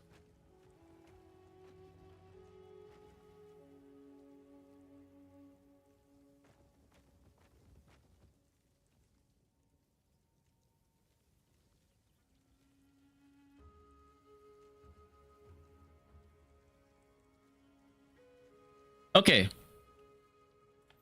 So hopefully, let's see if you guys can figure out. Never mind, I'll just talk here. So you're saying that if I hit COBF MG in the campaign, I'll get all idle slots without having to do the side quest?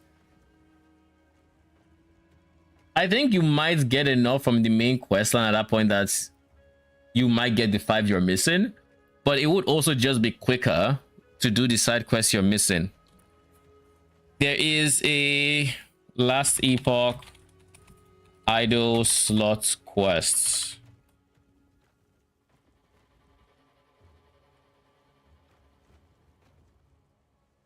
You could use this. The Lance of Hero. So basically this is, I think, around where I stopped chapter 7. So you should be able to get all your idle slots before then. See if you're missing any of these. I'll send the link in chat.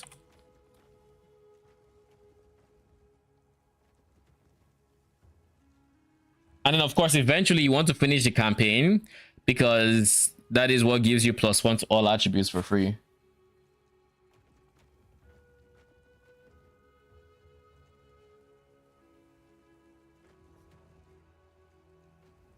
So idle slot is probably what you need, and by here you should be able to get everything. You don't know what the tree is? I think my Last Epoch needs to update, so I can't really show. Okay. He doesn't show it either. Last Epoch chapter 7.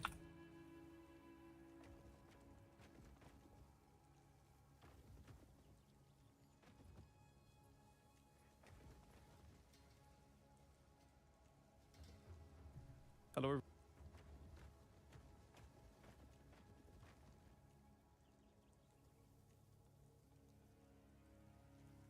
This is the tree. All right, Ashley. Thank you, and thanks for stopping by. Appreciate it. Good night, or have a good rest of your day, whichever works more efficiently. By the way, Push, this is the tree in question. This is the quest. The moment you kill this boss right here, this is the last boss you have to kill, and by the time you've gotten here, you should have everything you needed from idle slots to go through to the end game. Basically, you should be at an appropriate level and you should have all your idle slots. If you've beaten this guy, if you recognize this guy, then you are missing some side quests that you could have done. Now, if you have not seen this guy, then you do still need to go a bit further, because I think this quest gives you the last one you need.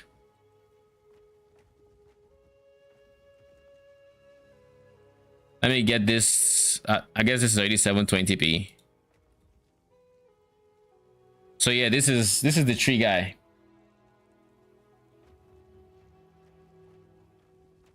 Then yeah, my advice for launch, and this is what I do personally. I basically just click every single side quest, and then when I'm in town, I go through the list and I see idle quests. I leave it highlighted. If it's not idle quest, I deselect it. There's a way to like deselect it, or like it will still be there. It just wouldn't be. It wouldn't point you in the direction of the quest. And typically, by the time I get to that quest, I have, or to that tree, I have everything.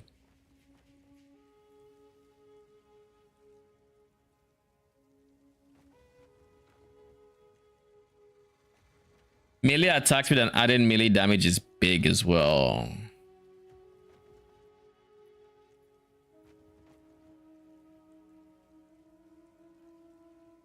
Is there any minion AoE? This is 1x4 is looking like it's not bad at all for what we need, at least. I think this was the guy I liked touching because I can go 4x1 or 1x4.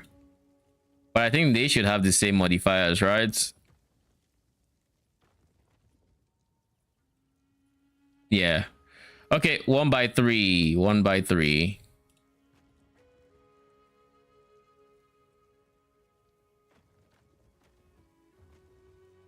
Increase dots. Ward decay. No, not that.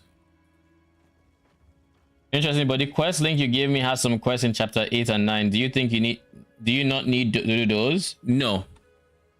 The game gives you more quests that give you rewards for idle slots than you actually have idle slots for. So you just have to do the ones until you're out of idle slots to unlock, basically. There's more idle slot quests than there are idle slots to unlock. Does that make sense? They do it so that you can just get all of them in like wherever you are, you can get a good chunk of them and go that way. But the minimum you need is at that tree. Once you've gotten that tree, it means if you've gotten every single idle quest since the start, you now have everything.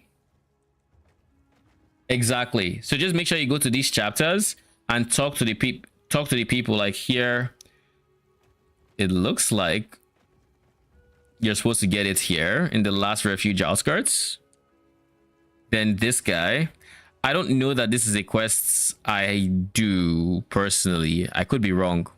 The names don't look familiar, but I don't remember. I don't typically do any dungeons. So if it has you doing dungeons, I don't think that is something I do. But yeah, all I do is I talk to every side quest NPC and I go from there.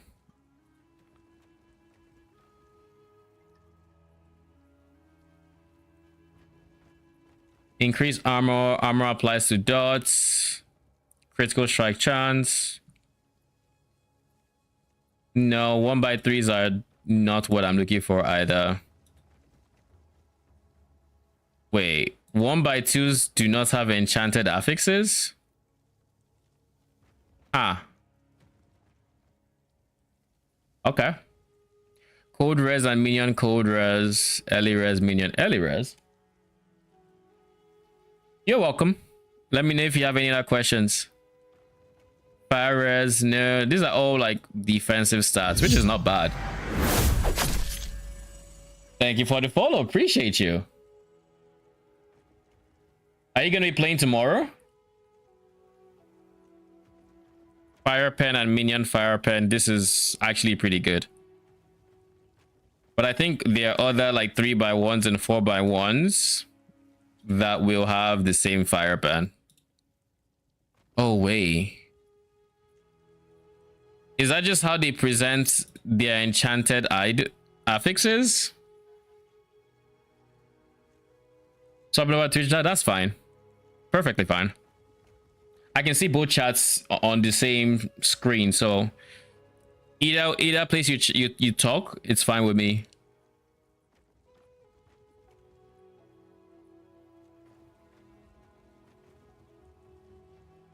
Playing tomorrow, but not league starts. I mean, the game isn't going anywhere, right? You gotta do what you gotta do, and then once you're done with work, you get to log in. I mean, it's been how long since the last Epoch season? Either way, it's gonna be hype for the next weekend.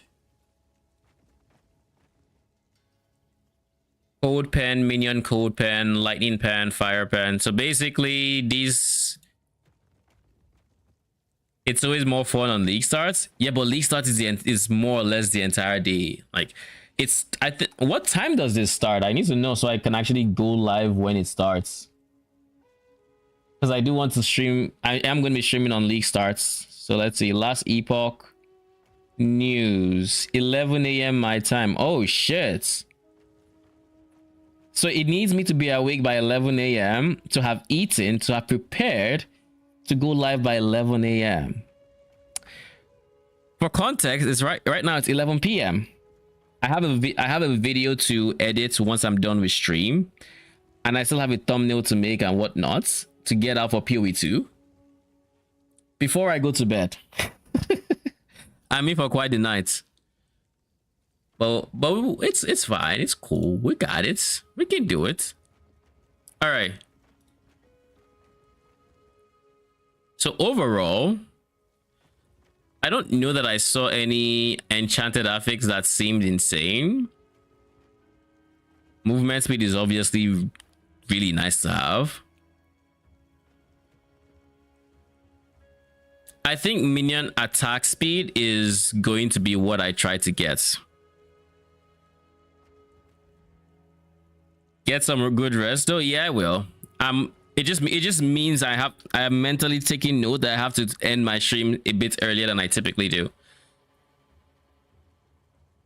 That's all it is.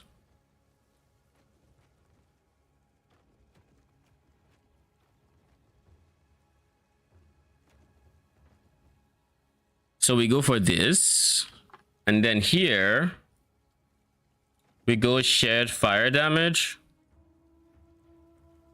That's flat health. Flat health is not bad. It's not great either, but it's not bad. And then for prefix, it is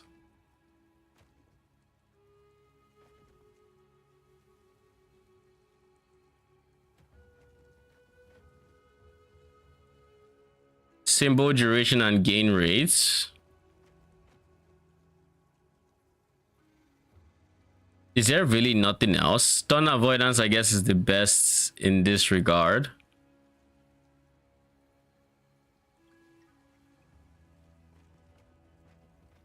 Let's save this for now. And let's look at 2x2s, because if I remember correctly, 2x2s didn't have anything fantastic. They didn't have anything great.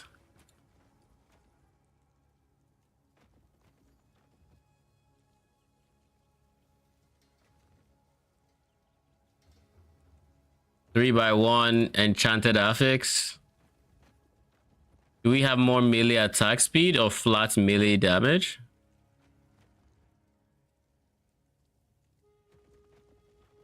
Doesn't look like it. So 1x4s are truly unique in that regard. So we're going to do another 1x4 using the same melee attack speed. Then we are going to just shared fire. Shared fire affects the hits, the fire portion of the hits, and it also affects the ignite, which is why we're looking for that. And then this is really just, if there was healing effectiveness, maybe we'd have gone for that. Maybe.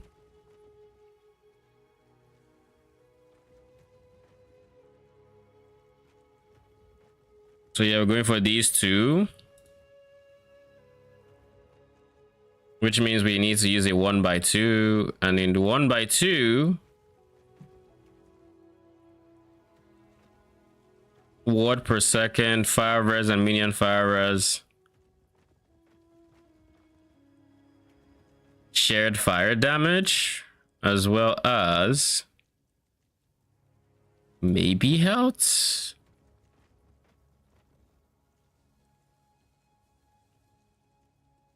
Nah, it's def fire pen. 100% fire pen. Same thing with here. We're going to be doing the same thing.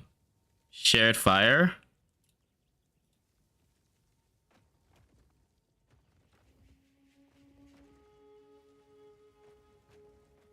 Wait a second, what?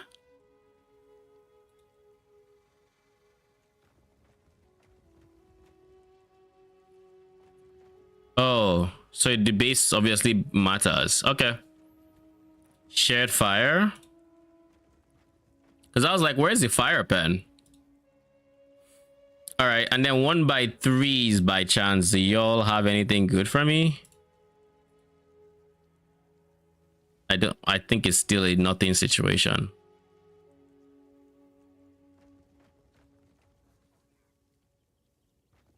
The reduced damage from crits is too low for it to matter.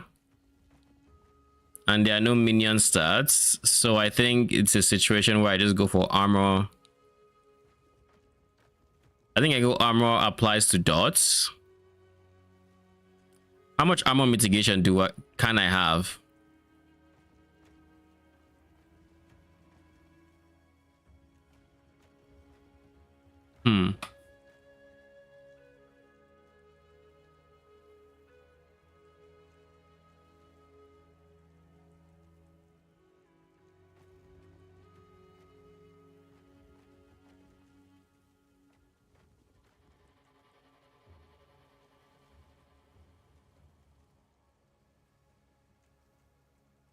I still have to figure out stats on the different items as well.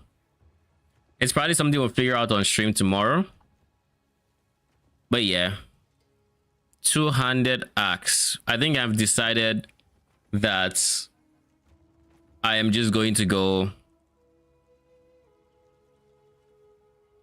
I am genuinely going to go on hits. That's what I want to start with. Melee damage, fire melee damage, and then fire pen. Radiant axe is not bad in that regard. Then two-handed sword.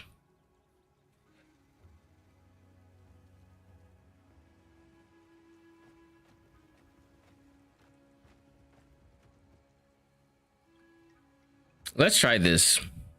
The melee crit multi. If we're going to actually spend time scaling giga crits, we might as well do it right. No, but flat damage is so hard to come by though.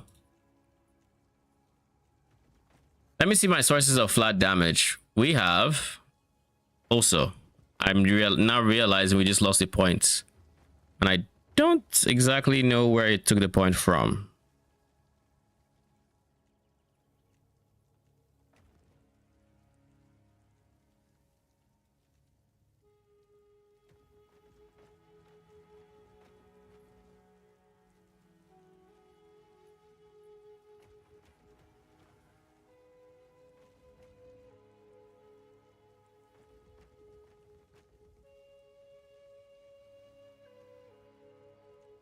Okay.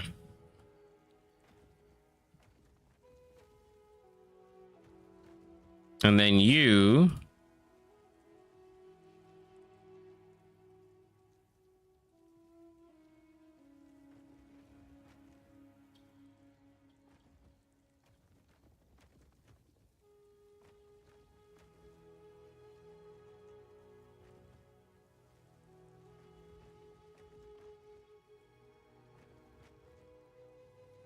I also need to scale bleed chance.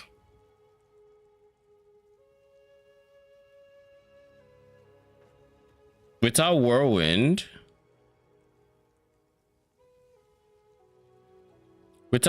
he's gonna take a bit longer to get to enemies, which is why I want whirlwind strike. But honestly, him gaining the stats from my helmet, I don't think I have put any insane thought into my helmet stats. So let's see. What do my helmets give me? Increased armor per, that's wasted on him. Level of manifest weapon, also wasted on him. Increased health, obviously not. And then reduced bonus damage is not. Now this POB, no, not POB, this planner still needs to be tweaked a lot, because I haven't looked at the actual item stats either. So, well, in theory, we're going to be going Giga armor everywhere. I do think we're getting a decent chunk of like increased armor when I get hit to 60% increased. Let me see, armor.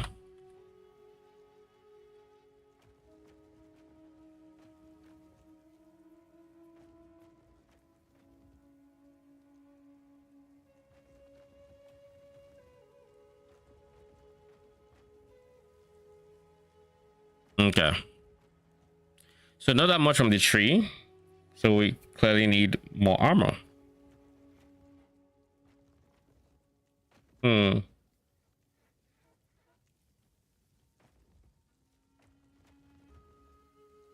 That kind of just means it's a no-brainer to take the point from here, put it here. I think that's a no-brainer.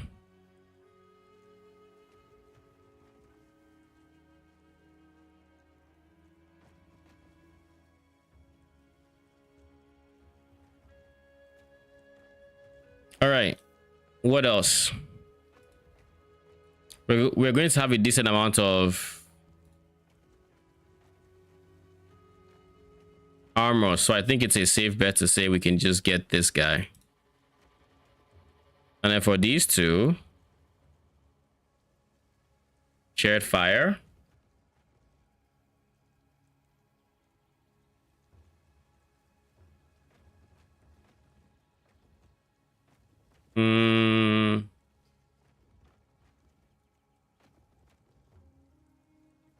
Literally nothing up looks good.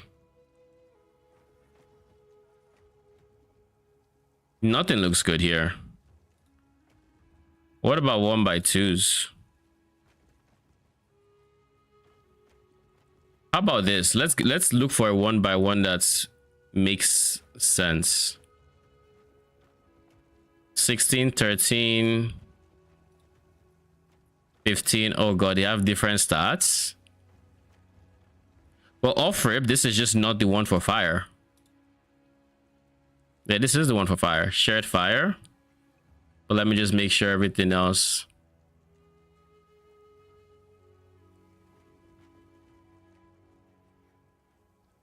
It might be a health regen angle, to be honest. Instead of getting all these fire res, we could just get flat health regen, which might scale well or might not.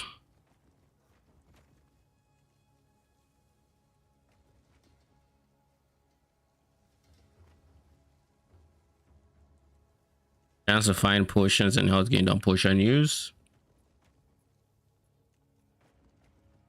3 health regen sounds woeful though, but we'll see. Cold pen, increase armor, fire pen. Go for fire pen. Armor is also obviously very tempting. So if we go fire pen, fire damage, and do the same thing here, fire pen, fire damage, or health regen.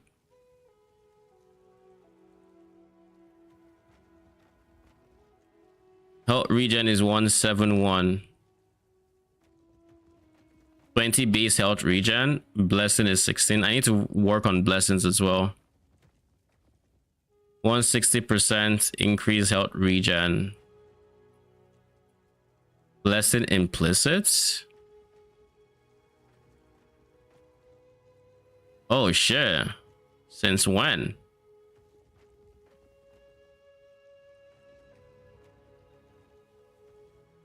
I mean, I won't say no.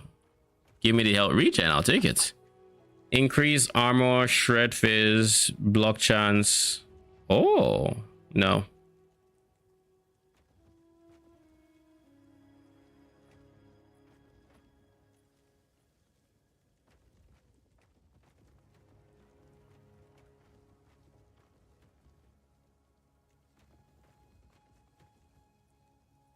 Armor while channeling is honestly not a bad one.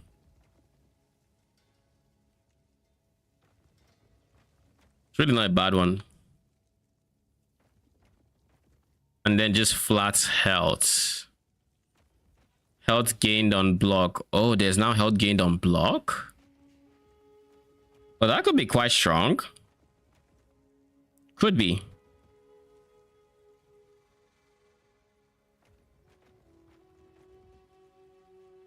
All right, I'll leave blessings for now. There's so much I need to work on. But I think this is a decent spot. We have a general idea. We've messed around with the passive tree. We know what skills we're using. We still need to work on gear because we haven't touched the stats, but we do know we're going for 2 set items.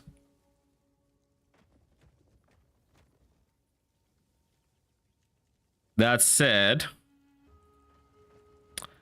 I still haven't made a mental decision on if it's even possible to not go Void Cleave.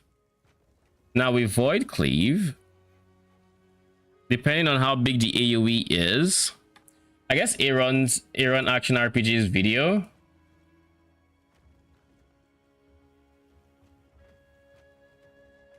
shows how big it is. And Shade of Orbis. Smoked. Single target. Corruption 250 Shade of Orbis. Build up your 12 weapons. We should absolutely eat them alive. Watch this. First phase done. Second phase done. Third. So that's what Void Cleave looks like. The question would be, is that clunky? Would that feel clunky for me to use? And if it does, how can I improve it? What other options do I have available to me?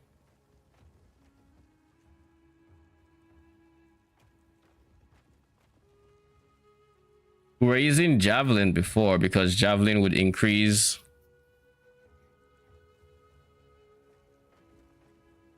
damage for nearby allies and me for the time where, oh jeez, for the time where it was down. But with Javelin, it was something I barely ever used. If I even did, I actually do not remember actively using Javelin. So yeah, I would really like those 3 extra weapons, but using them would mean justifying losing 187 flat damage. So I guess the question is, how much flat damage do we currently have between everything we've said? 75 melee, 53 spell. Oh yeah, because of that. Where is flat fire?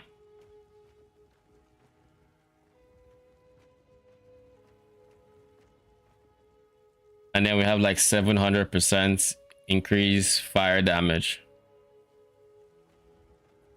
with 140% bleed chance and 140% ignite chance. There is obviously more ignite chance, and we're going to mess around with getting. We'll see. We'll see.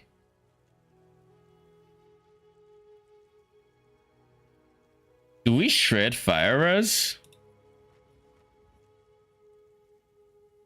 Does anyone here shred firers?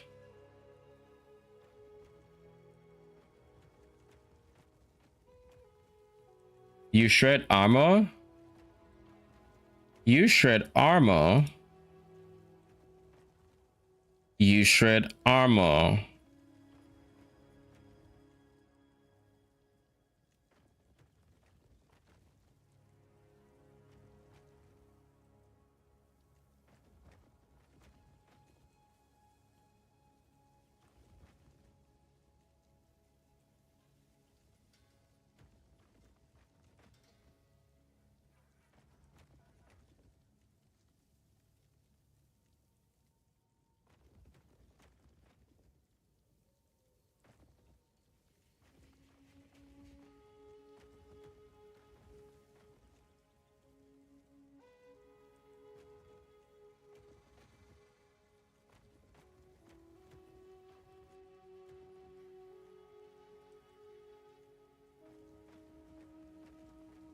No one shreds fire res.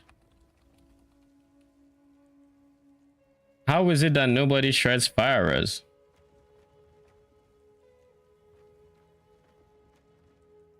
I mean, that's fine.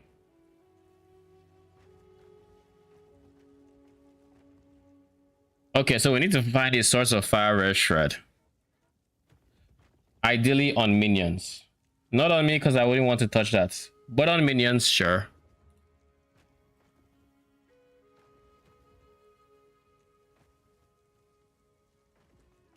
Where can this roll on?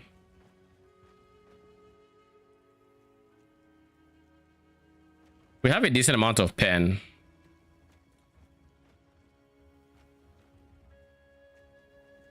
So maybe instead of even trying to find any sources of fire shred, we just embrace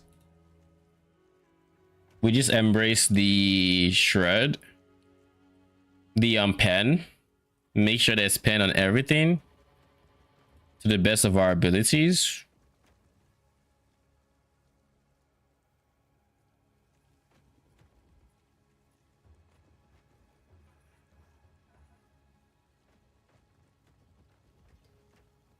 Okay, we're going to save this.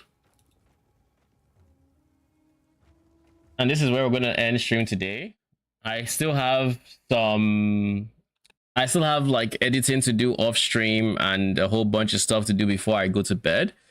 So we're going to end stream here before ads start again on Twitch. We're going to snooze the ads that are apparently starting like 5 seconds. So let's wrap this up before then, so you guys don't have to sit with that. Oh, I was scared. I thought Twitch was saying, yeah, we're running ads anyways. So tomorrow we're going to be live from Leaguestart. As for how long we're going to be streaming, I think we're going to be live for basically as long as I feel like playing. So it's very possible that we might have a PoE like Leaguestart stream where we stream like 18 hours, depending on how fun the game feels and how much I want to invest in the first playthrough.